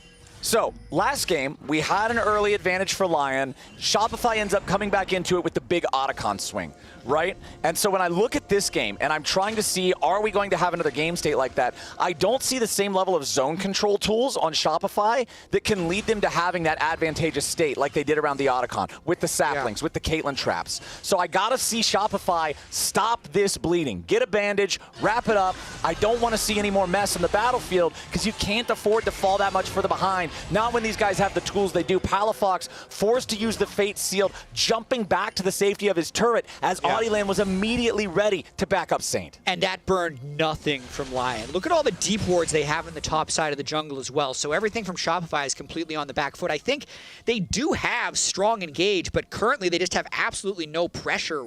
Licorice has been keeping Fudge pushed in this entire time, so the Renekton hasn't been able to be any type of force in an early Grub fight or an early Drake fight, which is often when the level 6 Renekton can be as powerful as possible. Yeah. And then Palafox has just been under his turret pretty much the entire time, in part because he's never been able to have the threat of Yone plus a jungler, because they've been tracking Contracts so well this entire game. So it's just a really well-played early game so far by Lyon. And you talk about Renekton wanting to leverage that early power, the power of level 6. When we compare him to his opponent in the Urgot, remember that Urgot has unique power spike levels compared to most other champions in the game. Generally, when you think about those big levels, you're thinking ulti levels, 6 and 11. For Urgot, it's 9 and 13. 9 is when Purge becomes a toggle instead of a cooldown. 13 is when your shotgun knees become their smallest cooldown. Yeah. And it's like a exponential cooldown on those knees, but there's a teleport coming in actually right now. Palafox could be in some danger. Remember, there's no ulti available, so if he wants to get away, it's got to be with a flash. Contracts now hit with another charm. Dead the same way he died the first time. The Ahri seals the deal. 2-0-0 on Saint's scoreline. 12 minutes into the game. Lyon picking up another one, and it's another gray screen for the Shopify jungler. And I think they could just speed run to Grubs to get 6 Grubs early on in this game as well. They've just never had, and this is overly simplistic, but they've never had more people in a fight than Lyon have. Lyon has them outnumbered this entire time because they're getting the push in their waves early, and then they're making the collapses happen. Ooh, just barely going to miss that recall interrupt there for Palafox as well. And I like the fact you say it's overly simplistic, but at the same time, I feel like it is one of the most basic ways to assess, is this fight a good idea or not? You just pause the screen and you count the number of guys from each color on the screen, right? Yep. 5 enemy jerseys, 4 of our jerseys, walk away. Audieland counted, backed up. Yep. So now if they can count at an even number, he's going to be going back in. Currently, they do not have it. They have 3 red guys right here. I'm 1 blue guy. I should walk away from that. Don't want to fight that. But it will be those Grubs going the way of Shopify, but it is only 2 of them. Correct. One of the Grubs taken by Lyon means no feat credit for Shopify, no full Grub credit. They're going. For Shopify on that one. Licorice will be the target of a dive. Teleports coming in for both sides. It'll be a 4v2 play for Shopify. Fudge going in for the stun immediately as Palafox follows it up with a Fate Sealed. Licorice wants to survive, but it ain't going to work out. He is already down now. Saint's going to die here too. Contracts traded. A 2-for-1, but it's not even the credit. The shutdown goes over to the Yone. No damage done to Contracts by Saint's Ahri somehow. The turret takes the execution. That's That's ridiculous that Saint didn't get a W or an R off. It would have been a perfect CC chain from when the teleport came in. I thought for sure the Feat of Warfare comes through, but now they're going to be able to get the first turret, and they could actually pull the Feats of Strength with one more kill. That is insane. Yeah, you can see he never got to cast the ulti, so it was just immaculate CC chaining as soon as he landed for Saint to just completely waste the TP. Let's take another look at it and how this starts off. Fudge is the first to go. At first, you think this play from Fudge is a little bit too early, like why not wait for the minions to land? But it's because they can actually get a clean one-shot onto Licorice's Urgot, but then watch Contracts, he gets the stun. Okay, Saint had time to press a button. Saint would have had time to press W, but he just didn't have the priority to get damage onto Contracts. Crazy that he couldn't get any damage through to get that kill. And it's stressful in the coach's room, as one might expect. Lyon not happy to see that one. Their lead virtually disappearing there as Shopify takes the kills, as Lyon only gets an execute in return, and now the game below 500 gold separating the two teams. Lyon going after their next Drake. This will lock them in to that neutral objective, secure there for the feats. Yep. Nicely done. So but we still have no kill feat claim. Still have no kill feat. The next kill wins. Yeah. The Feats of Strength. Yeah, it really does. And then the winner of this game advances, the loser of this game goes home. And I'm just happy that Shopify was able to pull this one back, and now Palafox has the gold to make things happen in this game. He's had a bad series, but can make up for it here if he can pop off in this game with these two early kills. Exactly. If your game 1 and 2 were bad, but then in game number 3, you are the guy, you are the carry, you are the reason that your team wins, people are going to forgive those first two. Palafox is set up now, 2-0-0 on one of the most protagonist champions in League of Legends. Yeah. He has the tools. The Bork is completed. Let's see what he can do with it, as we do have 15 seconds before the Rift Herald spawns. This is very commonly a fight. Teams do not want to let this go without a scrap if they can help it. Yeah, especially with the outer turrets still available in the game. The Rift Herald will basically grant you mid-turret down, which can just open up the map entirely. Likely to be our first big fight of the game. I feel bad for my boy Contracts right now. 0-3-1 on the Amumu, but Leandry's ult and maybe flash up. He can make a big play happen. It doesn't matter that he's died 3 times. Yeah, and again, I said this back when we saw the Amumu locked in, final pick of the draft for Shopify. The combo potential with Amumu and Ziggs and Yone, if all 3 of those abilities hit multiple targets, fight's over. Yep, series over, game over. Moving on to the next round. Just another quick hit on the format. Winning this series will not qualify you for the America stage. Winning the series after that actually would, though. It's you lose 2, you're eliminated. You win 2, you're all the way through. And Fudge getting a little bit of pressure down onto Licorice as well. They're teleporting to make this a bigger play. Okay. The slowest teleport of all time, though. Yeah, Shopify trying to make a move, but the move is a little bit too slow. They got 3 guys down here, but there's no wave. It's already been cleared out, so Licorice is perfectly comfortable. So much for that Rift Herald force at the moment that Fudge could still teleport back up there if he pushes this wave in next. So I think was an attempted play. Didn't actually cost them that much, even if it had a low chance of working. And you also commented on this earlier. Now that Licorice is 1 level away, I'm going to talk about it a little bit more. The shotgun knee cooldown for Urgot. Right. I believe the way what the numbers are is the level 11 one is 4 seconds per knee, while the level 13 one is 2.5. It goes down to 2.5. So you're reducing the cooldown by almost 40%. Yeah. Right? It's 37.5% from 4 to 2.5. Yeah, I think it goes 5 to 2.5 actually, because currently it's 5. Oh, okay. Yeah, well, at level 12, if it's 5, then it goes to 2.5. It cuts it in half, which is insane. It basically makes it so every hit as you're going in a circle will be a shotgun. Yeah, if you can just walk in a circle around the guy, you'll never shoot a normal projectile, which is massive damage potential. We know how badly these things hurt, and it means that Licorice can be a serious threat in the middle of one of these fights. Black Cleaver completed for both of those Bruiser top laners. With the bottom lane tier 1 turret destroyed by Shopify, they will take a 1 turret advantage. The gold still below 1,000, separating the two teams, as Audieland will start up that Rift Herald, and with Saint and Henna both coming to help him, with nobody from Shopify nearby, that will be this neutral objective going to Lyon, no contest. That will also be the feats of strength for Lyon. Yeah, so that is likely going to be mid-turret. I'm done. Yeah, so they already had the feed of objectives. Yeah, they already had the. Yeah, they already had. I completely missed it. It's you know what? It's throwing me off. It's because the grayed out one. Because Shopify's color is gray. How dare they? Yeah. How dare they have? Pick a different color, man. Yeah, green. Weren't they green last year? Yeah, exactly. That's some green on there. That would be so much easier to tell. I can kind of see the difference now, but I'm going to blame that. That threw me off. Yeah, the turret looks like it's not even filled in. Anyway, we know that the third kill is going to be the next feat, and it's likely that the first 3 turrets are going to be dropping pretty soon for Shopify. Looks like Palafox is trying to get a deep push top right now because he's got 50 more seconds. It'll be interesting to see if he has enough gold to complete his next item. He has spent pretty much all of it to get to this point, so he will not. But this next Drake is potentially going to break the game open. Oh, okay, he got it. Okay, we have the Immortal Shield Bow completed for Palafox on the Yone. Gives that extra burst of survivability in the team fights. Fudge goes in for the stun. There went to Licorice. Zazel ready to follow up with a flash for the ulti. Licorice wanted to make the outplay, but he can't pull him into the grinder in time. Remember, your character model gets pulled to Urgot. You stay there in the grinder for a second, and then you die. He was mid-grind. Wow. But the Croc escapes with a fraction of a second. That was actually a fraction of a second, and it was the right timing for Shopify to punish because Licorice had hit that level 13 spike. He said, I've got it. I can win the all-in. And you know what? He's right. He can win the all-in. But not 1v3. Against one player. Yeah, not against 3. So Lyon is maybe going to get the Drake on top of this, though, as Shopify is moving elsewhere. Watching this one more time. Zazel comes in for the ultimate save.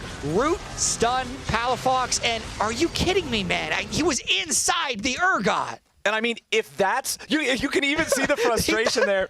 If that's not a 3v1, even a 2v1, he wins. Because he ends up killing the Renekton, the fear would then proc on the Nautilus, and he would turn around and kill the Nautilus as well without Palafox being there. The Yone was necessary, and it was still that close. I love how Revan was sure that Fudge was dead. Okay, well now he's sure that Fudge is dead. I am also sure that Fudge is dead. Okay. This time, there's nothing to save him from the crab grinder. Definitely not. No death to Licorice here. 3 Drakes still by Lyon as well. I'm really curious why they didn't take Drake after killing the guy. Yeah. But that's 3 Drakes now. We missed it because we were in the replay, so it happened last game too, where there seems to be a low priority on Drakes for Shopify. They ended up winning that game. Well, maybe. So it was fine. Well, also, so game number 1, Lyon gets the soul and they win. It's a Kim soul. Game number 2, Shopify stops them from getting the soul and they win. It's a Kim soul. Game number 3, we go from the crappiest soul to the best one. It's a Hex soul now. Yeah. So this is significantly more of a problem, I think. Yes. If Shopify gives this away, the final Drake of the game will be spawning in 3.5 minutes, or the final normal Drake, if Lyon gets it. So 25-minute Hex Soul is so hard to play against. And it's super fast as well in terms of how early you'll get a soul with the poke from Varus as well. And Urgot just easily winning this 1v1, but this is not a numbers advantage. Oh, Shopify, they decide to go in. Their spider senses are tingling. They know that Lyon's got to be hanging around for this. They immediately catch one, and now Saint's got to try to get away. Nice. He charms Palafox, but the Fate Seal buffers through the CC. That's enemy jungler and mid laner down. Shopify are working miracles around Otacon 2 games in a row. And that was really over-aggressive by Lyon. It is just 2 people, and they do not have vision of enough people to make sure that that play, or even guess that that play is going to be safe. So they get caught, Contracts presses the go button right away. They're not even able to get countered with the turret. And now we're going to see how effective this use of Voracious Otacon is for Shopify, because last game, it was a little later. They could take that straight into Baron and just completely took over the game. Now it's going to be more isolated to just having this next moment with the GA buff. I feel like it'll be more apt to compare it to the one that Lyon got in game 1 in terms of the game state that they're using it in, because we did criticize the one from Lyon in the first game a little bit. They weren't able to find great efficacy with that one. I'm curious if Shopify can do a little bit better here, because they really need to find value. This buff is pretty well going to line up with leading into this next Drake spawn, and they need to secure this 4th Drake. If they could get all of the ultimates, or at least someone dead at the very tail end of this Otacon buff, that would be the best use, actually. So I don't think this is one of those where, oh yeah, just make sure we use the buff, get as many cooldowns out, just send it as fast as possible. They want to walk a pretty tight line here of going for a fight right before the buff is going to wear out so that it can align better with the respawn of that Hextech Drake. 100% agree. If you can go into a Dragon fight without a Viego ulti, without an Ahri ulti, without a Rakan ulti, right? You can really, really change the landscape of the way that looks. Maybe make Lyon not even want to come there and contest it. Yeah, so they got about 70 seconds left on it. It's a 150-second buff, so it'll expire about 10 seconds before the Drake pops off. But if Licorice just gets this one for free, that's not a great start. Oh, no. Okay, Fate Sealed from Palafox, trying to turn it back around onto the Urgot. They're both going to get their shields. Licorice still trying to get himself back away here a little bit further. Palafox, the protagonist, slays the Urgot and takes his win in the 1v1. Now Adilan's trying to clean him up, but he's got to be careful. The Yone is still highly mobile, looking to get himself back away. Resets position yet again. Q3, Palafox just sat Adi down and told him how it is. Meanwhile, Shopify continuing their push on the bottom side at the same time, and they are crushing Lyon. Or just 1v2 if you're Palafox. Terrible game 1, less good game 2, and right now a great game 3 by Palafox. Back-to-back solo kills. I said it earlier, after he got the couple of kills from the play that they made top lane. He's got the kills, he's got the money, he's got a champion that you can flex and carry with, and that's what's getting done. They're going for Baron. As Shopify are just sending it after the Baron. I don't know. They should go for Drake instead. Yes. Yeah, they've decided that. I agree. Yeah, so I'm glad they figured that out, but now everyone on Lyon is alive, and the Hex gates are going to allow them to get here, so we still got a big fight coming up. A gold lead now, Infinity Edge for Palafox. He is the main character of this fight. We got to watch him. Yeah, this Palafox Yone, they will live and die by his performance. Shopify with control and priority over the river. The Drake is alive. Hex Soul, if it's claimed by Lyon.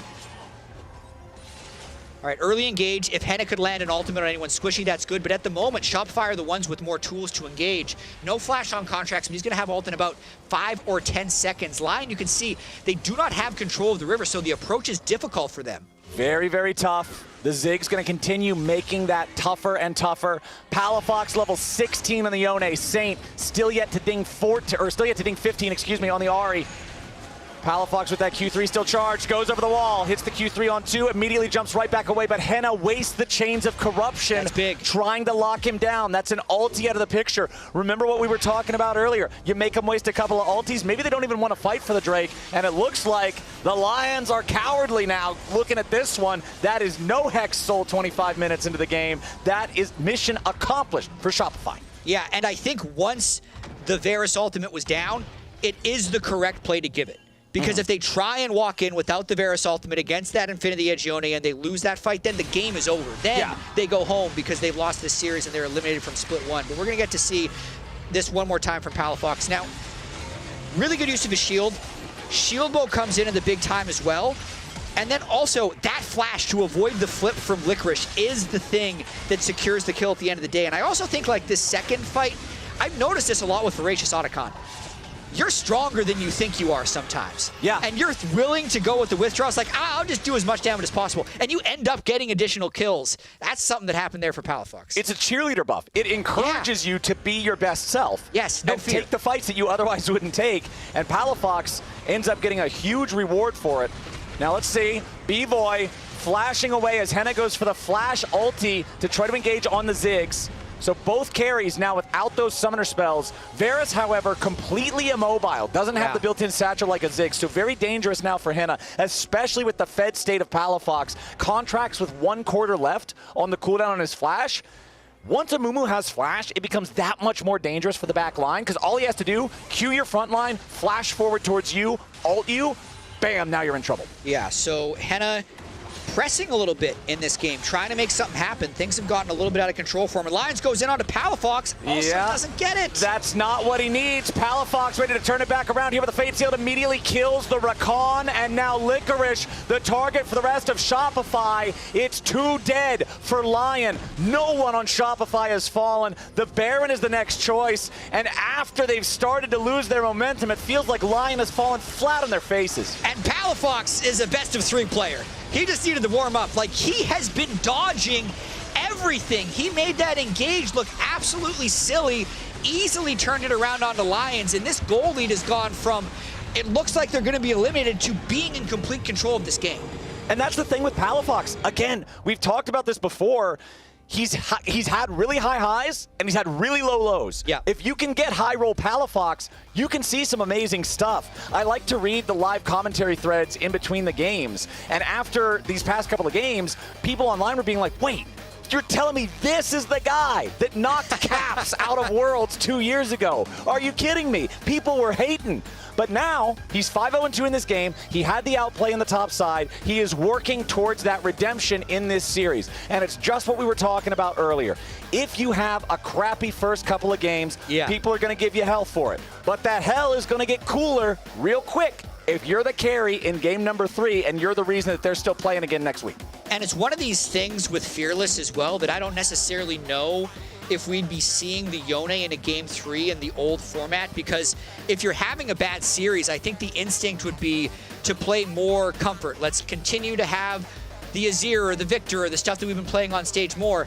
But I also think of when Palafox has been at his best, it is on stuff that's aggressive. It was the Jace Tristana meta. It's been on Yone before, so it looks like there's going to be a short pause as well. We're back into the game. Awesome. Palafox has 13.6k gold. He has 2.6k gold ahead of Saint. He's got 2.6k gold more than the most fed member online, who's actually, it's a very close race between Saint and Henna. So he is in absolute control of the game.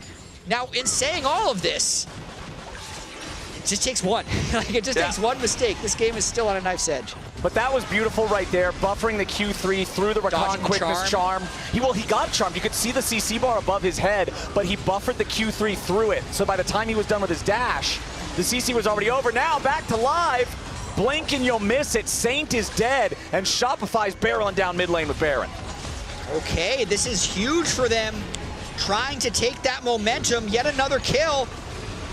Contracts goes in, but he goes in too far. Pulled back into the grinder from Licorice. Adilan going to take that body. Possesses him. 4 versus 4 on the map now with a tier 1 turret down. Vivo and Palafox maintaining their position here in the mid lane as Fudge splits down bottom.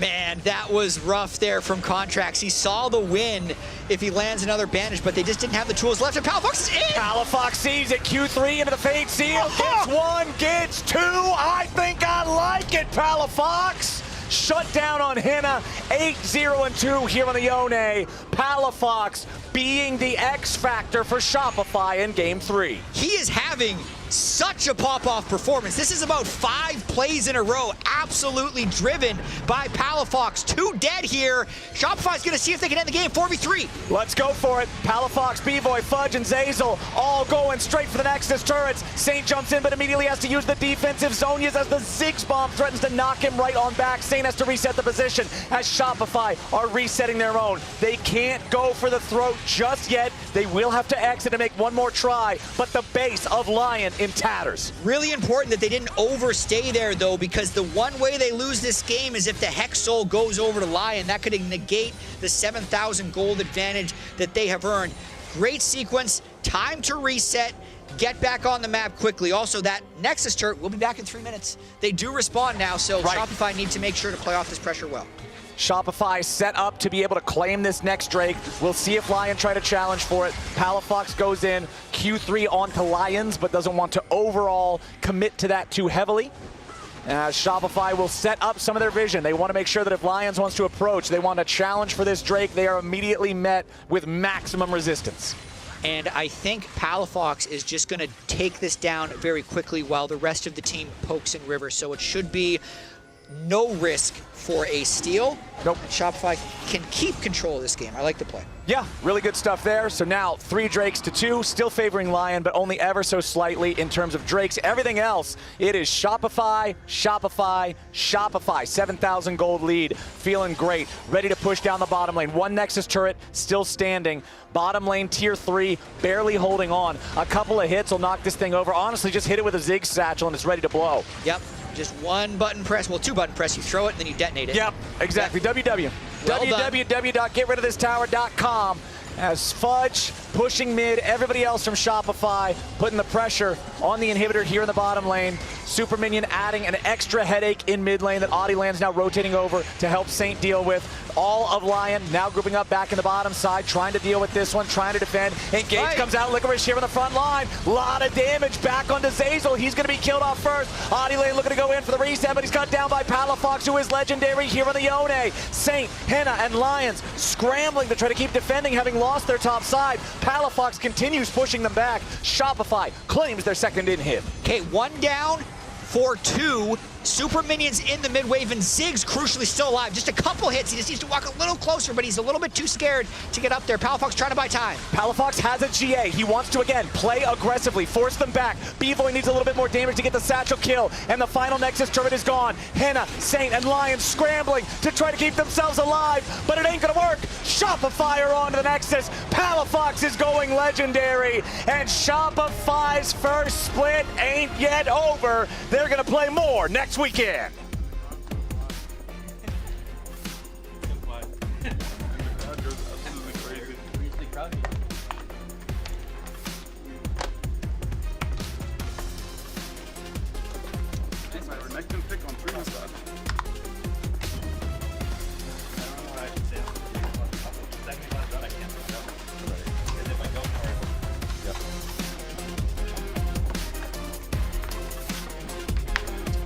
Contract, Belfast. Can I get you both for an interview? We'll do it right here. Come on over here. Right now, right now.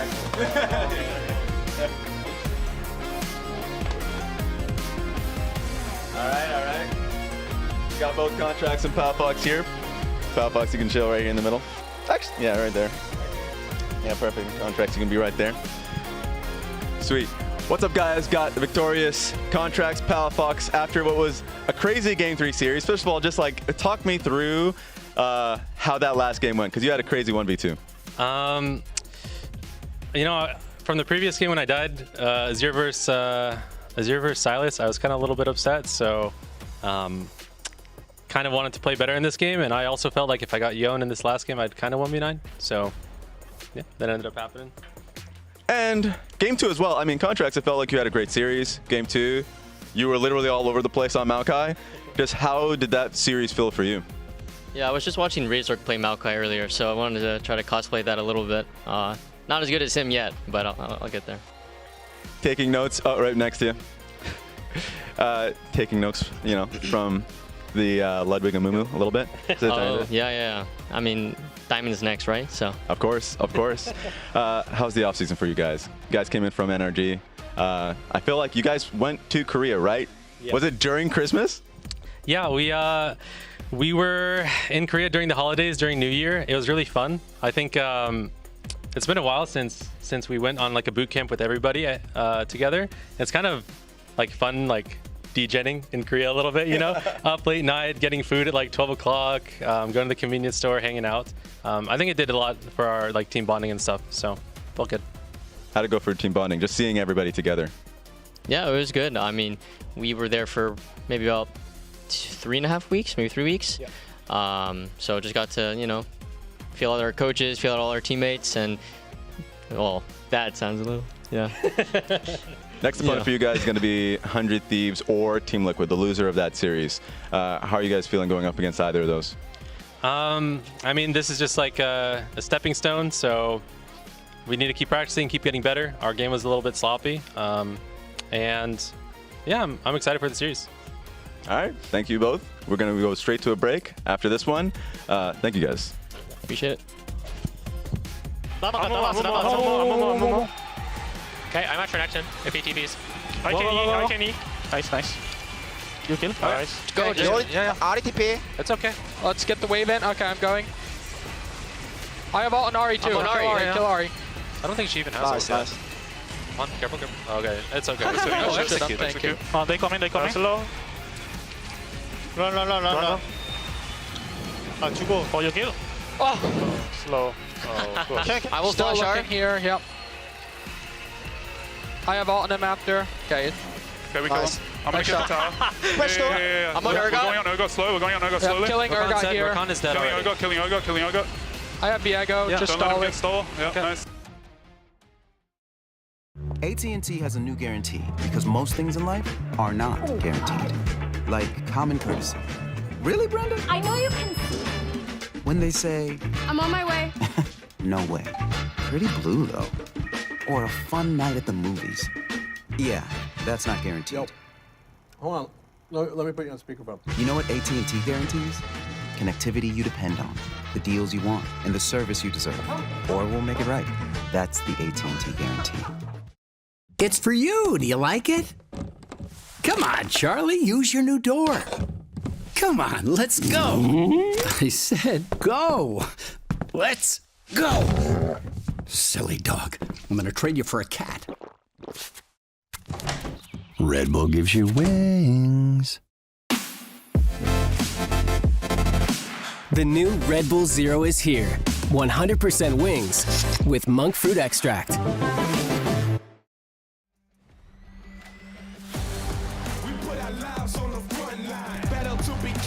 Giant like a titan, ready for combat, we're ready to fight. Fearless of the enemy, we'll fight to survive. We are born to be conquerors, rise to the top, gonna be the new emperors. Dragon slayers, earthquakers, bone shakers, standing on the edge, born to be champions. We can touch the sky, we are flying high, fighting eye to eye. We start a fire, we will blow your mind. We are gladiators, world dominators.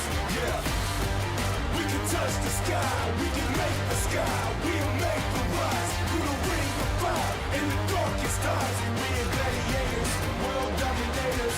Yeah.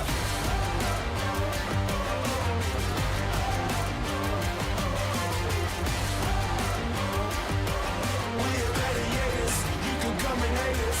Yeah.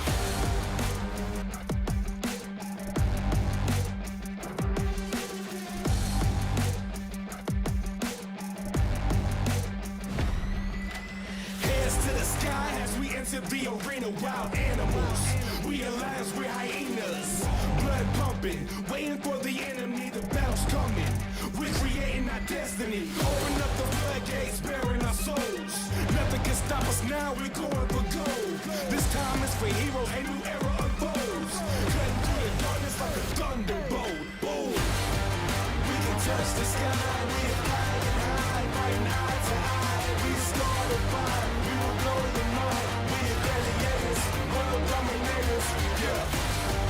We can touch the sky, we can make the sky. We are made to rise through the ring of fire in the darkest times. We are gladiators, world dominators, yeah. We are soldiers, we are heroes, we are fighters. We can save you through the fire, through the blaze. We are gladiators, world dominators, yeah.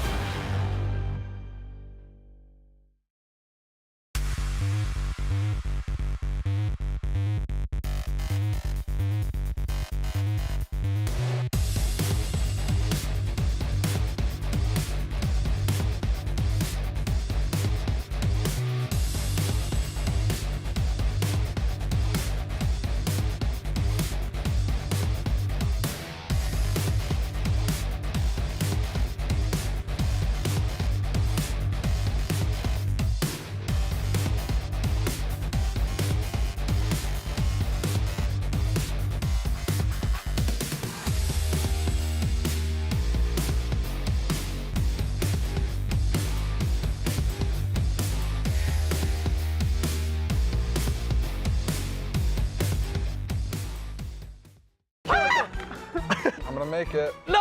No, where is he? Get him! Oh,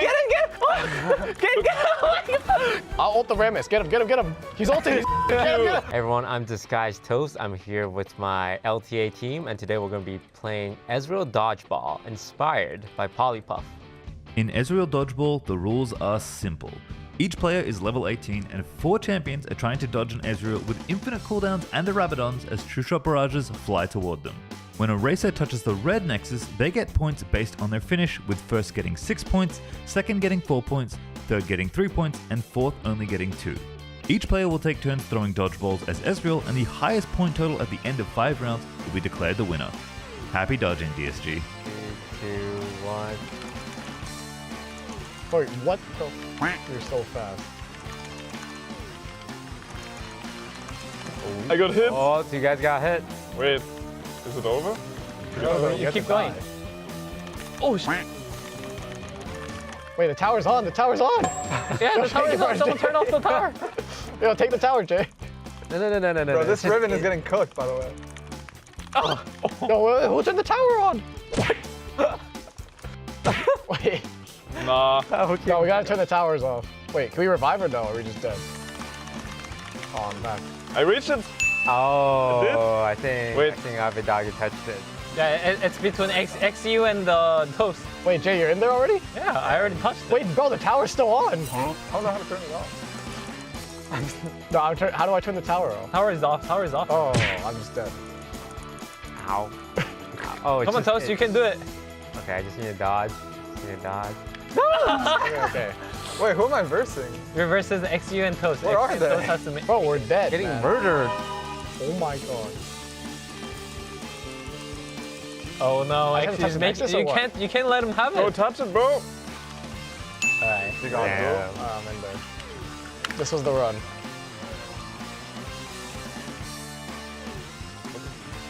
What are you doing? They cheated. I didn't cheat, bro.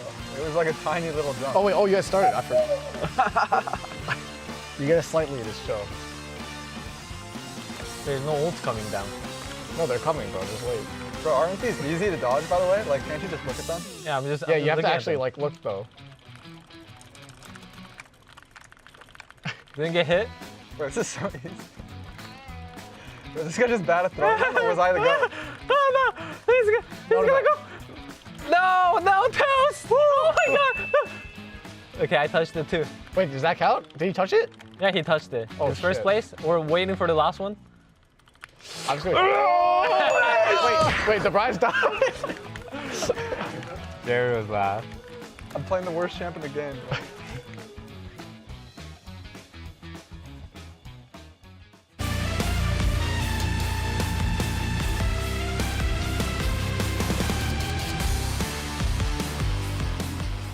I'm really excited that I'm on a real team now. No longer on Dignitas. We're like Dignitas, but better in every way. So yeah, come on, chill. We got the same colors, but like just nicer fit, nicer everything. Yeah, like who can argue that our fits are not as good? And you guys can get the fits at disguise.gg. Hey! Well, the whole team's terrible. Okay, I hate there it is. Well, I hate Dignitas, but I mean, I actually do like Tomo and Owls a lot. I played with them obviously, and we're good friends still. They're on a cursed org, so there's not much you can do about it. Like, I hope they can escape one day and make it out to the promised land. It'll be fun to beat my former teammates for sure, and like the former management. I just think the way they handle things is like so disrespectful to the players as people. So, you know, always preying on their downfall, and hopefully we can make it come true and just like smack them around a little bit.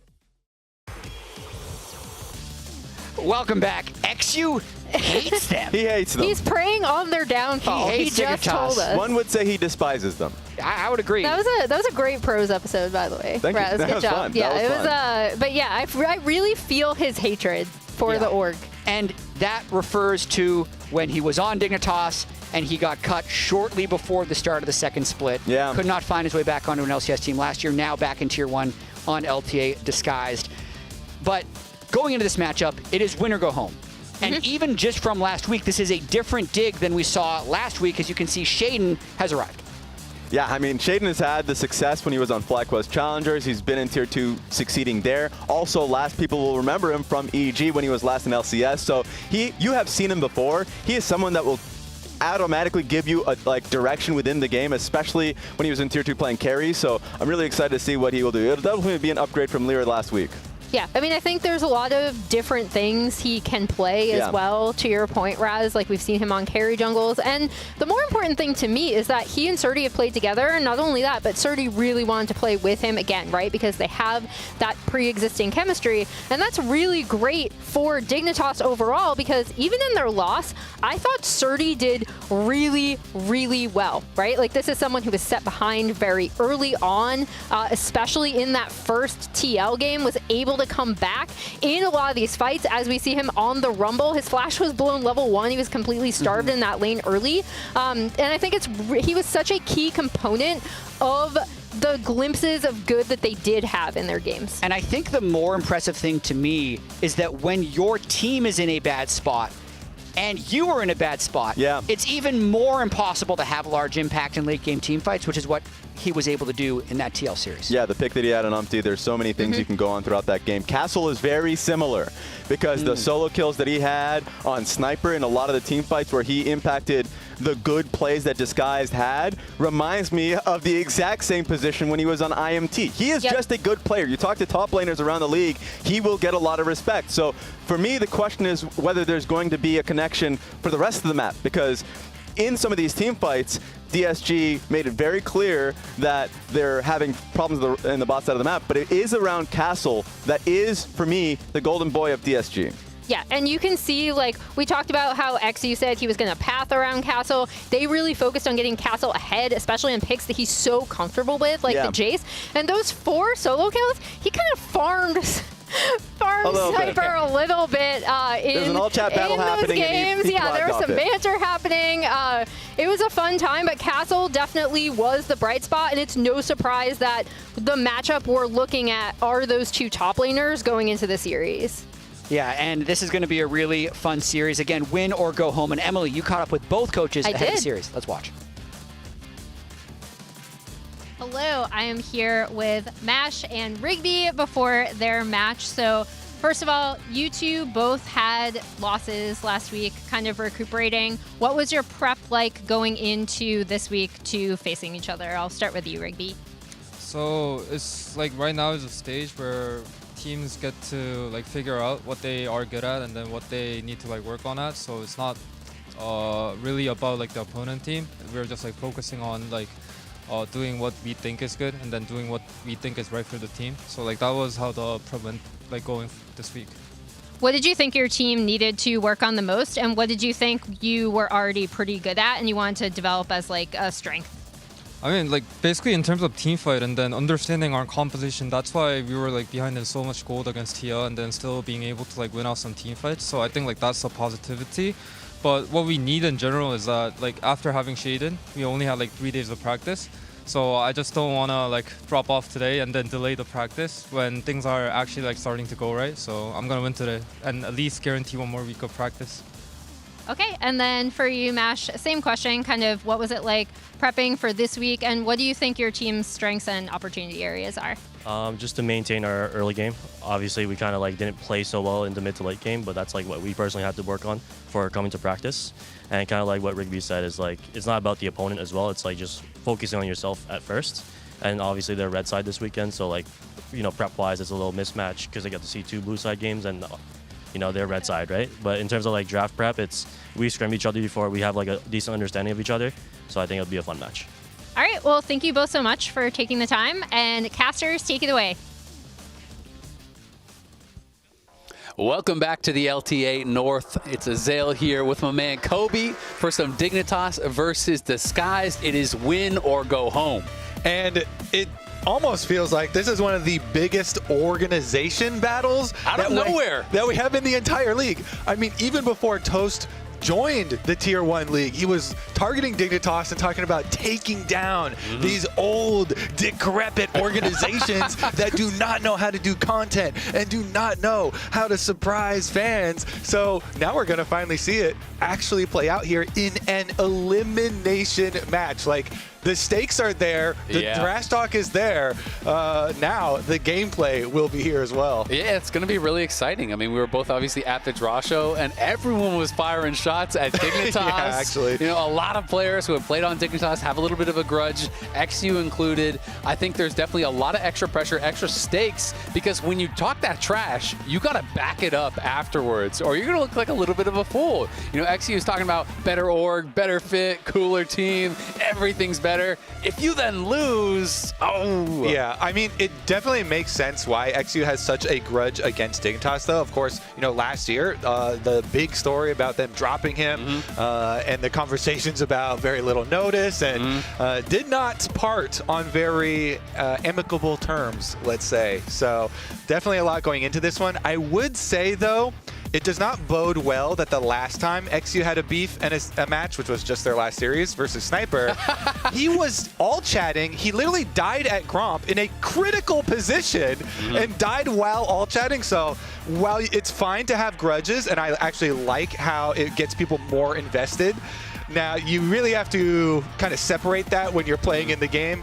You know, don't play an emotional game, Ezreal. You know, calm down. We've all been there. League of Legends is an emotional game. You can get caught up. You can, you know, get really fired up and into it, especially when things have happened in the past and people are messing with your career. But you got to focus on your gameplay first. Yeah, absolutely. And gives you a little bit more respect for APA in his game on his trash talk. True. He seems to stay pretty locked in. Exactly. I know that XU was saying he felt like he was getting in Sniper's head, but he also admitted that he got in his own head. Yeah. So I don't think we're going to see any all chat battles from XU.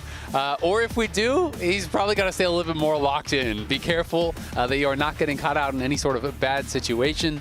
This is going to be a fun series, though, because like they were talking about with the desk, Castle versus Surdy, both of them, you know, had really kind of been that bright point for the team last week. Surdy, to me, was so impressive in particular. You know, coming out against TL, the team was kind of getting smacked around, but he was still able to find some big plays, make it feel like there was some hope in the game for the team.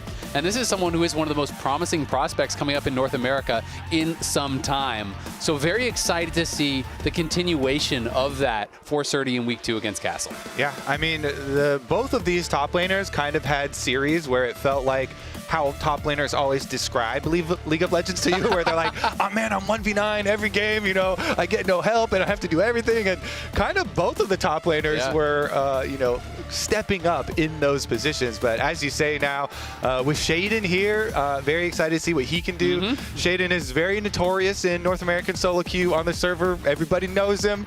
He plays a lot of carry junglers in solo queue, at the very least. You know, lots of Viego and Kindred. So I'm actually pretty hyped to see what the drafts start to look like. I want to see a Surdy Shaden like dual carry game here with top jungle taking the reins. That being said, for Disguised, their bottom lane was actually one of the large weaknesses in their previous series as well. So we'll see about that. But Jace gets slammed as the first pick, and there has been a lot of discussion about, do you want to slam Jace first picks in these sorts of scenarios? Generally, when Cassante is off the board, that's going to be the one, and then debating if you want to go Mbessa or some other different answer into it. Yeah, Vi obviously very high prio has been. That's going to be the lock-in for Shaden. We will be grabbing Corki here. This could be for Kani. It also can be for Tomo. It's been slightly more popular down in the bot lane, but honestly, it's pretty popular both in mid and in bot. Yeah, it's a good flex for sure. Keep the Corki flexible. Actually doing his Katarina shout out as usual. As we'll see what they get down to. I mean, you're already facing guaranteed engage with the Vi, so you know there's at least going to be an element of hard engage to your opponents. The hover of that Mbessa and them kind of thinking that it will come from the other side, I think, from Disguise, flashing that before going here for their Varus answer. And even if Corki is not in bottom lane, Varus is very strong generally anyway, and can lead into this poke that you build when you have a Jace Varus 1-2 pick. Absolutely. And, you know, one of the things that I do really like, this is actually interesting. So they are going to lock Mbessa. So this could just be mid Jace, could be Mbessa top. You can obviously flex depending on matchup as well. Yeah, and like Faker had the Mbessa mid too, so Mbessa can go mid, top, or jungle. True. We'll see if even if XU wants to try his hand at it. I would definitely say Mbessa should be in a solo lane. it definitely has the ability to pop off as a jungle, but I would say, especially in pro play, you generally are going to go way more low econ junglers. Yeah, LeBlanc going to be considered, but not locked in here, as it is going to be the Rumble coming through. Surdy having a really strong game on it last time around, and is considered to be a pretty good matchup against the Mbessa. Can be difficult in these melee matchups. Yeah. So it would be interesting to see, even if Mbessa is not going top, if they would actually swap and try to have the Rumble follow the Mbessa around, or how they want to play out those types of scenarios. Yeah, we'll see about the tracking later, and especially looking at jungles too. We already have the Zyra ban, but they need AP, right? Yeah, they need AP. You might be thinking about some sort of frontline plus AP. So Maokai and Amumu are the two main ones there, because then you get engaged plus you get some AP damage. Yeah. We just saw how much damage Contracts did with Leandri's Maokai. Obviously, that was a very good game for him. But those are kind of the two elements that Disguised are still looking to fill on their team. I mean, if they can't get engaged from jungle, obviously you can draft an engaged support. You can consider things like Lilia. Hasn't been very popular in pro this year. We've seen a little bit. I think I've seen one Elise game, like one brand game, something like that. So those are still around. Elise, and we probably don't want to see another one like that. Of course, Elise definitely is like a popular support more these days. Yeah, it's very.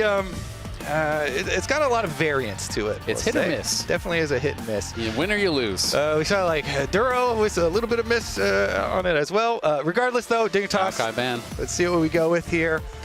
So Maokai's been banned out, so that's another AP jungler that has going to be limited. That is the two most popular by far that are AP junglers in the meta right now.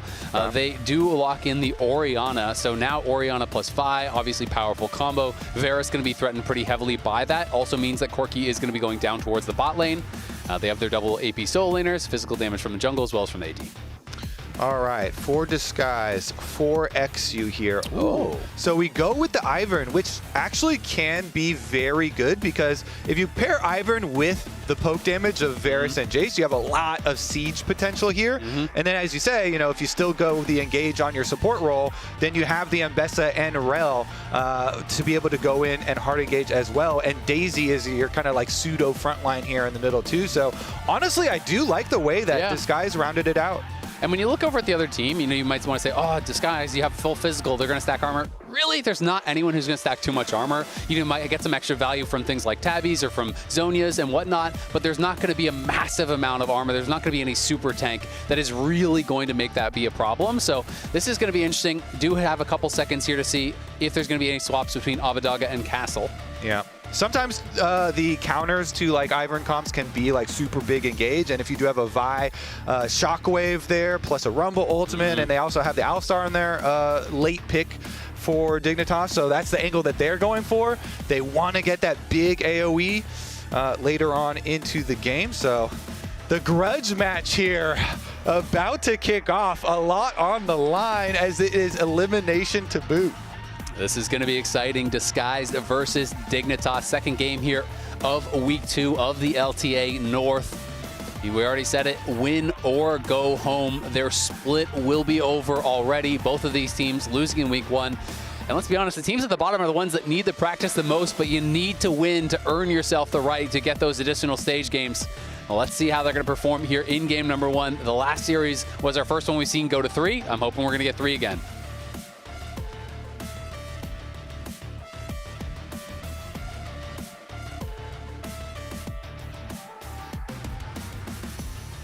And here we go. First thing to look for, are we going to get the deep invade, looking for these lane swap wards on the other side? Looks like a nice defensive fan here for Dignitas, and a little bit of topside concentration for DSG. They're the ones with the Ivern, so they're looking to poke around.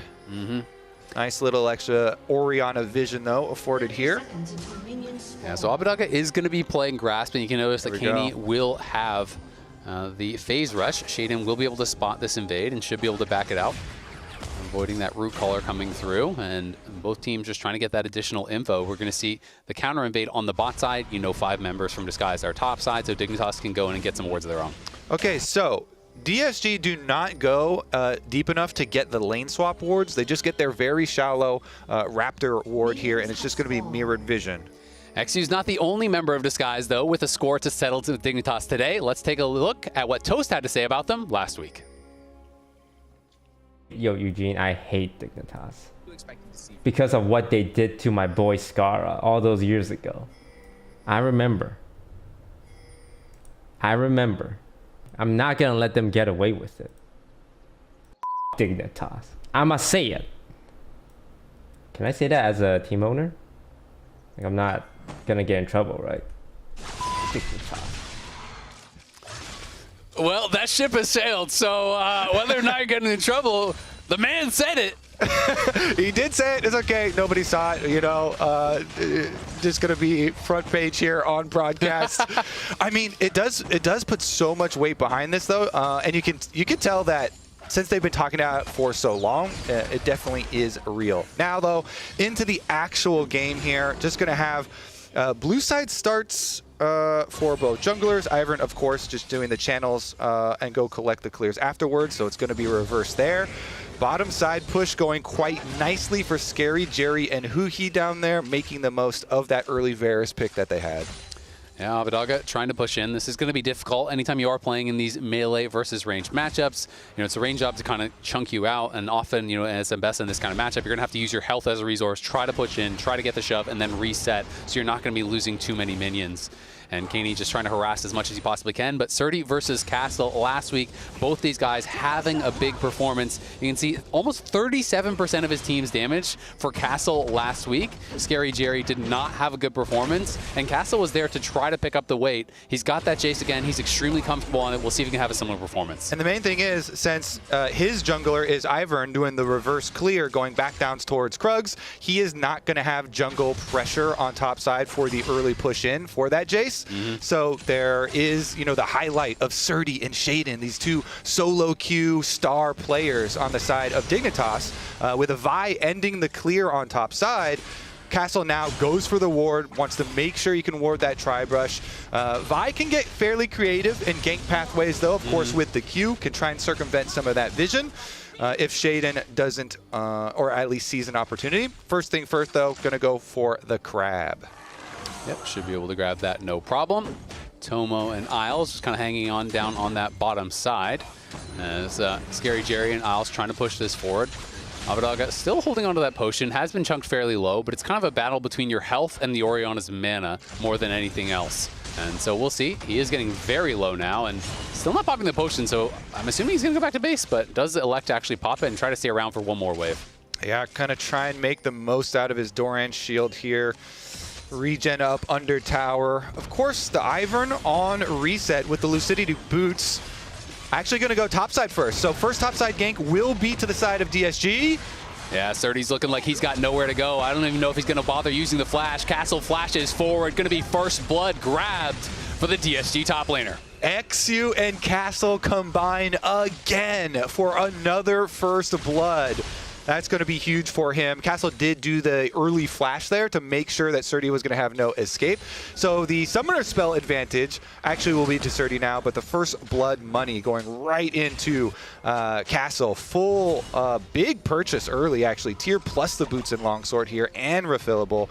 Lane's going to feel quite nice on his immediate teleport back. You look at a pretty big CS advantage already for Scary Jerry and Huhi that they've built up on that bot side. It is going to be teleport for the Varus, so using that for the tempo. Gets back to lane here, and you can see Tomo down a good 9 CS, so nice little bit of pressure. Scary Jerry will just push this out, back it up, and decides not to take another base, but Abadaga teleporting back in a pretty big chunk already, and I do really like the phase rush in this kind of a matchup. You know, it is going to be so much about just spacing the Mbessa, not allowing her to connect with those abilities, and you just got back to base, you already chugged both potions. It's almost time to go home again. Yeah, the extra damage of the turret shot there, just in range of the turret shot when going for that trade, was a little bit painful. But of course, you know, he's got the Ivern who is surfing between top and mid lane right now, and XU going to continue to camp up here. Remember, still summoner spell advantage for Surdy, so does have the flash to be able to get out of this one. But XU looking for kind of counter gank positioning as well. in case Shaden does come through. Shaden trying to farm up here. Of course, Vi will be so much more potent when you get that level 6 and can actually have some kill pressure. Nice toggle by the observers there, though. XU got a little bit too close, was actually spotted by Surdy, so they have the information. Shaden going to be spotted on that ward as well, though, as Katie's fighting mid lane. The shockwave does connect, but Abadaga going to try to look for it. Still has the ultimate available, I do believe. He's holding on to it for now. XU going to be pushed back. Shaden not able to connect with the Vault Breaker. XU has the shield, will be able to survive. It's a trade of ulti just for the HP, but Kani survives, fights his way out of the 1v2. Ooh, definitely a little bit dangerous there. And after they go back, honestly, too, Abadaga with the Mbessa public execution ready and flash ready, maybe he'll be able to make good on the exchange, and Orianna having no shockwave, but it is at the very least going to start to cost them some grubs. Shaden gets one as XU comes on through, and there it is. Oh, the public execution connects, as does that root caller. Huhi is here as well and grabs the kill. That's exactly it. The ult cooldowns difference there, and the public execution does end up resulting in a kill. Actually, a lot quicker than I thought. I thought it was going to be on the next reset, but gets him right before it. Nice move in there. XU really being very active on this Ivern. A lot of solo laners list Ivern very high as one of the most annoying, both because of the shields to be able to turn some of those 2v2s, but also the setup here. So yeah, we'll see. Very close to Daisy for himself too. Both junglers very, very close to their level 6s here. And maybe we'll see Shaden actually be able to get something done. And it was that ward over the wall that really kind of set up Abadaga. That was over the wall towards Raptors. That had been sitting there. They knew the XU was around, but I don't think Kani realized he was on vision, so that public execution connected. Huhi helped to make that roam. Isles now gets the info that Huhi is around as he sees that ward going to be placed. They're trying to cover Kani, who is a little bit vulnerable. Shaden, though, going to elect to start up this dragon. Tomo is back, has the early tabbies, so pretty defensive Corki build here early on, but XU looking like he wants to get in there and try to contest. Daisy front line is imposing. They're going to go try and push him out. Oh, they got the Corki Valkyrie already. Tomo is going to be potentially in some trouble here. Isles stepping forward. You can see the chunk, though, over on a Shaden. Shaden to go aggressive. They're trying to burst down the Mbessa. Mbessa survives, flashes out. Isles, though, trying to keep Shaden alive. Shaden's burning down and going to get sniped by Scary Jerry, who he has to flash and retreat. Dignitas win the skirmish at the end of the day, but it is the kill going the way of DSG. All of their members do survive. Yeah, just going to be a full reset then. There's no teleport for Abadaga, but it'll be fine. They can just have Scary Jerry take over the mid wave and then rotate on down to the bottom side. Still another one to push, so very nice stuff here for DSG in the opener, in the Grudge match, getting big advantages across the map. I mean, Castle has this range versus melee matchup. They got the gank up the top side. He got first blood. They're winning out on the other side of the map in these skirmishes. And it's a much better start for Scary Jerry. Obviously, he made his debut in the LTA last week, to a lot of criticism, let's be frank. But he's off to the races, had a good early lead as far as the CS was concerned, picks up a kill there, working towards his first item here pretty quickly, and has the ability to have a big impact on a game like this. There's a lot of squishy targets to hit with this lethality Varus. Yeah, definitely. As long as he can hit these Qs, which he was able to hit that snipe, finish off that extra kill here through the little skirmish. I mean, the criticism leveled at him, of course, the last series that everybody saw was his first tier 1 series. His teammates were also talking about him being very nervous, but his damage was very, very low for an AD carry. Generally, you'll see AD carries from about 25% up to like 35, even even 40 sometimes for mega carries. But this was very, very low, and it really did show up in a lot of the play too. Like you could tell, very nervous, couldn't step up. He was playing into some very threatening comps, as a low mobility carry too, but is definitely going to have way better stats this time around. I can guarantee it. For your money back for series number 2. And you paid nothing. Exactly. So you're getting nothing. Either way, you're not getting any money. Scary Jerry, though, definitely is getting some money. He got paid. He was the one to land the snipe, and being rotated into mid lane, not quite nice for him. Able to push out and prep for the next objective here, as they do turn their sights towards the vision around the second spawn. Shaden was threatening on Scary Jerry there, but XU was around, and Huhi's wrapping around behind him, so they elect not to go for it. Isles still level 5, as is Huhi. Both just kind of covering down on this mid lane. Abadaga walking up through river. Actually, does get chased by Surdy here. Yeah, they could maybe potentially collapse onto Abadaga. Isles now hitting 6 here. That is big for the Alistar, who he's still trying to soak some experience and get 6 for himself. Is missing that flash and is not playing Hex Flash, it looks like. So now going to be able to have that ultimate available. Shaden looking topside though. Caney getting some good damage down onto Castle. Shockwave going to connect. The Vault Breaker flash does not connect, but the cease and desist is there. The flash available for Castle. He's flashing forward. Doesn't have the damage to finish off Caney, but can he get back to XU? No, he cannot. Shaden whiffs, but they do still grab the kill, and now the Void Grub's spawning. Can they train it into this? There's no TP for Castle. Caney can go back to base and teleport back. Exactly. Caney take a big chunk here, but he can immediately teleport out. Big thing though, if you steal away one of the grubs, then it doesn't count for a feat. XU here, Ivern is not very good at burning them down, but trying to slowly whittle them down here with Scary Jerry. Meanwhile, they're going to go for the recall. Shaden has decided way too dangerous with everybody moving over from mid lane here. Scary Jerry and Huhi have mid lane on lockdown. So they got double resets there on the side of Dignitas, and the objective goes over to DSG. They are just running away with it here, Ezreal. I mean, they already got the kills feats. They are chunking away here through the objective feats as well, on top of the gold lead, and getting to the 4 bonus here for Grubs for the extra Void Might for pushing down towers. Going to help out a lot, as well as gold income on these turret plates will be critical. Yeah, especially if Castle continues to win out in the side lane. You have the Jace pushing in this Rumble, now threatening with that additional Void Grub damage. Castle did spend his flash, so still has to be careful, but it was 2 flashes used on the other side in the trade. Dignitas back out on the map here, looking for a potential take on this dragon. Did not grab any of them so far, so would love to be able to pick that up, as Caney's just going to go back towards mid, hold that wave. We can see Surdy pushing in Ambessa on that top side, and it is the Corki right now matching up with the Jace, but Huhi is actually going to be shadowing that Jace, knowing that there could be someone going for him with no flash. Let's see here. Sweeper used. Creeping in. Doesn't seem like there should be any exposure here. Tomo going to play it safe. Clear wave. Move on over. Isles takes away the vision inside Dragon Pit 2. So nice little setup here from Dignitas. Trying to at least get a pocket of vision to be able to play from as Shaden comes on through. A lot of those first items now coming through here for DSG. You can see for top lane, jungle, mid, all completing their first item. Ghostblade done on the other side for Scary Jerry, as well as that Redemption. Such a big first item for these 5v5 team fights, and Ivern can get it so quick. And I think Ivern going to come right on over to try and contest this too. XU's going to head on over, beeline for it. They do have Abadaga's teleport ready, so Ambessa could come down to join. They're just going to try and force in. Castle's on the bottom side, so it's a little bit of a pincer movement here from DSG. Yeah, they go. Big engage from Hui. Change of Corruption there to follow it up. How much damage do they have? Tomo in the backline trying to fire back. Caney trying to get some damage out as well. Still has the Shockwave available. Can't find it onto anything as Isles has to flash out. Barely surviving. Surdy now going to get chased down here by Abadaga. Has the flash. May have to use it. Goes for the overheat. Trying to hold on to that summoner. Will be able to do so. Isles ended up burning down even after flashing out with the ulti. DSG win another fight off of a great engage from Hui.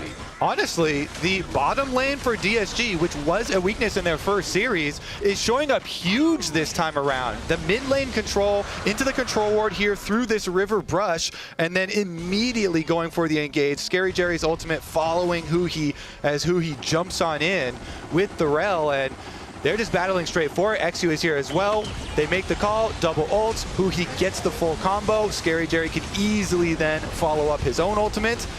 And by that time, the fight is already over. With everybody flashing out here, trying to survive, and still not for surviving, burning down at the end there. The extra little bit of a kill. DSG are just running away with it. The grudge match, Ezreal is looking as one-sided as the trash talk was. People were wondering, like, when is Dig going to trash talk back? Are they going to say anything back? Not after this game so far. We'll see, though. Huhi potentially going to get caught out. And I mean, you saw that Shockwave hit 3 members from Caney, did nothing, right? You know, it was hitting some of those tankier members. Orianna needs some time to get online. I do think the scaling is good here for Dignitas, but the question is, do you have enough time? DSG doing a good job pushing the pace. You can see Isles getting poked over the wall there by Huhi and XU. And again, it's both the side lanes being pushed up here by DSG. It's going to be Dignitas slow to answer right now. No one is even going down towards the Jace just yet. Yep. I mean, they've got more threatening side lanes that can push easier, and they have the 4 grub bonus. for applying that pressure. So constantly going to have the first move here for DSG. They can take these resets, take this recall here for Castle, get his Merc Treads completed so that he's even safer when he's trying to apply that pressure in the side lane, harder to lock down. And Abadaga constantly putting the pressure up on this top side. Good toggle again from observers to show that vision control and how dark it is for Dignitas. Like, Dignitas are just playing defense, and so you constantly kind of lose little bits of resources when you're getting pushed in on all sides and you have no vision to see any of the plays that your opponents are setting up. Shaden here now kind of venturing into the darkness and try and get a little bit of something set up for themselves to try and hopefully counter one of these DSG plays. But DSG, very easy for them. A new objective spawns, go take it. Yep, and Castle's just playing very defensive on that bot side. Did elect to go Shojin first. I actually really like this build, going Shojin into full tank. You're staying in combat a lot longer. You stack up the Shojin very easily, and it kind of gives you a lot more early game power instead of just going like straight into tank or even the Eclipse build. I'm a big fan. Yeah, I definitely like the Shojin plus Fimbulwinter more than the Undying builds, which is like, oh, it's like pure tank. kind of cool that you know, you get to abuse the Undying for a while, but this one definitely much more threatening. Being able to play off those base damages too. And man, the Ivern just really kind of denies a lot of the comeback possibilities here for Dig. Dig are going to have to start to get creative, because when you don't have deep vision as this team, you're going to have to just move as a group. And if you're moving as a group to look for your Vi plus Orianna combination to get some big engage, then you're probably going to be giving up some resources on some other area of the map. And right now, bottom side is just getting pressured out. Yeah, Surdy's just going to have to walk this one out. He's not really in any danger of dying, but it is going to mean the tower will fall. They overload this side of the map. They push him back. They grab that first tower, and the feats of strength there are going to be grabbed up. So they have the upgraded boots. They're trying to trade back on this top side. May be able to do so, but DSG, again, coming out ahead. And the thing is, DSG have Rift Herald. There you go. Immediately they pop it, so they're going to get a 2-for-1 here on towers. Even though Orianna tries to finish up that top tower, they're going to go Rift Herald immediately into the tower and threaten them as well. Yeah, this is going to be tough. XU just drives it straight in. Surdy is moving over. Caney now going back to base. The tower will fall. They should be able to defend the next one as who he's going to jump in. Yeah, okay. He thinks better of that. Shortest ride ever. He just called an Uber to go down the block. It's like, I can't be bothered to walk this distance. Yeah, looked like he was going to hop in. He was thinking about it. But then when you go forward with 300 health on that thing, it's just going to die. You're going to pop out in the wrong spot and maybe die yourself. So does think better of it at the end of the day. And, did not pass that driving test. No. He got in and immediately was like, where do I go? Where do I go? It's time to update that prescription. Eject. You know? We've all been there. We're glasses users ourselves, you know? Yeah, very true. Very true. All right, well, honestly, the damage was already done, so it's just a bit of comedic relief here for this game, because DSG, they honestly almost have a stranglehold on this game. With the next dragon spawning, they just took both of these towers that are supposed to be the defense that Dignitas want to be able to create their play off of, but now that's us. Yeah, exactly. I love that show. It actually is a pretty good one. We'll look at getting some more warm background drop. I think you know, the brick wall behind us. We'll get some extra flavor. It's warm enough with your bright personality, Kobe. Yeah, beautiful. Honestly, and the extra light shining off of your shiny head. Exactly. Also warms us up. There you go. It's like a heat lamp, really. You know? It actually is. You don't want to stare too closely at it. Blind yourself. Like looking at the sun. Exactly. You shine so brightly, my friend. Thank you. But we'll see, you know, if Dignitas is going to be able to find a shining light in this game. When you fall behind an Ivern, it is really tough. You kind of have to hit that critical mass where you can burst people down before they get multiple rotations of shields out, or it feels like you're always going to lose that fight. So, you touched on it earlier. It always feels so hard playing against an Ivern from behind. You go in, the shield comes out, Daisy's blocking up, the redemption comes down, and you have to be able to kill someone really quick without spending too much and then just losing the subsequent fight. Yeah, the Moonstone shields on people is crazy. The Daisy life bar just walking at you. All right, let's see how they handle this, because it looks like the split push here is just going to be uncontested as Castle on the Jace once again pushing in on top tower, and the rest of the map has 0 areas where Dignitas can apply real threat. Even though Otacon is on the other side of the map, they can't apply threat on starting it. You're just going to shred your own armor and magic resist, and then you get trapped in there. It's very hard to escape from that little corridor. So Dignitas here, they're hoping for something big. We'll see if they can actually find it. They're going to go for a big engage here on XU. XU flashes back, but he's got nowhere to go. He's in the back of the pit. The rest of the team's coming forward. Scary Jerry getting zoned out, but Abadaga and Castle have double TV behind, and here comes Katie. He's in so much trouble, knocked down in the back line. Starting with a great equalizer across multiple members. Tomo Valkyrie forward, trying to take out XU. Can't win the fight. Neither can Surdy. It's Dignitas falling apart, and it's DSG running them over. And that's going to be Otacon as well for DSG. XU here, very nicely done. He just creates enough distance that there's no damage follow-up on him. In Dignitas, you could tell they were feeling desperate. They just felt like we have to full send, we have to go for something, and they felt like XU attacking this ward. This double TB was so quick too. Yeah, immediate answer there. You can tell the double solo lanes come in immediately. XU though kited back away from the rest of the follow-up damage, so the Ivern was safe, and it was a really good kind of sacrificial play from Huhi. Goes in on the rail, locks them up long enough that the double solo lane teleports get there. Abadaga and Castle are able to clean up, and that's just going to be a wipe here. Dignitas kind of know it, because Otacon also going the way of DSG. It is just domination now. Yeah, they are getting crushed in this game.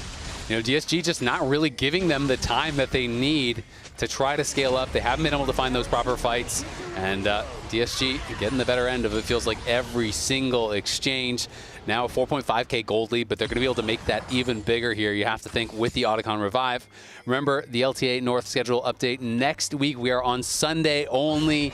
That is going to be Sunday only, no games on Saturday. And those are going to be the final games before the teams head off to Brazil to decide those final teams that will be heading off for that America's battle. Yeah, super exciting. We're going to determine the first 2 tomorrow, and then that Sunday day you're talking about will be those remaining 2. Here's the Siege with the Ivern and with the Revive buffs from Otacon. So not a lot Dig can do. It's like, hey guys, focus on the minions, try and clear out minion wave after minion wave. Like, every minion wave we clear out, that is a dub. Like, that is a big win for us. We can beat the minions. We can't beat the champions. Yeah, but the equalizer still looking threaten those minions. Try and burn the minion waves down. Try and buy yourself some time. The Otacon buff, try and time it out. Is kind of the best defense in that scenario. Just try and wait out the duration of it. So hard, though. It lasts quite a long time here, and you can see Ambessa, Abadaga pushing up mid lane. They go from the tier 2 top. First wave was used on that equalizer. They take that down, but they lose the tower on the next wave. They're going to lose the mid tier 2 here as well. Castle is getting burned down. We'll see if he loses that GA. Does not look like it, and the flash going to be forced in retreat from Scary Jerry's Chains of Corruption. So 2 tier 2s grabbed very quickly, and now they're heading down towards bot. They can even use this to help grab the dragon. Yep. 57 seconds left on the spawn there, but still going to be able to push out all waves. And if we did another vision toggle, even Dignitas' own side of the map starts to get very dark and, and scary for them to go into. It's like the areas leading up to this dragon do not belong to you anymore. Tough. So honestly, at that point too, you decide, all right, are we going to just play full defense at our inhibitor towers and hope that our opponents mess up a dive and try and defend there? Or are we going to say, screw it, Hail Mary, everybody group up and just run straight into them to try and fight? I would say the higher percentage play is probably like camp on a tower or camp on a control ward, but here we go. We are just going to group up and full send. Yeah, we'll see if they can find it. Shaden going to get roomed up. Doesn't have his flash, but they won't commit to the play off of this. Surprised that they're going to come out for this dragon. I'd rather just see them back it up. The side lanes are getting pushed in. Wait for a Baron or something to contest. Yeah, it's only dragon number 3. That's why I said the higher percentage play is to try and camp on a control ward or camp on your tower and hope for an opening or mistake presented by your opponents. It looks like they will opt for that. They just made a little bit of a move here to see if they could find anyone. As the Otacon buff has fallen off. So any pick then actually would be quite meaningful, but nothing presents itself, so back to defense. Yep, going to be on the back end once again. Baron going to be spawning up here right now as we speak. Third Dragon Claim for DSG. Baron on the map. This is where things are going to get really, really tough. You talked about the lack of vision they have. At the very least, they did get out on the map, got a couple wards over in this Baron area. Really just the 2, I guess. But DSG now, after having pushed in that bottom side and taking the Dragon, they're going to go look to try to reclaim this. And Abadaga already spots one of the wards. The second is a little bit deeper, but they have no vision on the actual pit. You know what this would be the perfect time for? I wish Toast was here today also, so we could go interview and he could start gloating after a game 1, because gloating after game 1 is content either way. Yeah, like if you smash them, then it's like, oh yeah, we started gloating, we had confidence, you know, we're trash talking pretty early in the series. But then if they win game 1 and then lose the next 2 games, then you also get content there. That's why trash talk before the series is always the best trash talk. You can't wait to trash talk till after you beat him. He's done trash talk before, and he could do trash talk during. Sure. Yeah, at all times. That's another look as Hui's going to go in on Tomo. Tomo's going to get Chains of Corruption, Cleanse, Flash, Valkyrie, all to safety. Ignite is on him. Hui's the one in trouble right now. The Redemption coming down, trying to keep him up. He's the first to fall, but it's Castle, and it's Abadaga in the back line, and it's Dignitas getting cut to pieces. Whips and chains. Abadaga cutting him down. Surdy trying to keep the team alive here with Isles. Isles going to get a nice Q, but he's rooted up and he's going to be knocked down. Abadaga can't find anything more. The solo laners will survive, but everyone else falls, and it's just in trade for the Rel. Yeah, they're like, you know what? Hui's position in this match is to sacrifice for the duration of our double teleports to come in. And maybe a little 1 second quicker possibly could have been done there, but they still get there in time. The double solo lanes come in again. The TPs are looking on point. Yeah, the double teleports, they rip them apart once again, chase them down, and claim their reward.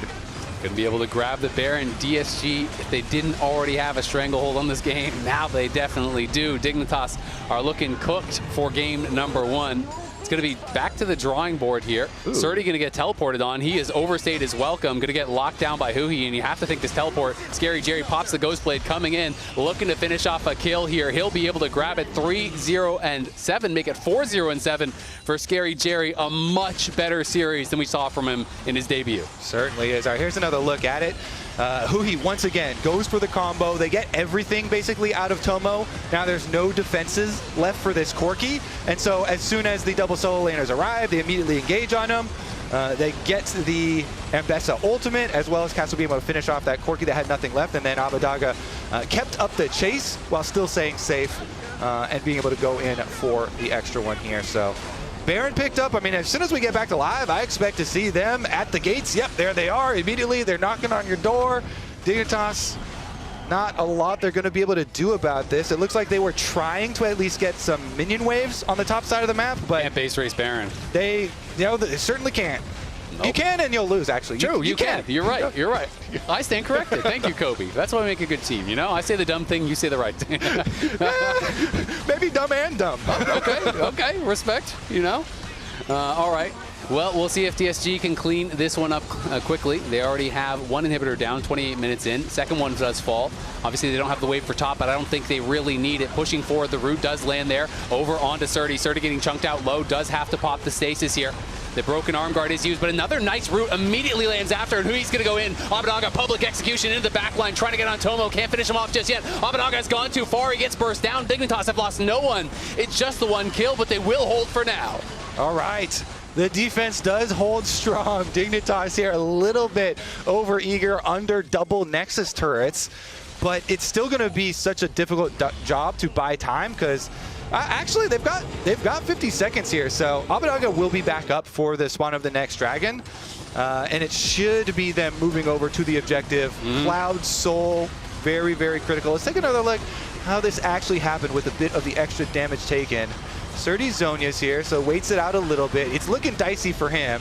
Then they go in for the full combo. It's Abadaga under the tower there with the Ambessa ultimate, and Surdy just lives barely there. Look how tiny that life bar was, but it ended up meaning there was no trade kill. Still counts. It still counts, and it's it was the quality of the life bar, not the size. Exactly, and he used it well.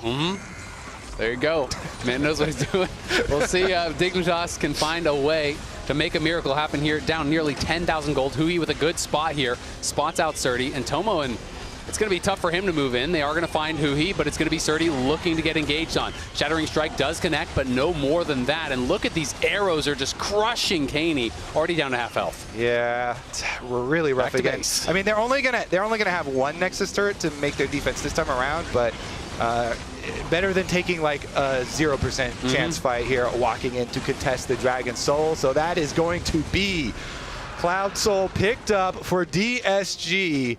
They can walk even quicker over to the top lane to finish on pushing it in. I would assume that they want to go for a triple inhib ending since they already gave up one Nexus push. Generally, after you die one time and get kind of pushed back off on one Nexus push, gonna go a little bit safer next time around. So yep, heading up top side, push that wave in, go grab the third inhib, and here we go. Dignitas, can you find another angle? One bright spot, 3 items now for the Corki as well as for the Orianna, and Orianna just hit level 16. So you have the max rank ulti, you have the Void Staff completed, obviously would love a Death Cap or something behind that, but you know there is some real threat if they can find the backline, but that is a very big if, and they still have to deal with XU here, who is going to be keeping those carries as safe as he possibly can, and he's got a Mage Eyes. Yeah, 10 stacks, you get the bonus here for XU. He can stay so safe, put up these Brush for the Siege. Daisy will be super annoying, slowly whittle down this turret. Nobody has to go under turret. You will have the pressure with these Varus arrows coming through, with the Jace as well, and they can just murder it. Yeah, they're just going to step forward and be able to knock this down. The Supers didn't even need to wait for the Miles flashes forward. There's the Equalizer, but it's a public execution in the backline with Huhi. Abanaga is cutting him to pieces. Caney barely living. Surdy pushes him back. Caney trying to get back to the fountain here, but Tomo is gone. Shaden is gone, and it's a 3v5 at the steps of the Nexus. DSG pushing forward here, trying to knock down that last tower. It is gone, and Isles doesn't have a lot of health to work with here. Castle in the backline, flashing forward, knocking Surdy back. Will get back into the fountain, barely survives there, but DSG are going to clean this one up. They're going to take game number 1 against their rivals in a very dominant game. Yeah, let's get like a little post-game 1 interview. A little spice on that trash talk. Honestly, they were way more focused this time around. They took care of business. They did, and LTA North Twitch subs are back. Join the community for exclusive content, including the League of Legends in-game emote, Why Not?, for paid and gifted subs. Plus, get access to all of our exclusive LTA North Twitch emotes, like Ezreal Nodders. Subscribe today to the LTA. We're heading to the break. Game 2 is right after this.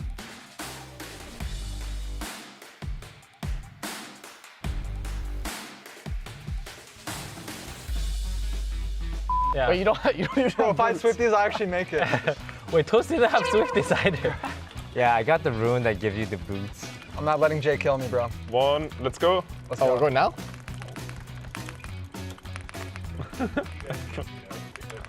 There's one here, guys. Care. Let's play together. Yep, one on the side. Care, guys, middle line. I'm calling it out for Toast, mostly. Toast care, bro. Oh my goodness! Bro, what am I talking about? in there? Like, I can regen. That's why I pick Evelyn. Bro, what is this part?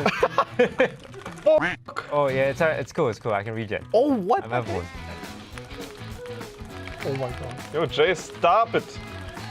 What? Oh, you're cheating. Yo, I got you. I got you. Oh, only Toast made it. Wait, he made it? Bro, ulted. This guy just has a crazy Wait, why can't I ult? in the world, bro. I'm 1 HP. I'm trying to Bartle my teammates. Oh, your teammates? Yeah, it's legal, right? Don't kill me, Jay. It must be legal. Yo, I'll ult the Rammus. Get him. He's ulting. Get him. Thank you. Oh. Come on, guys. I'm too good, I think. Oh, I hate this guy. You guys make it already? Yo, in 60 seconds, I can ult for you again, Jay. You and the... I can't like auto refresh my Yeah, it's Jerry and Felix. Jay, please. Please. I got it. Oh, the Rammus jump. I'm actually dodging everything. Oh, this champ is slow as shit, actually. I can't dodge when I'm in Nunu W. Hopefully I don't get hit. No. This champ sucks. This champ sucks. Eating every single. Slow and steady wins the race. Like, why am I playing? Ah! Oh, I'm so bad. Oh my god. Just sick. No! No! No! Don't kill me! Don't kill me! Alright, slow and steady wins the race. Kamoom. I'm gonna make it. No! No! Where is he? He's not. Come on, kill him! Kill them! Kill them! Kill them! I'm in there. No! Steady. Yes, sir. Okay, I just Yes, have sir. to beat Toast. Kill Toast, please, Felix. Aim at him! Aim at him! Right. Wait, I can revive. I got first. Oh no. Jerry. Oh, I'm so low. Jay, are you playing still? Yeah. Toast, come on. Just the 1 Felix, HP come hack on. rim. Come on. Yo, just Felix, no! Kill him, please. Let him go, let him go. Felix, let him go. No, kill him.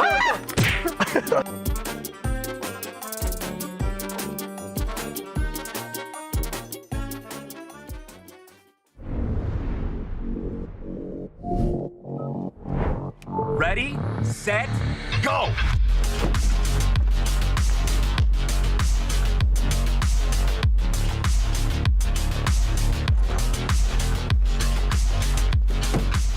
I'm at 47%. Oh, I'm on 63%. Man, I'm at 50%. Boom! 80%. Winner! The Kia EV9 can go from 10% charge to 80% charge in just 24 minutes with DC fast charging.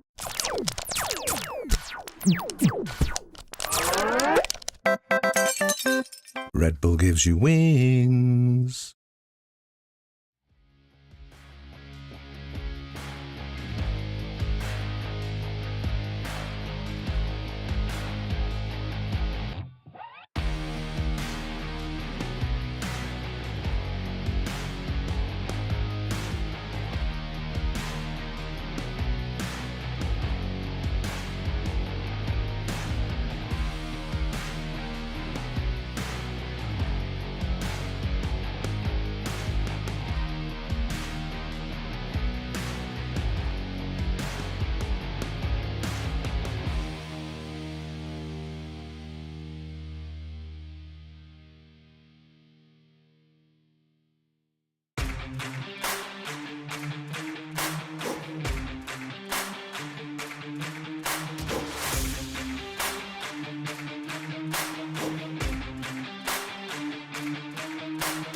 Running through every block, we cannot ever be stopped. Put that on everything.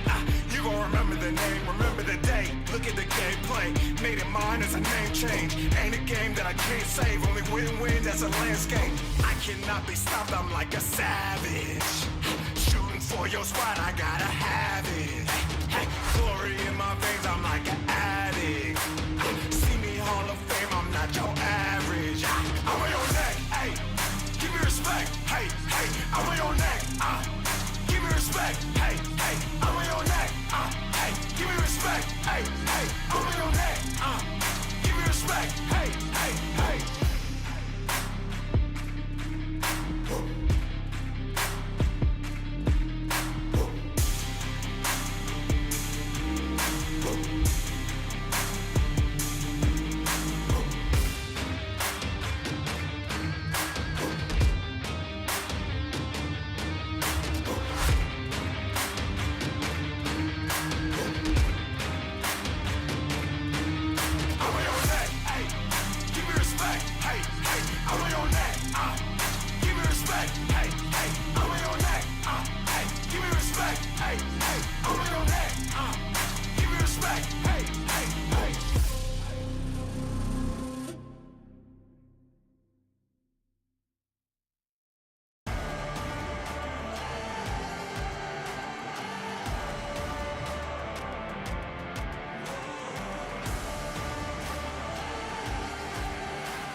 you guys are playing against DSG this Saturday. So some old friends that you ran into during the NACL, XU and Scary Jerry, both on that team. A, are you excited to play against Jerry again on the LAN stage because it went pretty well for you last time? And B, what's your thoughts going into the series? I think if we lose, it's really embarrassing.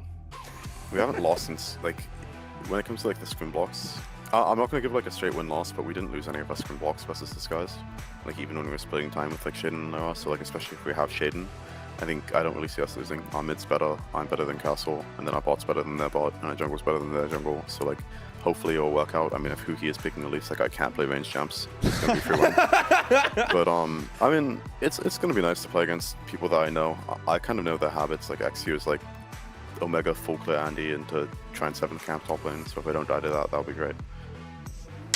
Welcome back. You just saw a clip from earlier this week of Sturdy on the Salty Runback podcast. So we need to show what actually happened, though. As long as I don't die to the 7 camp gank top full clear. Don't do it to him. Oh, here we go. 1. Don't do it to him. 2. I mean, he's Ivern, man. This is what he does. I know. He just full clears. But yep, runs all the way back down. Ivern jungle pathing at its finest. Especially with that animation. I know. So you know. Yeah. Hit me. This is fascinating to watch. Here we go. It's not a direct 7 camp gank for what it's worth. He recalled afterwards, so the timing is off. This was 30 seconds later than 30 would have expected. So that's why he technically did clear 7 camps and then gank top, but it wasn't like immediate. But who's holding on to that clip just for this moment is the question. That's a good question. Who's doing that just to get him afterwards? That's crazy. But yes, he did fall victim to the gank. He did, and I'm also hearing my bad in the back. So someone took accountability for that one. But honestly, all of what he said ended up happening. They're now 1 game away from a very embarrassing moment in Sturdy's opinion. Yeah, I mean, he called out, he's like, I think if we lose, it's really embarrassing. We haven't lost in scrims. I think the big thing, though, because we talked about the setup for this, Raz, is the fact that XU has talked about going topside for Castle, getting him ahead. We saw it on the Jace before. Yep. We just saw it on the Jace again. XU is, I think, in my opinion, at his best when there is a very easy early game plan that he wants to execute. It's usually past 15 minutes that, in my opinion, he tends to have issues with like where he needs to be on the map. But I think once again, we saw that from him today. And of course, it's going topside. Yes, very influential. The topside gank was great. Same happened when he went towards mid lane. Overall, I thought it was definitely a much better look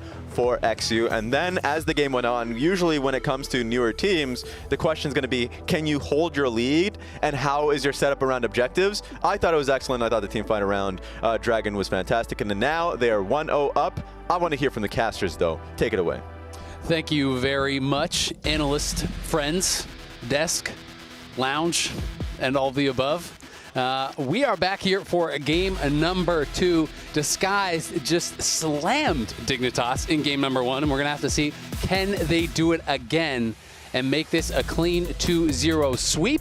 Or are we going to be going the distance here? Can Dignitas bounce back and make something happen? What are you feeling, Kobe? I'm feeling like we've got one of the most brutal formats ever, and you're about to feel the pain right now. Like these moments, these elimination moments are the big ones. You can tell Disguise, once you get that 1 game up even, that little bit of breathing room, it's suddenly, this is going to take a lot of the stress off them. So going into game number 2, not only do you have that win, but now you get to play a little bit more freely. Some of the casters were talking about how in game number 3 last time around, like when you get Otacon buff, you get to play more freely, because you've got a free revive. Now in a best of 3, you've got a little free revive there next one. So we'll see how aggressive they can get, and Dignitas are really sweating because this is it could be all over so quickly. Let's get into Fearless draft number 1 here, though. Our first set with extra Fearless elimination. So this is going to further whittle down here on especially the top lane pool. And that leaves the Cassante open, which was banned last time around. So that's a no-brainer first pick slam. Yeah, absolutely. I mean, Mbessa's gone. Jace is gone from last game. We already have, the Poppy and the Jax banned out. Poppy, one of my favorite answers into the Cassante. I do think it's quite strong. Of course, there's a lot of different options that Castle can still go towards. Play things like Gnar if you want to play something standard. But really, you do have a lot of champs still open. considering this first pick here of the Ashe. And they are going to elect to lock it in. Kalista still banned out, and a couple of those prime 80 carries were taken last game. Yeah, I do like getting some utility for bottom lane. Scary Jerry looked a lot better this time around on the Varus. I mean, to Huhi's credit, Huhi did so much setup work in the last game. Ooh, very early Rudy here in answer to the Cassante. So they're not keeping it, in the shroud here. They are slamming it immediately. Knowing that this Udyr, I guess technically it could be a jungle Udyr, but I would put those percentage chances extremely low.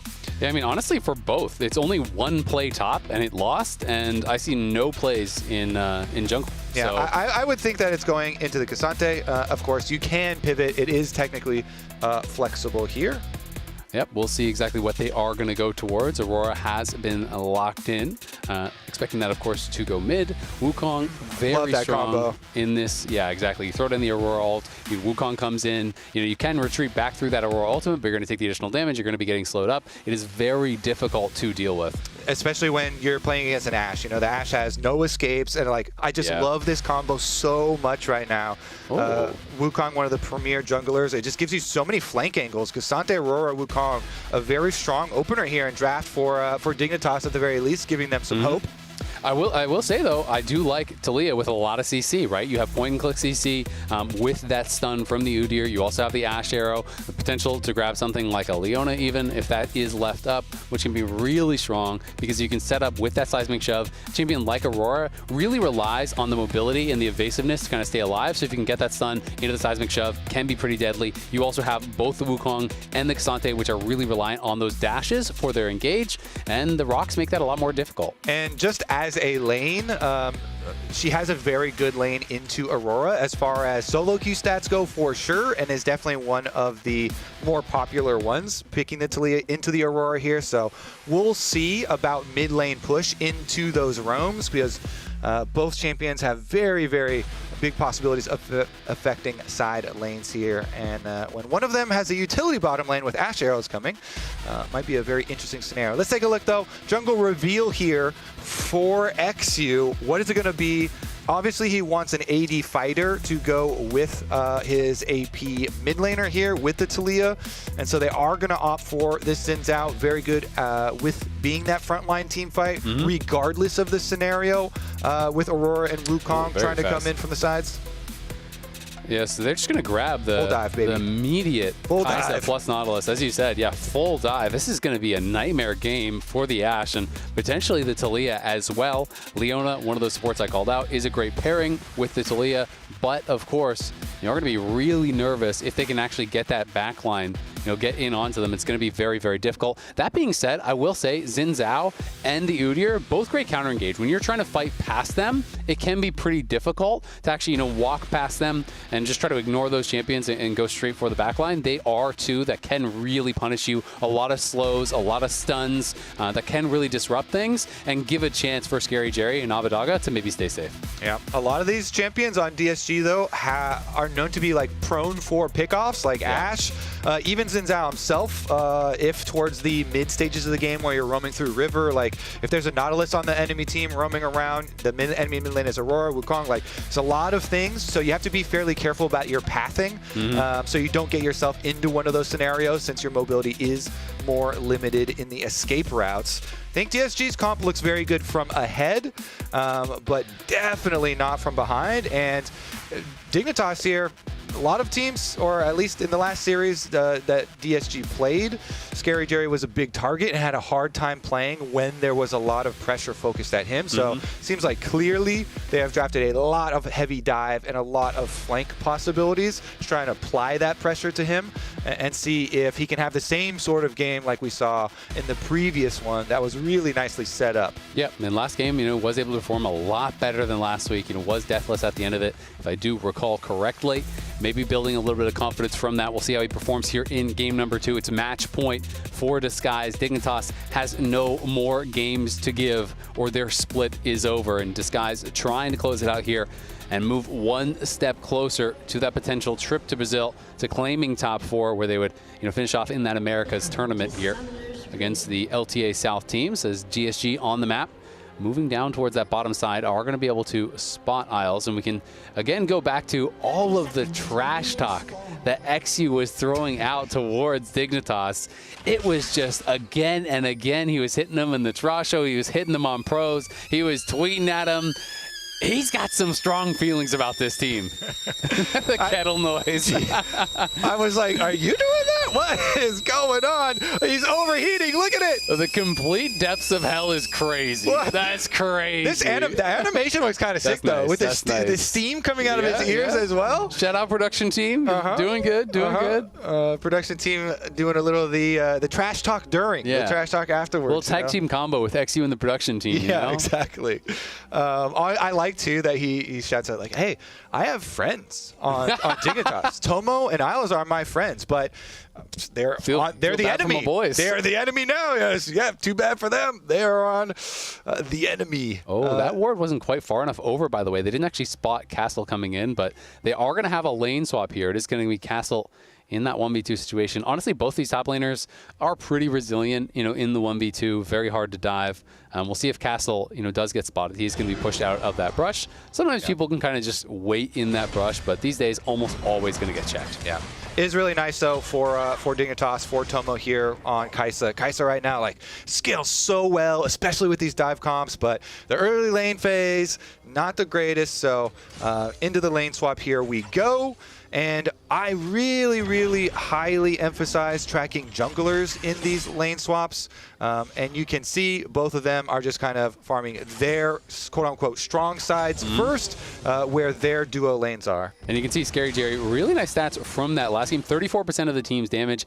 In the last games last week, he did 16% of the team's damage. Yeah. So, really a much better performance here. They are going to try to set up for a potential dive. This is considered very risky because it pushes him faster. The cannon comes later. Often you can get level 2, but Surdy is not level 2. He got zoned off of the melee minion XP. Let's see if they can pull off the dive. Surdy trying to buy time to get some experience here. They're going to start up the dive now with the Ignite. Huhi holding aggro, and that is a freebie well executed by DSG. Yeah, really nicely done. You can tell the small things. Like XU goes in, he preps his Q on the tower, gets it to the third Talon strike first, so he can get that knock up instantly. They tank the tower easily. Not that confused with the second Talon strike. Nope, the second Talon strike doesn't knock him up, so you need that third one. Get that CC done, and that was done really well because, like you say, with the turrets heating up stronger now, the damage ramps up very quickly. It can really get out of check when you're playing against a Cassante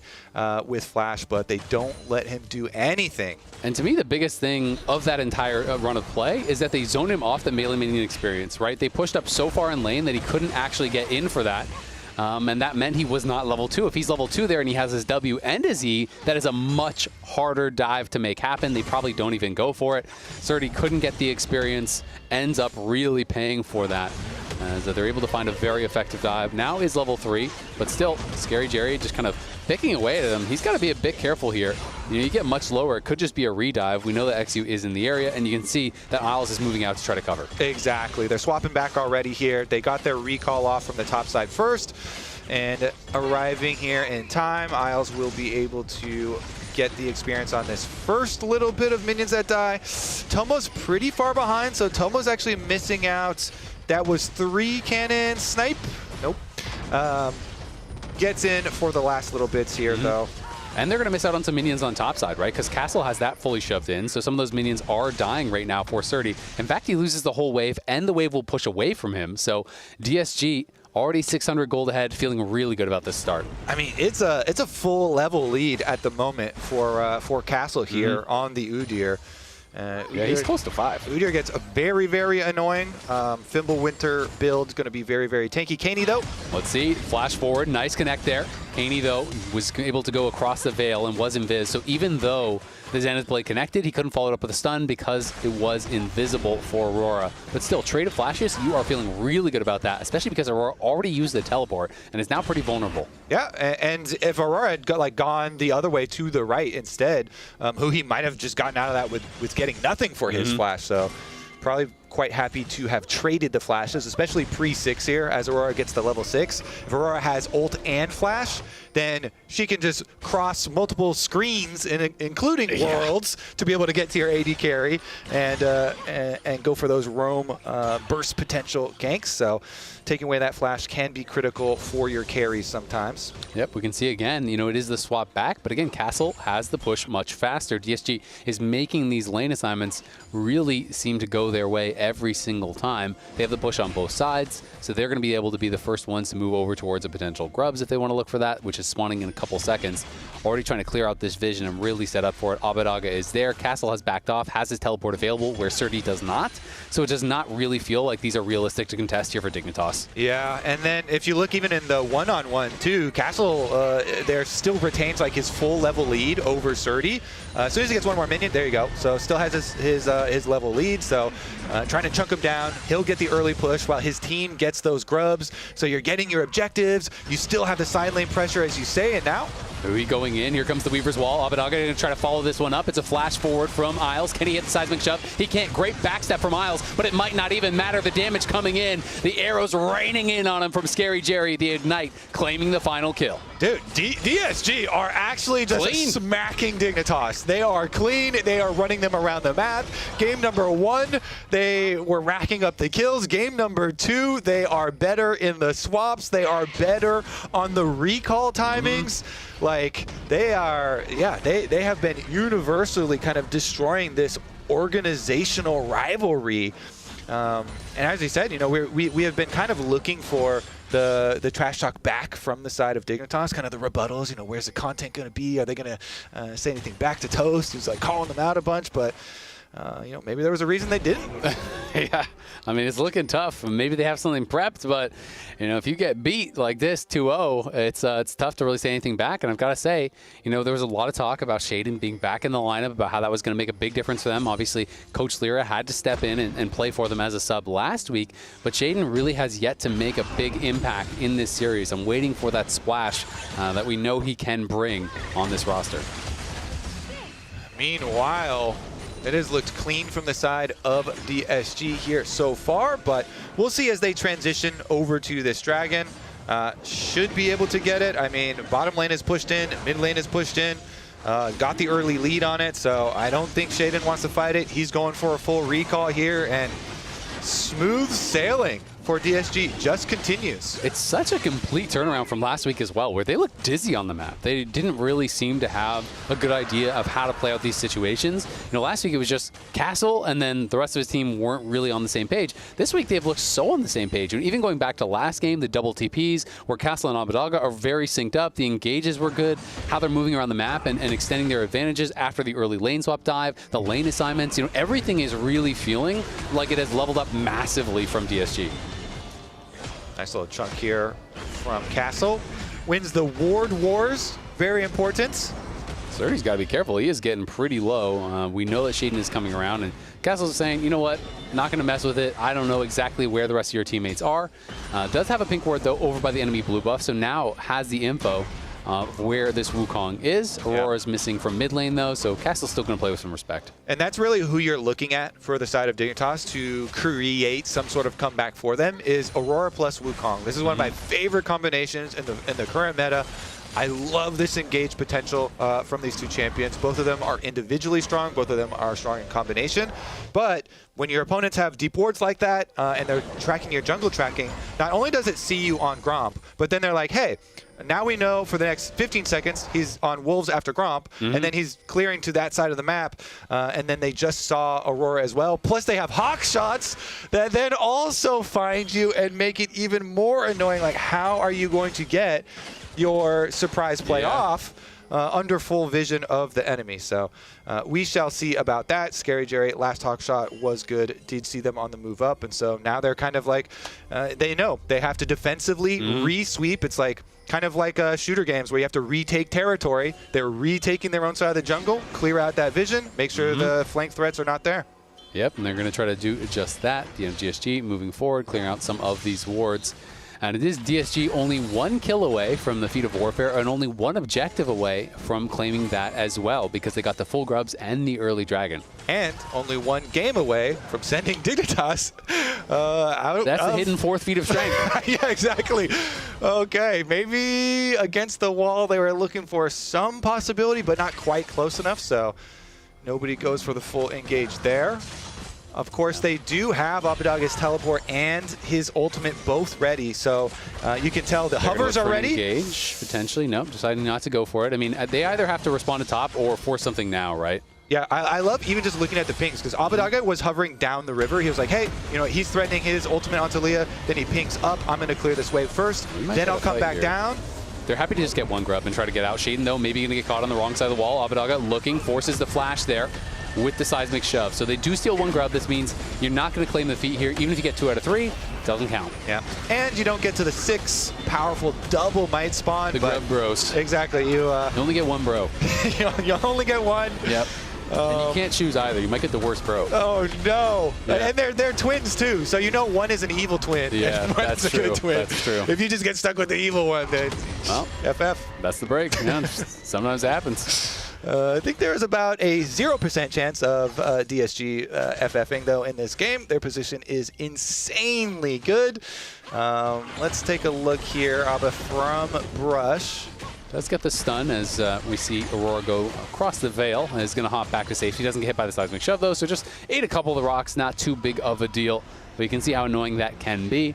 Abadaga, of course, playing phase rush here, and is going to be pretty annoying in these fights in general, but you know, you can be quite squishy on the Talia. If your positioning is really good, you're going to be a nightmare for the other team, but if you step 1 foot wrong, there still is that chance of Dignitas finding that perfect engage like you talked about. You know, you were a fan of the draft. This Ashe is vulnerable. The Talia is vulnerable. You even talked about Xin Zhao. Sometimes you go a little bit too far forward. You can't get out. So definitely are options here, despite the fact that everything is going DSG's way. It's just a 1,000 gold lead. So when 1 item is completed for Dignitas, they can look for a fight and maybe turn this game right around. Yeah, they've got their Kraken Slayer done here on Tomo, and you know the Nautilus Kaisa engage like dive is going to be one of the critical parts on trying to get themselves a kill, trying to get some money back into this game. And you know, once you start to get a couple of picks, then you can kind of snowball each pick into 1 extra objective, a little bit more territory on the map. You know, try and build your pathway back into the game that way. But currently DSG with supreme vision control through the river, as well as the dragon is very, very close to spawning here.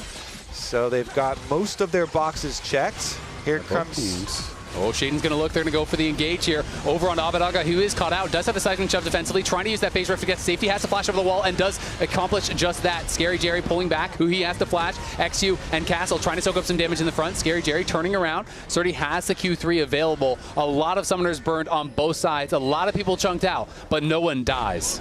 Some good patience showed there by Abadaga as he got jumped on. Saved his flash until the full flank came through, escaping with his life over the wall. And now he does have his Seraphs. Let's see. TP to top. They're just going to give.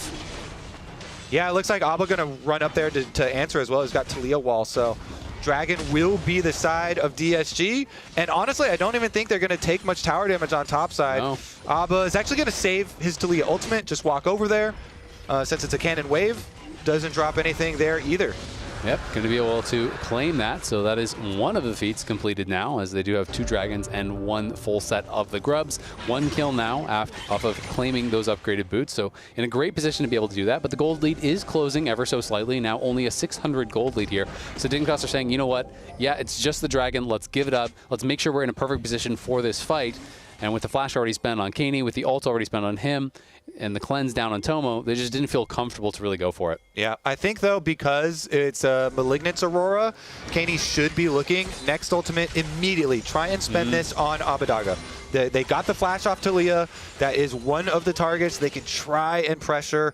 And they're going to run out of time if they constantly are giving up objective after objective here. Tomo does get to the other side of the wall, so he is going to be fine. But it's one of the unforgiving things about the current meta on this season of League of Legends. There are so many powerful objectives that just rapid fire continue to spawn that you cannot lose for long before making your big comeback play. And if you have a dive comp like this, you have to try and like full send at one of these flashless champions to be able to get your pick and kind of stop that bleeding. Yeah, I mean, you can just take Otacon way more easily than you used to be able to take Baron, right? Like, that's just the reality. So the 20-minute objective spawns, that can be under threat immediately at 20 minutes. The situations in which you could take Baron at 20 minutes were pretty few and far between, so that's one of the tough things about it. And giving up Otacon, it pretty much always means GA in pro play, because there's just almost never get that other one spawning, and that almost always means a big fight before Baron and maybe that next objective. So it is very, very difficult to give up. But Dignitas have done a good job keeping the gold close, and it's just going to be down to, can you execute in the fight where you decide to kind of make your stand here. First tower not claimed for either team, so that is still up for grabs. And of course, just the 2-0 kill lead here for DSG. Feels like they're moving around the map well, but haven't been able to really push the advantage at all. Let's see here. Static Shiv doing its job, pushing the wave here in the mid for DSG. As the engage comes through, nice rock field here. The E from Abba does chunk Shaden as he walks in. Oh, XU's just going to go forward there. Clone to safety from Shaden. Can they follow? Huhi looking, but doesn't let it rip here. Just going to try to claim this Herald and use that to grab first tower. Huhi looking for Kaney on the side. The ulti is going to be a whiff, though, and Shaden trying to move back for this. They're going to look for the engage here onto Abadaga. Abadaga in a lot of trouble potentially here between two worlds. The ultimate's going to get thrown down. Scary Jerry firing in the back line. They're trying to keep him safe. Surdy looking to go forward here. Doesn't find the Q3 onto Castle. Castle trying to go for the re-engage, but he's down dangerously low. XU on the side can't really get involved. Going to go back in, hits the eye, gets the smite, claims the Herald, and they're trying to chase. Can Scary Jerry find anyone else? Doesn't look like it. It's a trade of kills here, 1-for-1 Shaden for Abadaga. Ooh, I like at least, you know, they're keeping the action in there. Dignitas go for it. They go after the flashless Abba, and they do get their target, you know, these low mobility carries, but still costing them, still the sacrifice here, the 1-for-1, and then XU being the only jungler left alive has an easy way to hit the eyeball plus smite combination. Here's another look at it as they all dived in though. Tomo there had ulted right in as well to be able to finish that one off. But then, since Scary Jerry here on Ashe, the slow is actually really annoying towards the end stages. And there you go, eyeball hit plus smite for XU. Going to be the objective once again. So you have the even trade on kills, but again, Rift Herald picked up here is going to mean another one of the towers eventually is going to go down here, or at least actually the first one. They still have not taken a single one here, so first tower bonus definitely up for grabs, although they are very weak and will go down pretty easily. Yep, going to be able to grab those easily, and of course the third kill means they got the upgraded boots, so DSG do claim that. You can see the tier almost fully stacked for Castle. Just one more spell and we'll have that upgraded and ready to go. Now gets that upgrade available here, so Surdy going to be having a lot more trouble up on that top side, and has really elected to just stack heavily towards the MR, which does mean, you know, against the Xin Zhao, against the Ashe, is going to be a lot more susceptible. Abadaga just pushing down in bot side, going to be able to threaten the move up towards mid, and now it is Hextech Soul that is going to be on the table here. The third dragon spawning in 30 seconds. DSG have a lot of wards in this area. They clearly want to play heavily for this, and this is going to be something that Dignitas can't really ignore. You can't afford to give over Hextech Soul, so they have to decide, do we try to fight now, or do we give this up and then make our stand at Soul Point? Yeah, probably later. They're in a bit of pain right now. Mid tower guaranteed taken down. Oh, Rift Herald, another failure here. I mean, Huhi's banned, XU's banned. Yeah. So this one, like you actually, the last one, like you couldn't even really do anything with it. This one you could have done something with. So this one, you wanted to actually get it down Castle's towards bottom They're lane. going to look for the engage. They are going to find Isles. Nice buffer on the hook. In comes the Weaver's Wall, but the teleport is coming from behind. Dignitas going to try to turn around and turn on this teleport. Surdy has to get out of there. Nice buffer of the W. Flash forward from Shaden. Shaden in the backline. Tomo's going to join too. Scary Jerry is in trouble, and Scary Jerry is shut down. XU's got to get back involved. Hui trying to run. Surdy is chasing him down. Abadaga on the side, trying to fight against Tomo. He will be able to kill off Tomo, and now he's trying to battle against Kaney. Kaney, though, hits the two-fold Hex, knocks him down. Castle trying to get involved again, but he's going to get hooked back in by Isles. XU and Castle trying to fight, but it's 2v5, and I don't like those odds for them. Kaney chasing after XU. XU going to go back in once again, but gets flipped back and shut down. A massive engage from Dignitas. Shaden comes to life, and so did Dignitas. The dive works out this time. They take down Scary Jerry first and finish off the rest of the DSG members. Here another look at it. After they go for the wall, Shaden W's over the Talia wall, and as the full Talia combo is used on Cassante, he goes around the rock field for the Dream. Double Wukong knockup on both DSG carries. Yep. He gets the Ashe and the Talia, so Tomo's able to follow in with him. And although Tomo does fall in this, they're still able to clean everyone up because of it. And it's very rare to get those double carries that don't have escapes standing right next to each other. And the Talia Rockfield had just been used in defense on the Cassante. And so Shaden saw the angle, went for it, and got a very clutch team fight for Dignitas. They're although just giving Otacon? the objectives still go their way. I have to assume because of the reset there before on the while the replay was going. But DSG, their reset is better, is quicker to the bottom side. They get the Otacon buff as well as the extra tower gold. I feel like it's pretty rare that you see the team that is down on gold get an uncontested Otacon like that. They're able to get on the map, take that, and they're going to be able to knock down some towers now as well. That was just really nicely played by Shaden. Even nice animation cancel on the Q. Got the EQ, instant animation cancel with the R for that damage. Most of your damage is not the R, it is actually the Q on Wukong. Surdy trying to hold on here and defend, and they will have to just try to delay through this buff. Nice clone there from Shaden, but might get cut off by the Weaver's Wall. Barely able to get over there, and the blast cone to safety out of that seismic shove. That was key.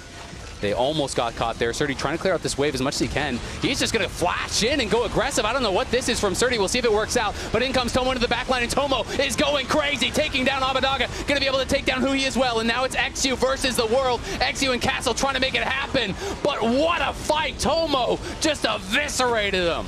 Surdy, there you go. That's rank 1 North American solo queue for you. That's what it is. They wipe every Otacon revive off the map, and those are 200 gold a pop nowadays, plus the flower bonus there. Dignitas, gold lead improves for them.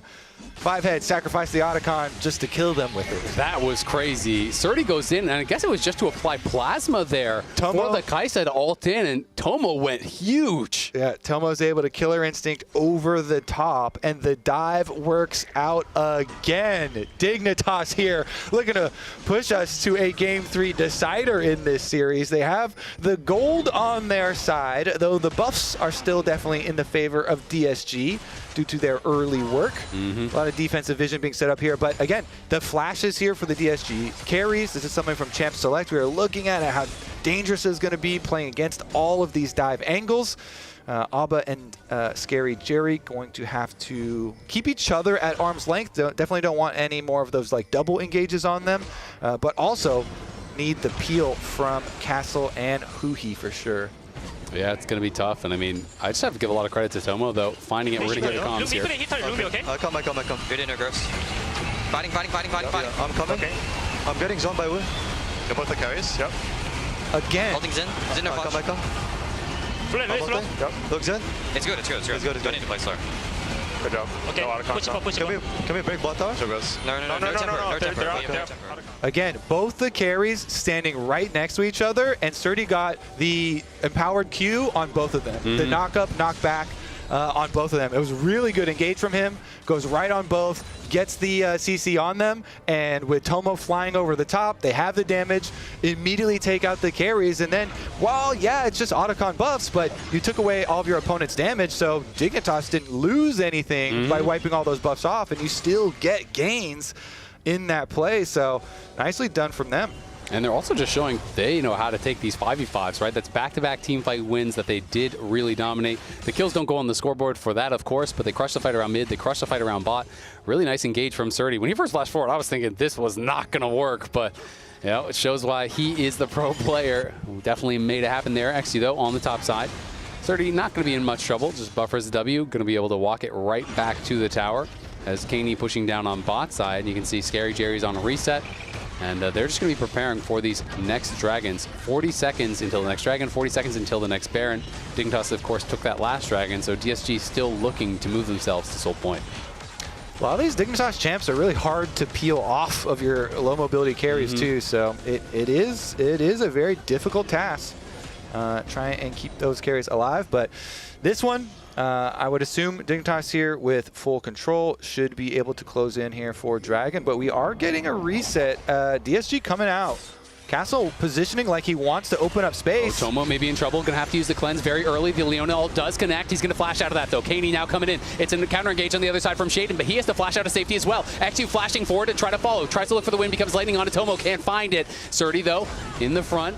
by himself here. Some poke coming back from both sides. The initial skirmish going the way of DSG for sure, but XU going to get pulled back here. Surdy trying to find some more damage. They're pushing up mid. Scary Jerry working on that tier 2. Bikini going to look for a potential engage. Pops out the ulti, but he gets caught by Hui. Nice bounce to the other side of the ultimate, and now Isles is behind him with Surdy. Scary Jerry trying to run, but he can't get out of there. Tomo takes him down again. Dignitas taking over the fight. It's Abadaga and Castle, but they've got nothing to say about this one. The team fight is dominated once more by Dignitas. Tomo with the triple. Can he get the quadra here? Abba's on the run.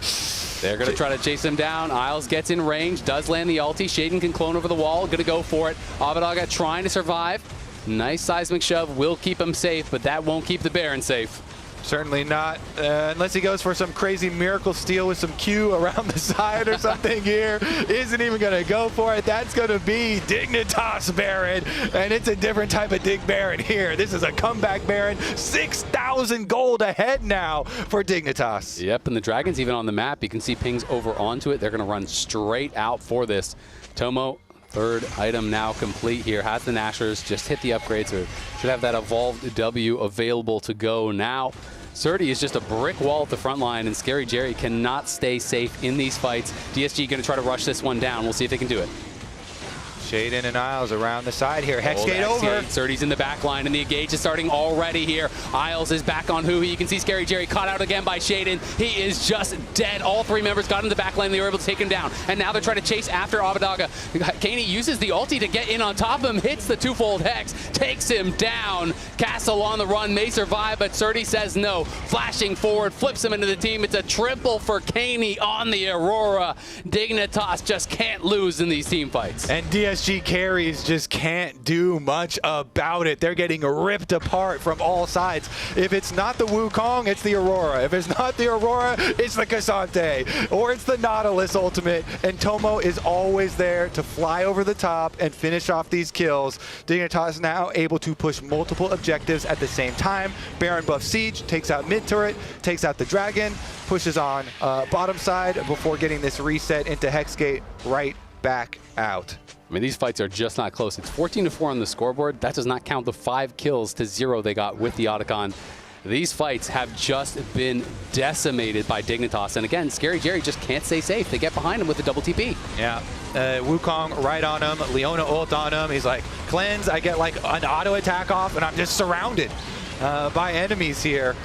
Nice engage from Dignitas once again, just completely dissecting this DSG comp, running right past them, getting both those carries down, and then they just get to collect everything on the map. I mean, honestly, we are headed straight for that game number 3, Ezreal. Yeah, it feels like there's no recourse in this one for DSG. Even if Scary Jerry had the time, he's so far behind now.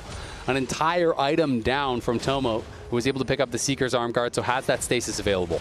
And the Medjai's upgraded for Kaney. Love to see it, especially with Auroras, because Auroras can stay very safe. And I find that Auroras rack up a lot of assists, if not kills, quite easily with the big ultimate application. So, you know, he's got his 10 already for the bonus. They're moving in. They can actually go for pushing on all 3 lanes. They even let Isles reset here on Nautilus. So, looks like they are going to tentatively keep every minion wave up front, while Isles himself tries to make use of the Hex Gates to get right back. Interesting stat. So if Dig win, this will be the first time in the entire split that the team who took Otacon lost. Which is pretty rare. We're setting records here, baby. We are setting records, and you have to say, though, it was from a weird position because they had already lost the team fight. You know, before that, they were down in gold, but they found a time where there wasn't any tempo to be able to grab that. Who he going to be able to get chunked down here? Does pop the locket, will stay safe, but he is very low. Abadaga just going to use the Weaver's Wall to try to buy them some space. He's chunked out as well, as these Kaisa Ws are really starting to hurt from Tomo. The range is tough, man. I mean, the Kai'Sa W's hurt. His auto's also hurt. Like, you know, he doesn't hurt. Looking at him, it's just like, oh my God, I'm gonna die now. There's also probably Wukong and Aurora right behind me. It's just like, it makes it so hard for DSG to go anywhere on the map because they know every angle here could be a flank angle. Jerry, though, and Abba both have their... well, actually, there's a little bit left on Abba's flash and a tiny, tiny sliver left on Jerry. So if they just wait a little bit longer, then they'll have both of those flashes. And they could try and get some sort of structure to their team fight. Walking over these wards, though.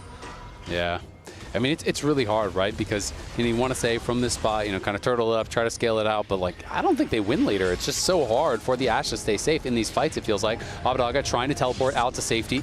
Will be able to do it. Does get out of there just in the nick of time and is going to be able to get back to the base. Has the gold for the Void Staff completion. You can see the Mortal Reminder finished for Scary Jerry now as well. So they have their penetration upgraded. But still very far behind where their counterparts are on the other side. And Caney and Tomo haven't even gone back to base for quite some time. To buy. Castle, going to think about it. Will take the fight. We'll see if they can try to chase down Caney. Abbedagga is around, but does not have the ultimate available quite yet. So it is just going to be Caney popping the ultimate, goes between worlds, and jumps over the wall. Yep, and he is Malignance build and level 17 here, so quite a short cooldown on that one. Just for the escape, plenty of time. It'll be right back before they go for another big engage. So here comes the extra move. One dragon here in 115, but Baron's going to arrive first, so everybody moves their vision over to Baron area. Uh-oh, Huhi in some trouble here. Does have the flash. We'll see if he has to actually use it. Abbedagga trying to peel off of him with the seismic shove. Will be able to do just that, but Tomo lands a W on him. You can see it again and again, poking over the wall from so far away. Abbedagga going to be pushed back to base. They're trying to maintain some vision in this area, looking for Caney. Can't find him with the Ashe Arrow, and that does hurt. One of their primary engage tools, one of their primary pick tools is going to be a flash traded out there. As Isles looked for Huhi, couldn't find him. What can DSG do here? It's just so dangerous here. They definitely need to step one, at least get a way to get to Baron to try and contest the Baron. If they give up this dragon, it's not the end of the world. Of course, they got the first two, so this is only going to be number 3 for Dignitas if they sacrifice it. But the Baron is like the tool that dive comps use to end the game because that gives you your siege. So they do have to come get some vision and try and contest around this Baron. It's also the place where you can win a lot of these comeback team fights because of the Baron Shred. 10,000 gold results in a big item difference though when they actually get into the fight. Yeah, I mean, it's a full Zonia's on top of everything that Scary Jerry has, right? He has that full completed 4th item. You have the Mage Eyes plus the Large Rod, and you have no one answering Surdy for now. Abbedagga just trying to continually poke away over the wall there, trying to make them take that Baron damage, but they're just going to start this one up. Tomo will kill this very, very fast. I don't know if they're going to stick on it, though. Shaden does take about 30% of his health, so is a little bit of a punishment for starting that up. And for now, DSG avert disaster and will not let them claim it. Yeah, they achieve minimum defense there, which is get control of your jungle so you can walk up to the Baron and just hawkshot over. You have vision, so that at least they won't be able to take that. They'll take the lesser of the objectives, and Dignitas will get their dragon number 3. They will get themselves to Soul Point. But Dragon's Soul is very deep into the game, and they're probably going to be looking for one of those big team fights even before. Yep, Tomo pushing in. You can see Surdy matching Castle on the side. Might get pushed back, but it doesn't really matter. It's 3 straight Hextech Drakes. Grab them. Ability haste, attack speed. Another arrow going to be thrown out, but across the veil, easy dodge. If you get hit by, if an Aurora gets hit by that, you got some problems. Yeah, especially on vision. Now they're going to get TP'd on Scary Jerry. In trouble. Shaden going to flash forward. Finds the Cyclone. Scary Jerry going to flash over the wall. But the follow is there. Surdy and Tomo knock him down. And Abbedagga is going to be captured on the other side. Huhi out of position. Dying to Caney. But it's Abbedagga on the run. They're going to blast going over the wall. They're trying to chase him. Abbedagga has nowhere to go. Shaden is in the backline. XU and Castle may be able to finish him off. We'll see if they can do that. But here comes Surdy. Here comes Tomo. They're going to elect to just kind of pull it back. head back over potentially to that Baron. Yeah. XU is still up though. That puts a whole stop to your momentum there because the jungler goes down. Now there's no smite. They're going to look for the turn though. Isles going to be able to hook in, is onto Castle. Surdy trying to flank around from the side. Castle's in a lot of trouble. Between worlds goes Caney. You can see the Crescent Guard used there for defense from XU, but the twofold Hex connects. That is a big slow, and the flash use. Castle is down. Now they're right back to the Baron with no flash for XU. Shaden's on 25 seconds. By the ward. Yeah, there's this vision everywhere.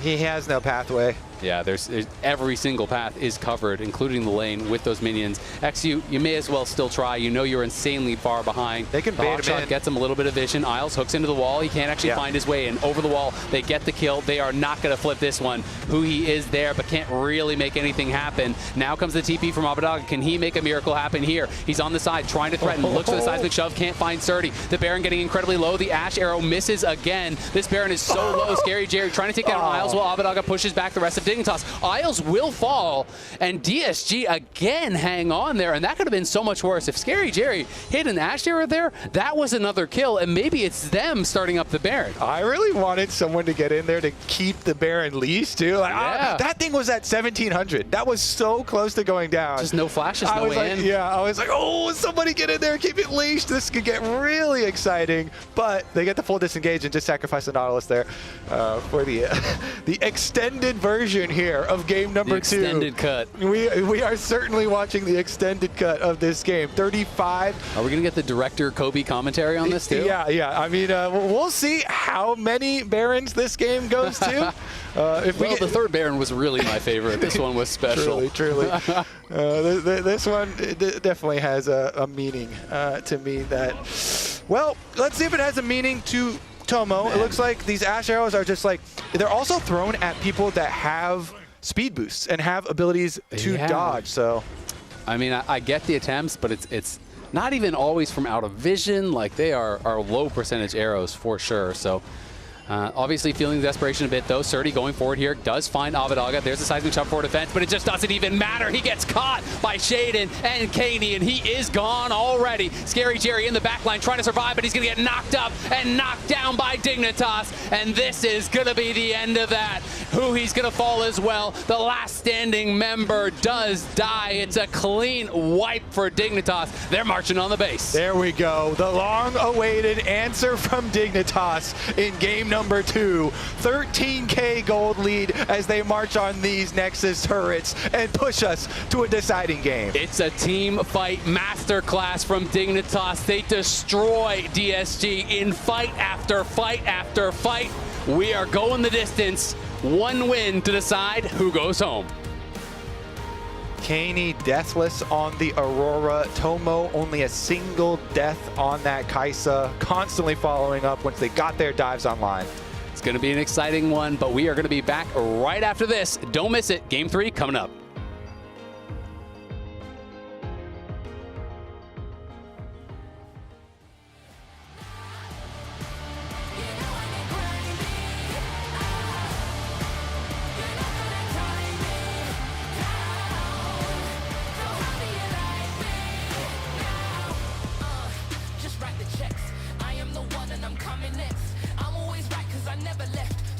Bow down and show respect. Stacking the weight, mountain the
Alright guys, figure out the path. Lock in, guys. Lock in.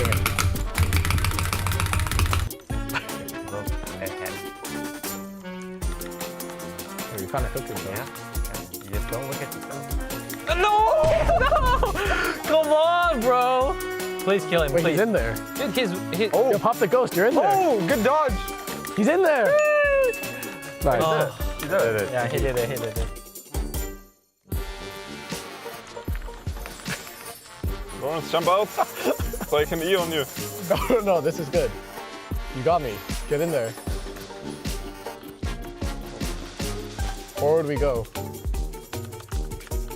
I'm dodging everything. Yeah, you guys gotta dodge. This Ezreal. What's wrong with my ult? Yo, get me in there, Jay. It's me. Oh, okay, it's him. I got second. What the f? No way you hit that ult. Damn, I didn't kill anyone.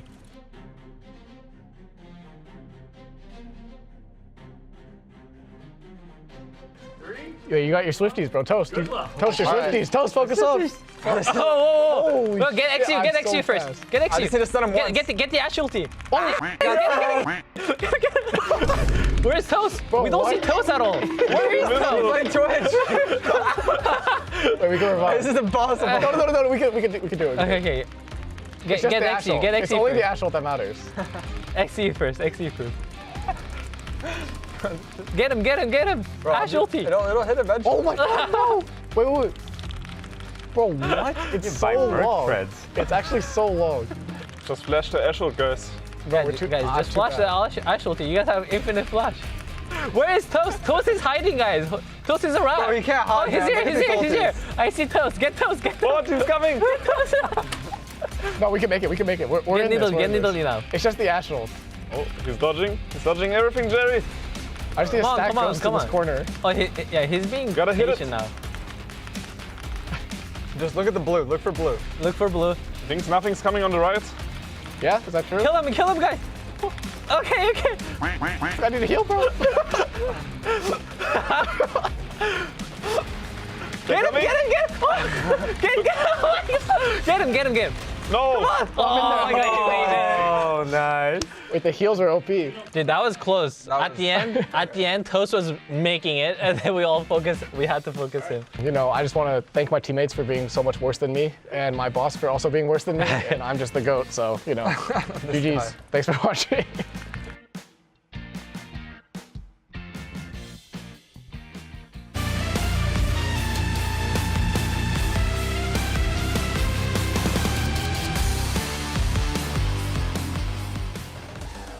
Welcome back to the LTA Lounge. We are in game 6 of the day. Yeah. Game 3 of this series. Are you not entertained? I'm actually pretty entertained. I'm pretty entertained, yeah.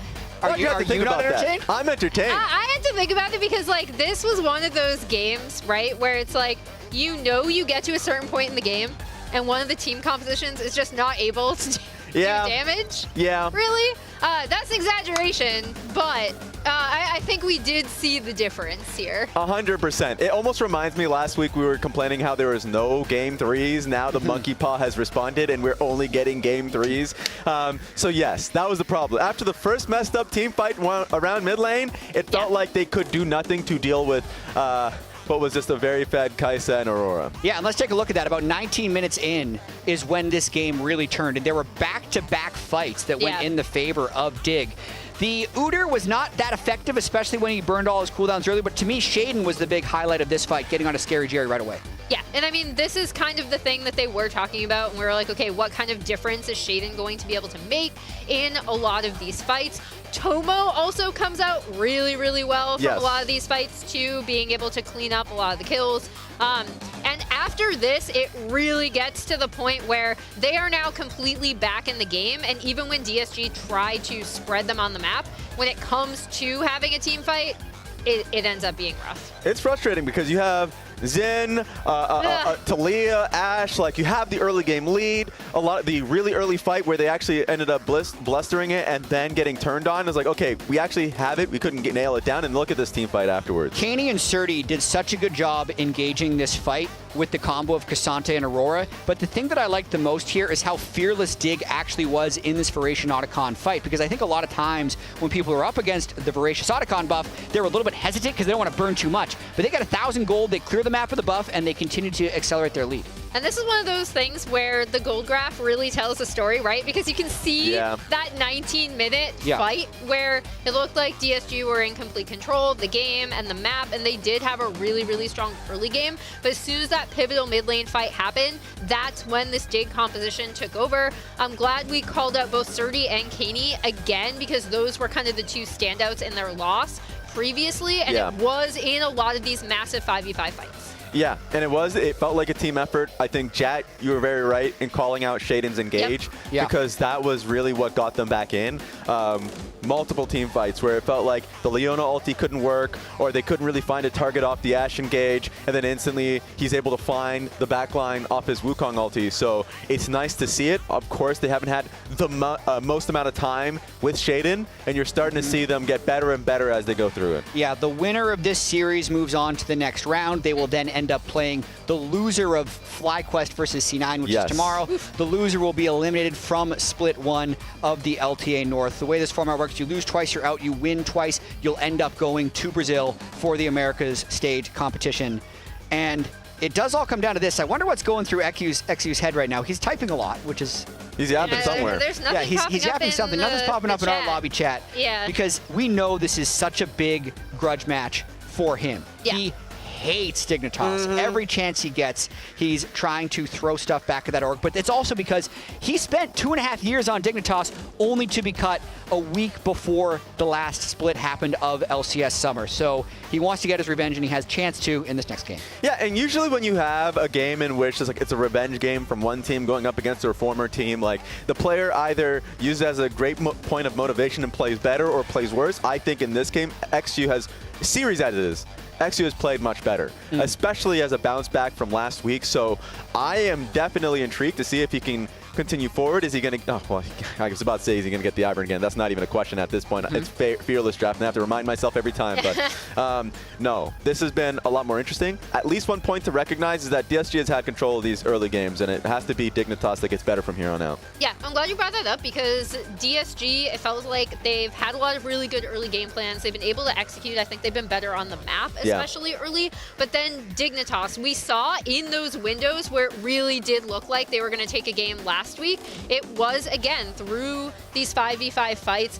They do look even more coordinated with Shaden on the team. I think that's another great thing to call out, with Surti and Kani able to do a lot of damage in these fights. So we'll see. Our next game 3, Ezreal, take it away. Thank you, Emily. Appreciate that. Game 3 about to kick off. It has been very back and forth in this series thus far. DSG dominant in game 1. Dignitas battling back, crushing them in game number 2 with some really strong team fighting. But even in that game, we saw some really good, map play in the early stages from DSG. And now the question is, who can really get the edge in this draft for this final ultimate game here that's going to decide whose season is over. Yeah, as we get deeper and deeper into these fearless drafts too, it does also highlight the coaches and their drafting abilities, as well as, of course, the versatility of these players. But I'm looking forward to the strategy here in game number 3, because those are the most constrained. Absolutely. I mean, it's where you really do have to step up and come with a more creative draft. I also have been waiting to see, are we going to have one player in a game 3 really attacked in draft, right? If you think someone's champion pool is only 4 or 5 champions deep, well, 4 top laners are gone. All of a sudden you throw 3 bans at it, you take away a top laner on blue side, now you're really pushed far down that priority pool. So those are all the fearless bans that are going to be added to the additional bans that will be coming through.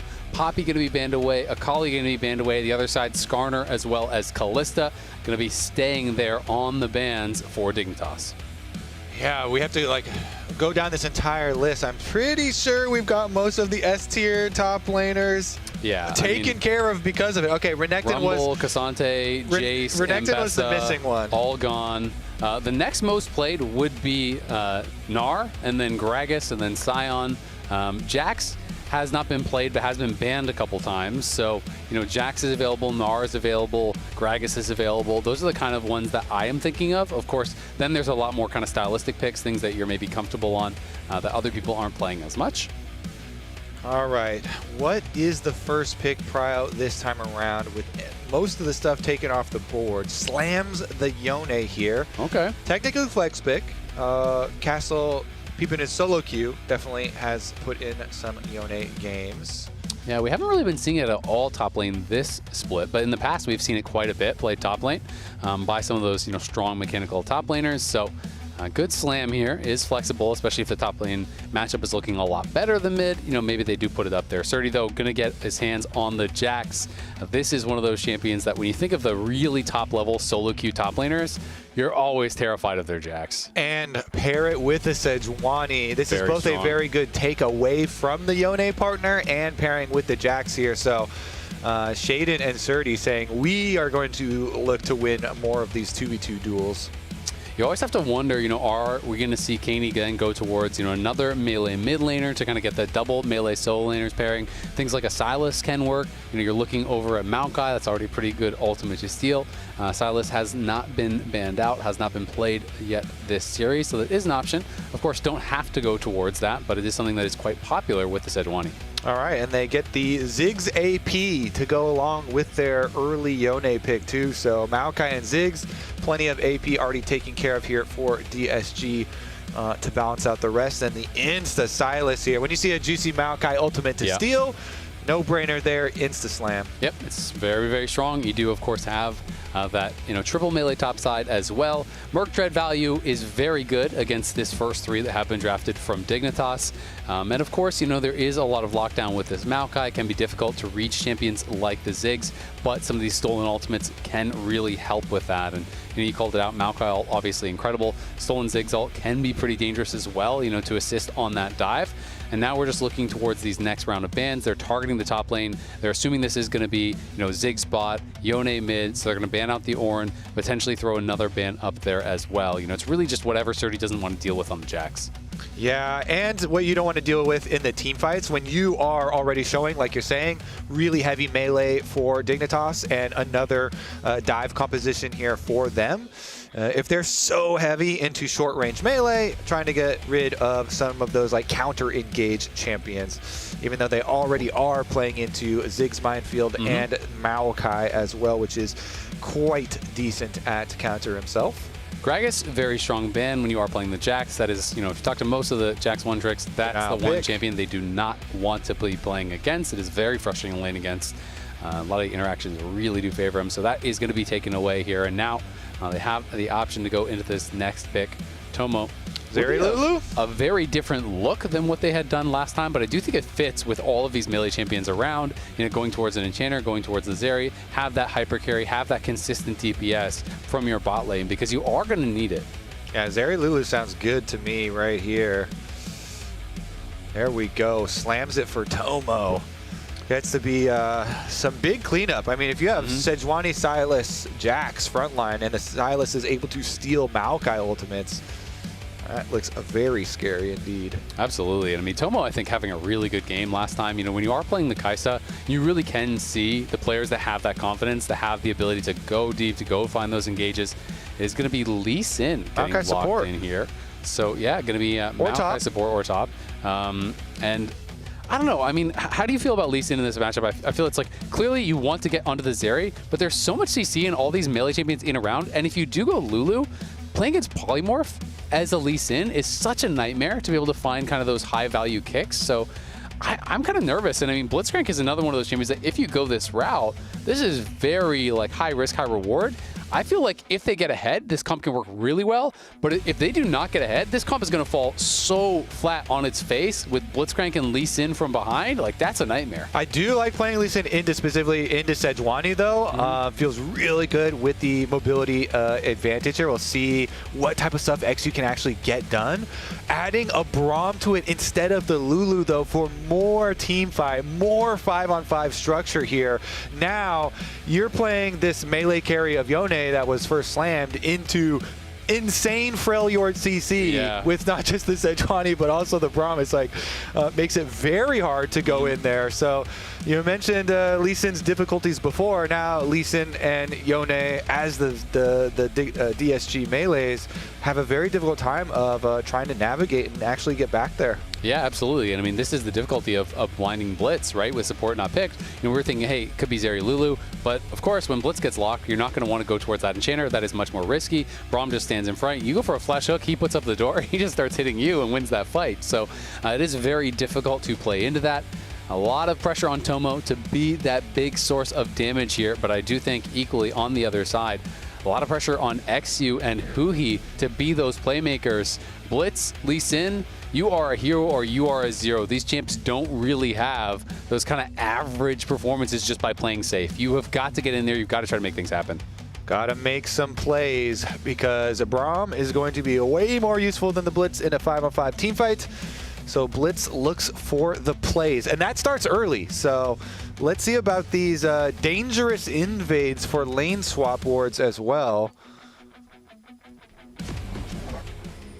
We are going to be kicking off here game number 3, DSG versus Dignitas. The rivalry match going the distance here. XU had a lot to say to Dignitas before the series, but he's going to have to clutch it up on the Lee Sin here in this final game if he wants to send him packing. And once again, they rush into side lane brush. They do get the vision, and they are going to pull back. Look at those Tomo stats from game number 1 on the Kaisa. 1 quadra. I like that. They added an extra column just to put in the quadra in the there. Quotation marks, you know, because he got the quadra against the Otacon buff, I do believe. We'll count it. We'll count it. Huhi 1 for 1. Hit the first hook. That is one of the most frustrating things, I think. Well, no, there's other more frustrating things about Otacon, but not getting credit. You can use hyperbole. Go crazy. not getting credit in your kill column feels so... It's literally the worst thing that's ever happened to me. It actually is. You know what? Got a pentakill, gave me 0 kills. I thought like I was going to get a promotion, like I was going to get married, but then she saw, you know, no kills in the kill column. They're like... Sorry, Probably Kirby. Embarrassing yourself. You know, no job, no relationship, no nothing. No cat? Get some kills, bro. No cat, no nothing. But you do have a Travis Gafford. Yep. Yay. Lane swap goes off, though, without a hitch. There we go. Lane swap goes off. I don't know if they, you know, were trying to dodge it or if they were anticipating the lane swap, because it is going to be Jax now that has to deal with this lane swap. Both the Dignitas members pushing forward here, trying to shove out the enemy top laner. They want to zone him off of the melee minion experience. Surdy was able to get experience on 2 of those melees. Did lose half his health to do it, though. Remember, last time we had this lane swap situation, he was on the Cassante. He didn't get level 2. He got dove, and he got taken down very, very early. But yeah, it's important to get experience, but it's also important to have health if the potential dive comes in.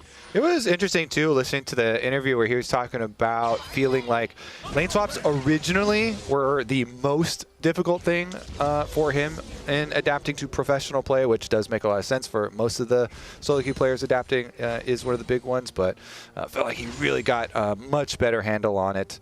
And, of course, plenty of time here invested. Meanwhile, topside, Castle just doing the dodging, focusing all on damage mitigation here. Soaks up a little bit.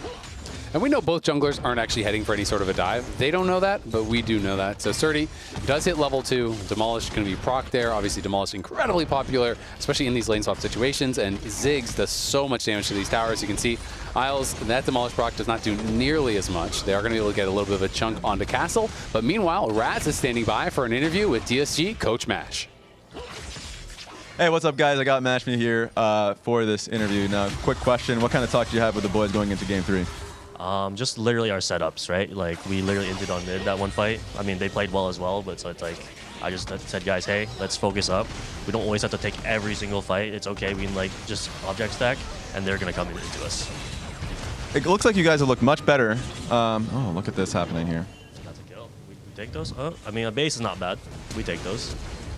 You guys look much better than the last week. What kind of preparation or work that you've done coming into this one? It's more about like being decisive. One thing, like we do get early game leads. Like even against Dig 100, it's more important that okay, now that we get the leads, we need to like push game tempo, be disciplined, and be okay like slowing the game down as well.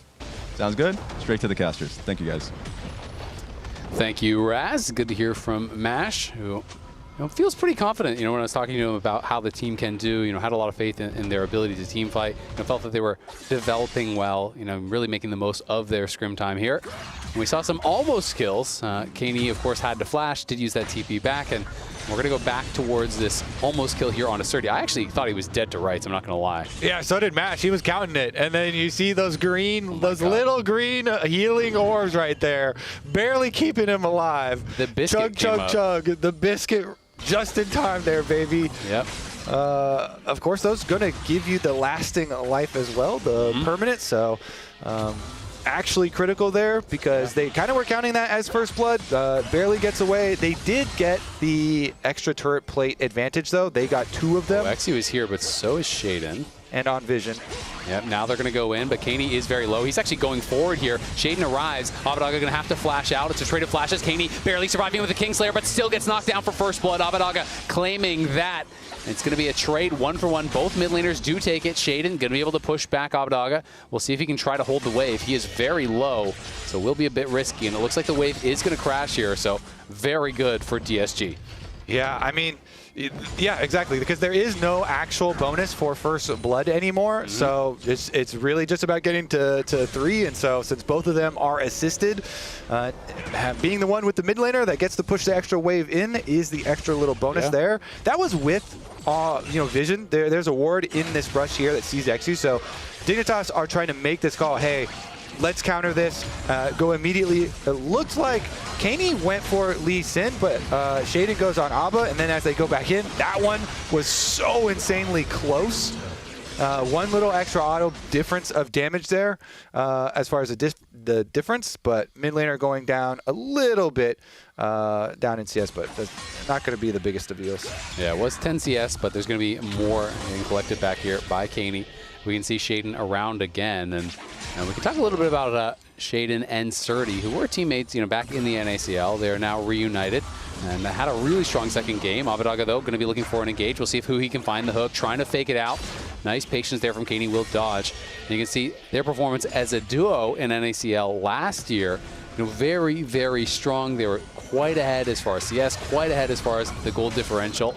Kaney does steal that Blitz ult, which again is a great one to steal. It's a really short cooldown. They're going to look for the engage here potentially onto Castle. Castle trying to use the ultimate to get back, but they're right in onto him, and Castle looks like he's going down. On the other side, can't find anything. It's a clean pick there for Dig.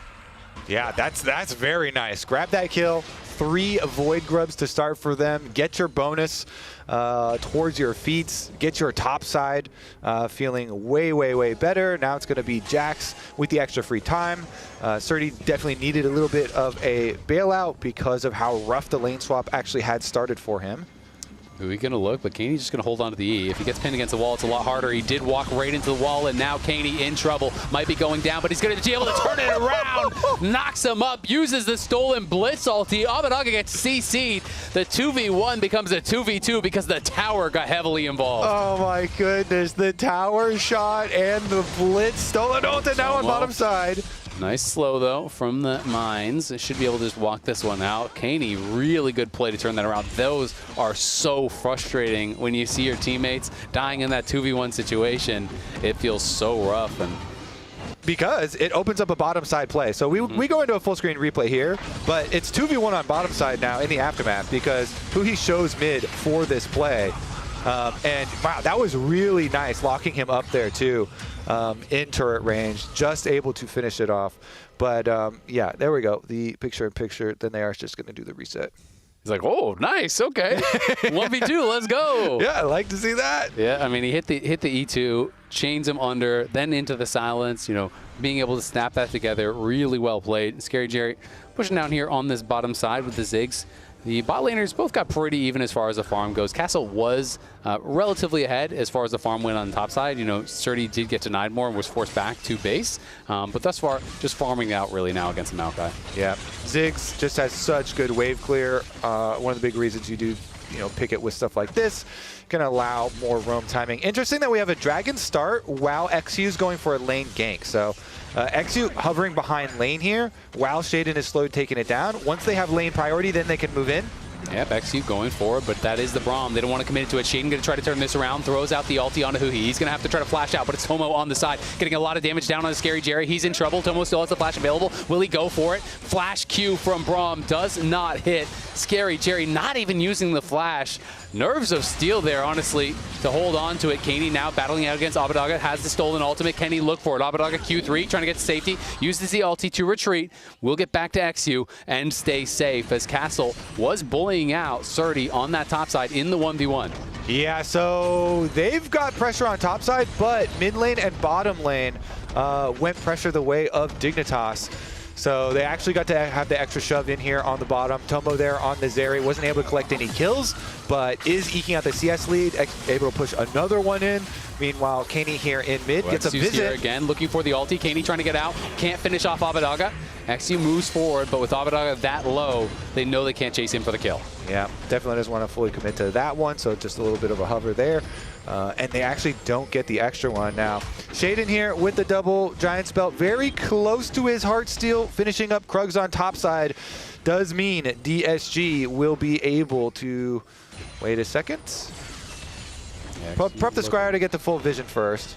Yeah, just pulling off for now. Going to try to see if they can steal away at camp. Tomo's still in the area. Braum there, of course, to assist as well as Scary Jerry and Huhi are pushing up. And they have to be a little careful because, like I said, the Heartsteel was finished on their recall after Krugs there for Sejuani, so we'll head on back, and it's just going to be a single Gromp taken away, plus a little bit of pressure under tower. Yep, just constantly pushing that in. Surdy now back to lane. Castle going to be using his teleport, so both top laners use the teleport right back towards top. All right, second spawn of Grubs on the way. Shaden is here early. You like to see that when you're looking for your second pack of Grubs. Get there early, make a plan. Before they sell out. Exactly. Those things go off the shelves like hotcakes. It's like eggs these days, man. That's what you want right there. That's why he get there early. You want that extra advantage on one of your lanes, the extra pressure that comes from visiting one of your solo lanes first. Then you can go take those Grubs at your leisure. That should be a full 6-pack for Dignitas. Giant bonuses there. Surdy kind of playing with fire. Both these guys getting quite low, but it's Castle that has more sustain in the kit. Shaden going to be able to start this one up, but Abadaga in some trouble. Kaney does connect the E onto him. Abadaga Q3 ready, going to look for the Fated Seal. Doesn't quite connect. That just tickled him, but couldn't quite grab him back. Otherwise, that might have been a kill for XU. XU now going for it. Stolen ultimate there. Going to be Kaney dashing back, has that Lee Sin ultimate, not going to elect to use it. Shaden in the area, and Surdy trying to go for the solo kill, but Surdy is dead. And now Castle popping the ulti. If this actually connects, he might be able to go for it for the kill. Flash is forced there by Surdy. Almost walked back into it. That looked close. And now on the bot side, it's Isles getting pressured. XU in the jungle at the same time. There are skirmishes all across the map. Shaden forcing the flash there out of XU. Ultimate going to get dropped onto Tomo. Barrier is forced by that, and the use of the Guardian does keep him safe. All right, a lot of action, but no blood. Also, I want to know, did anyone pick up that flower? That flower is still wait, it's a visual bug. It was a visual artifact. That flower didn't exist. All right, they're innocent. They're innocent. Okay. Complaints withdrawn from Kobe. Complaints withdrawn. With Spectator, a little bit of a hiccup here. Kaney on the run with the Silas Insect does find a kick back into the chains. Alley-oop to himself off the backboard, dunking the Ziggs, taking him out. Nicely done. Kaney, more like Kobe, doing me proud right there. I see. Able to set himself up. You like to see it. Honestly, too, this whole game, he feels like he has been the one in these skirmishes with the extra pressure. Yeah. He has been the one dictating all of the extra visits towards mid from DSG. And now, when he gets a little bit of freedom, he takes that stolen Lee Sin ultimate that he had from the previous gank towards mid, sends it on bottom lane, and takes down the Ziggs that had been holding strong. The Ziggs that had been just farming away. So annoying with all the wave clear and not able to get any sort of extra pressure there. So really nicely done from Caney. Flash invested. And I got to say, Scary Jerry, pretty big reaction on the player cams from that. Looked very frustrated. Looked a little bit, you know, a little bit kind of under the pressure there. Knowing, hey, just gave up a death. Caney's getting really strong. Silas from ahead is very difficult to deal with. Has great ultimates to steal. And I gotta say, Caney is playing like the best, you know, melee mids really do, where they play on that knife's edge, right? You can't play passively on these champions, especially on Silas. You need to know the limits. You need to know when you can go forward, even at low health, to take those fights and be confident in your mechanics to make them happen. Dignitas trying to set up a potential dive here, but the rest of DSG is coming in to bail him out. I think DSG have got this covered. Abadaga going to go forward, not going to find anything. Dignitas realize in time, though, so they call off the play. Meanwhile, top side, more turret plate money for Castle on the Maokai here. Trinity Force finally done here for Surdy, though, so Jack's starting to get some damage, starting to get some real threat behind him.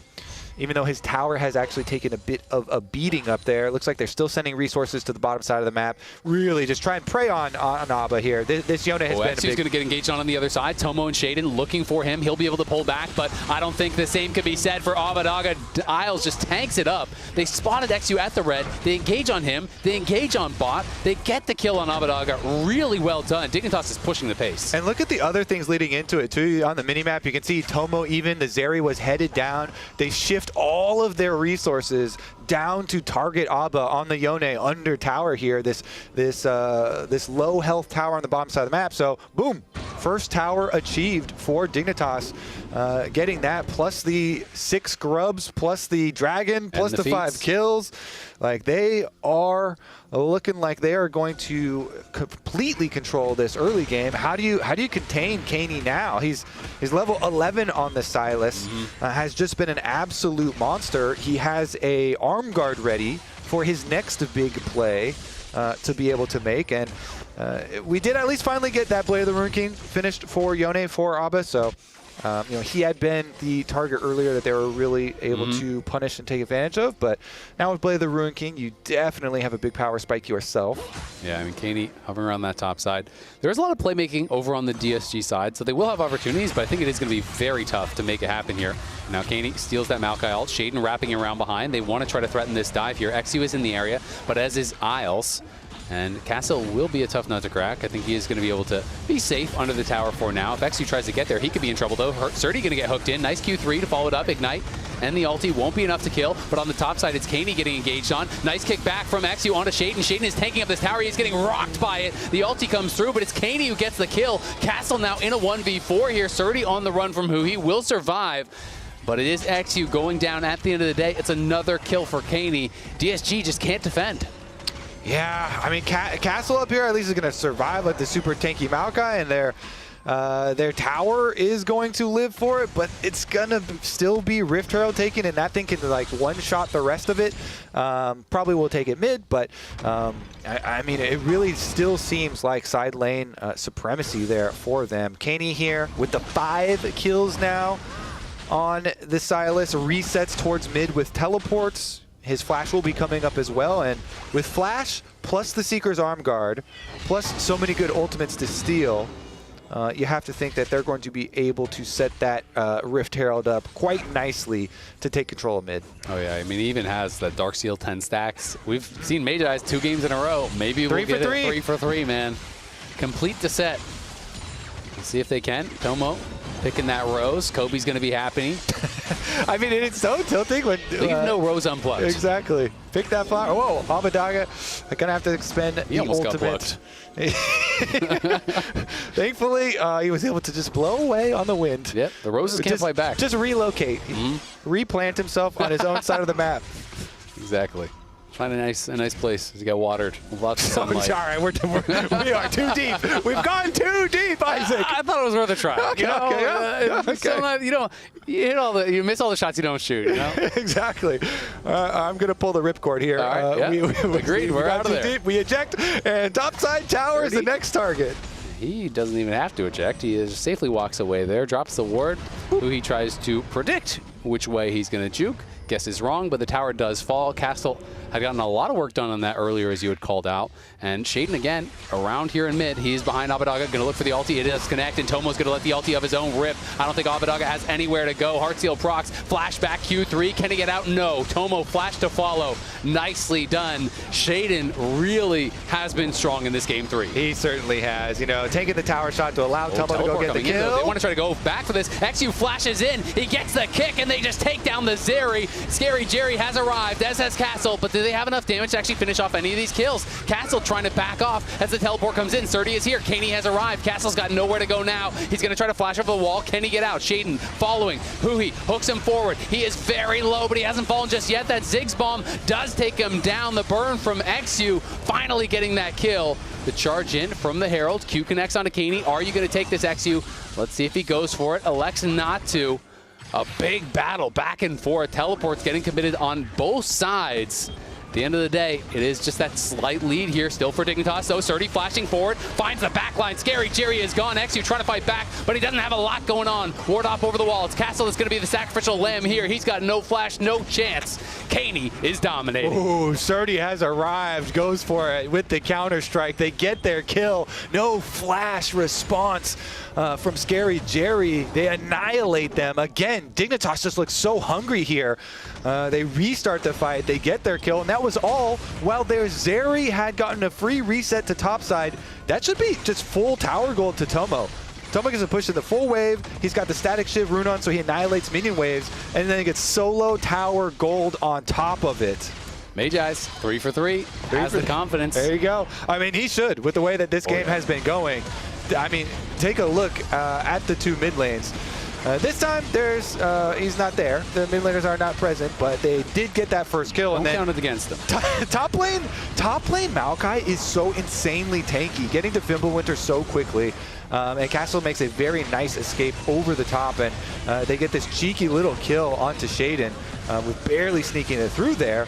But then they push up afterwards, and Surdy channels, and he goes back for the flash. to live, though. Here's the fight. He's in trouble. The ulti's going to get popped by Tomo. He gets kicked away by XU. Another ulti does land. He is chunked low, but it's XU that goes down. Kaney going to be able to take him out. Isles looking to go forward here, trying to continue the fight. Scary Jerry on the run. Shaden coming in now from the side. Going to be a flash force there onto Scary Jerry, and it's Castle now in the front line. Pops the Maokai ultimate, trying to turn this one around. Tomo is low. Kaney is low, but it's Surdy on the side. He's in onto Castle. Castle's in trouble. Abadaga and Scary Jerry have got nothing to say about this one. Dignitas piling forward. A Q3 on the run. Castle still somehow alive, and it's a flash forward there from Surdy. Goes into the backline, kills off another, look like or no, just force another back. Scary Jerry will survive, but it's 2 kills going the way of Dignitas. Another big team fight win. Oh, it is bloody on the Rift. Otacon is available, but they're going for the reset first. They just have the single kill onto Castle. Decently long death timer with him just using his teleport means it should be Dignitas returning to this area to try and set up their control. I mean, this team, because they have so much pick potential, you can just set up there. Otacon is so deep into the map, and the vision around it is so hard to get, that if you just go over first, get your controllers down here through river leading up to it, then Dignitas can try and look for one of these picks yet again. I mean, Dignitas has just been relentless. This has been a very scrappy game. It's now a 4,000 gold lead. The objective's heavily in their favor as well. 2 dragons to 0, 6 scrubs to none. Miles stepping forward. They are going to hook him in, but he puts up the door, and he just takes no damage at all. And look at Kaney on the side. He's going to step forward, looking to try to threaten. Steals the Maokai ult. It's Tomo just piling in. Scary Jerry's got no flash, nowhere to go. He's knocked down. Kaney is legendary. He is crushing through this game. And that's going to be an Otacon. Take down the Ziggs and the Maokai. Turn it into Otacon. I mean, some people are like, oh, you could actually just delay it, wait for Baron to come up, but that's definitely very, very risky. Go take the buff now, and then use it to go, heavy pressure these other 2 towers. Nice hook, bro. Isles is like, thank you for the engage assist. Yeah, so they don't want to leave anything to chance here.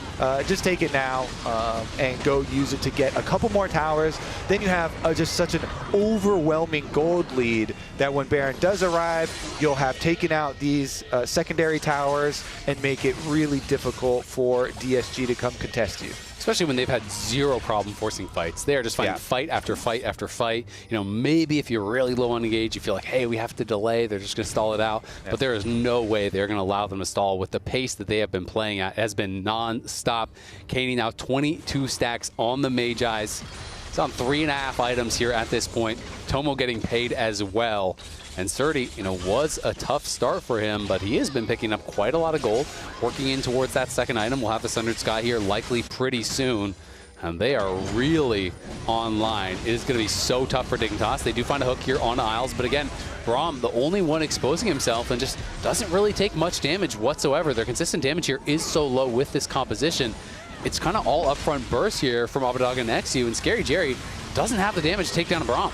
That's what a support counter pick looks like, baby. The Blitzcrank showing so early, as you said, in Champ Scary Select. Jerry in trouble. They look for the ultimate with Shaden, can't find it. Isles going to throw his ulti out as well. Hook in from Huhi. Will just be a bit of damage down there onto Shaden.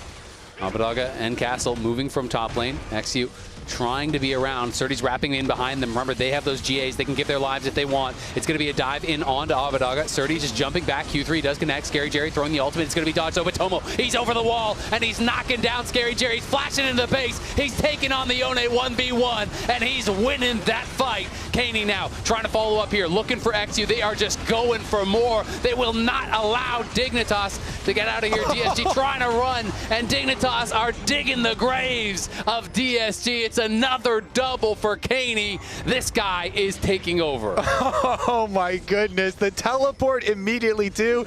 Keep up the pressure here as he buys his Rift Maker. I mean, yeah, push bottom lane. Baron is going to arrive very shortly. Then Dragon arrives very shortly after that. So teleport bottom, push out the wave, and they just keep the pressure up, then go over to Baron. DSG are going to have a very hard time kind of collecting here. The rest of the team coming for the secondary tower. Kaney's trying to work on Maokai himself before the rest of his team gets here to soften him up.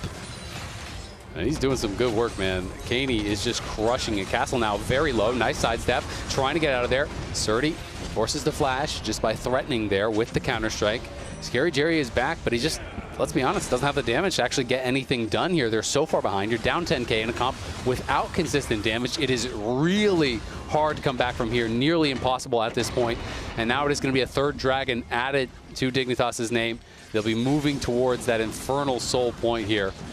DSG in the area, but it seems so unlikely that they could actually get over there and try to go for a steal, especially with Baron on the map. It'd almost be a guaranteed death and then an easy Baron take for Dig. Yeah, DSG just don't have damage. Blitzcrank does not add a lot for these team fights, so that's kind of a very low for the 5-on-5 value. Lee Sin as well, going to be pretty low on that 5-on-5 value, so it's just like you don't have a lot of answers when all these powerful objectives are on the map, and Dignitas can just immediately reset, go to that Baron. They've got everything in their favor now. Stolen Maokai ultimate. Yeah, it should be okay. XU going to be able to barely be able to run out that. We'll see though. Rockabelle forward does ward hop back to safety. Come here. I mean, it's one of these things where it's like we talked about it. Surdy going to try to take this 1v1 against Abadaga. If you do get behind as this DSG comp, it's just there's not a lot of recourse. Blitz and Lee from behind are so hard to play. You're always on wards. You're always spotted. The only person you can find a hook on is Braum, who just doesn't even care. You know, Braum has not died a single time this game. Exactly. As Isla said, thanks for the hook, bro. Thanks for the engage. Braum now has an extendo engage. It's a patch right there. Meanwhile, they are looking juicy. Gonna look. They find Huhi trying to get out of there. Doesn't really have anywhere to go. They don't even have to commit much. The Braum ulti is gonna get used. Huhi will go down. Ektu trying to run. Surdy and Katie are behind him though. Scary Jerry in trouble. He's got nowhere. He is found by everyone here from Dignitas, surrounded on all sides, and now Castle trying to get out of there. Rocket Belt forward. Kaney, level 16, chasing after the Maokai. He's not looking so tanky anymore. Castle gonna get knocked down on the steps of the base. Dignitas are marching on the Nexus. I think they're going to finish that march very shortly here. Only XU and Aba trying to defend. There's no way. There's just no way, no how. Abadaga are going to be able to ult back to the base. XU has fallen. Dignitas are going to take the series. They're going to end the season of their rivals, DSG. The trash talk all came from DSG, but it was Dignitas whose actions spoke louder than those words.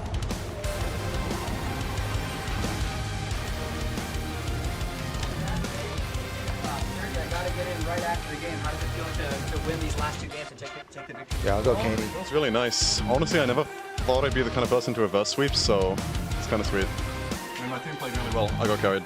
Yeah. What do you think was the big difference here going into the 3rd game? Because it almost felt like you guys were progressing. Game 1 not too good, Game 2 close, and Game 3 was a bit of a stomp. Well, I'm mid-Korean and theirs isn't, so it was kind of a default win. I gotta ask, Shaden, your first LTA game missing out last week, how did it feel sitting out and now being back with the team? It feels good to play. Yeah. Anything else? How did it feel in Game 3? Free win, they picked Lee Sin, I guess. Great. Caney, I appreciate you being here. 11 kills on Silas. Thoughts? You mean like build? My build? Yeah. Quite easy. Yeah. Awesome stuff. Isles, I gotta ask you as well. Returning on Dignitas for another year, but a completely different roster. Is there a relief winning this game? What are your emotions? I think that we have a really talented roster, and it's definitely going to take some time. I think in the first game we can see why our team is very rough around the edges, but I think you can see in this game like the mechanical skill that some of our players have and like what we're able to build towards. Obviously we're playing against DSG, so this one was scheduled for them. Obviously we're going to win, but you know, next week will be tough, but I can only see us getting better from here. I do have to ask you about Shaden. We've tried to interview him a couple times now and he's given us a couple words. He's more talkative off of camera, surely. Yes, that's correct. I think he's definitely got more to say. Just we'll see. We'll see if he can also maybe progress throughout the split. So perhaps. Congratulations on the win. You guys played the loser of FlyQuest versus C9. Are there any preferences?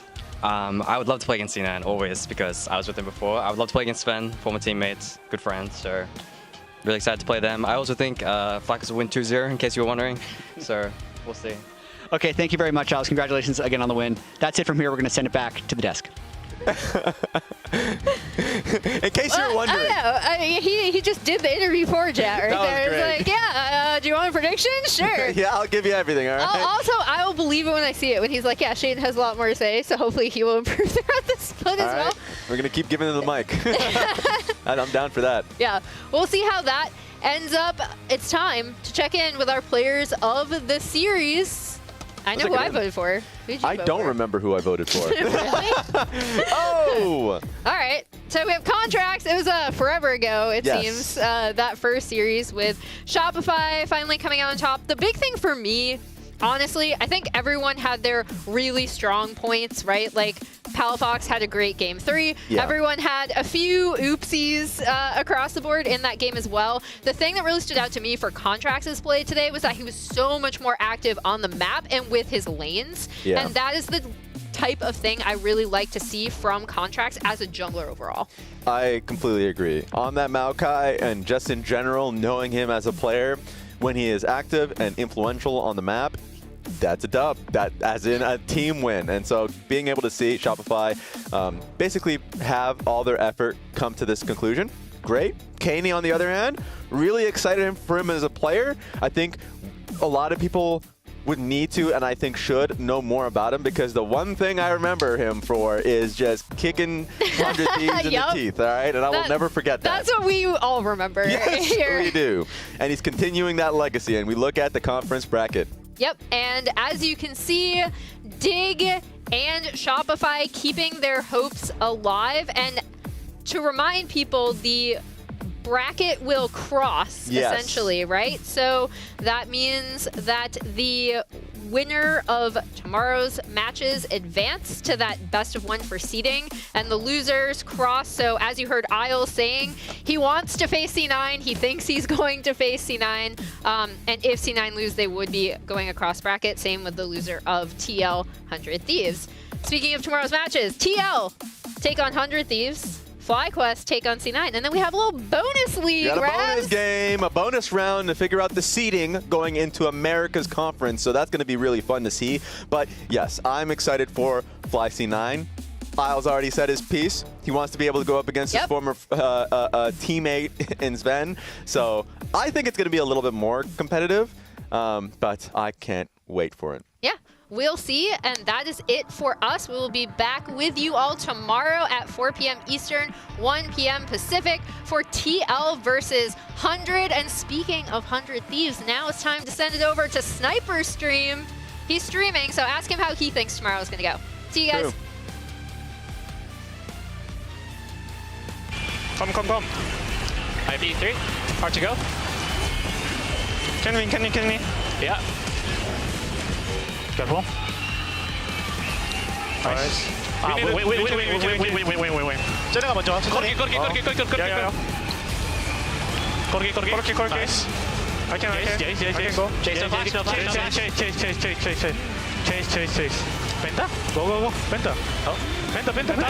Go. Give. Please. No.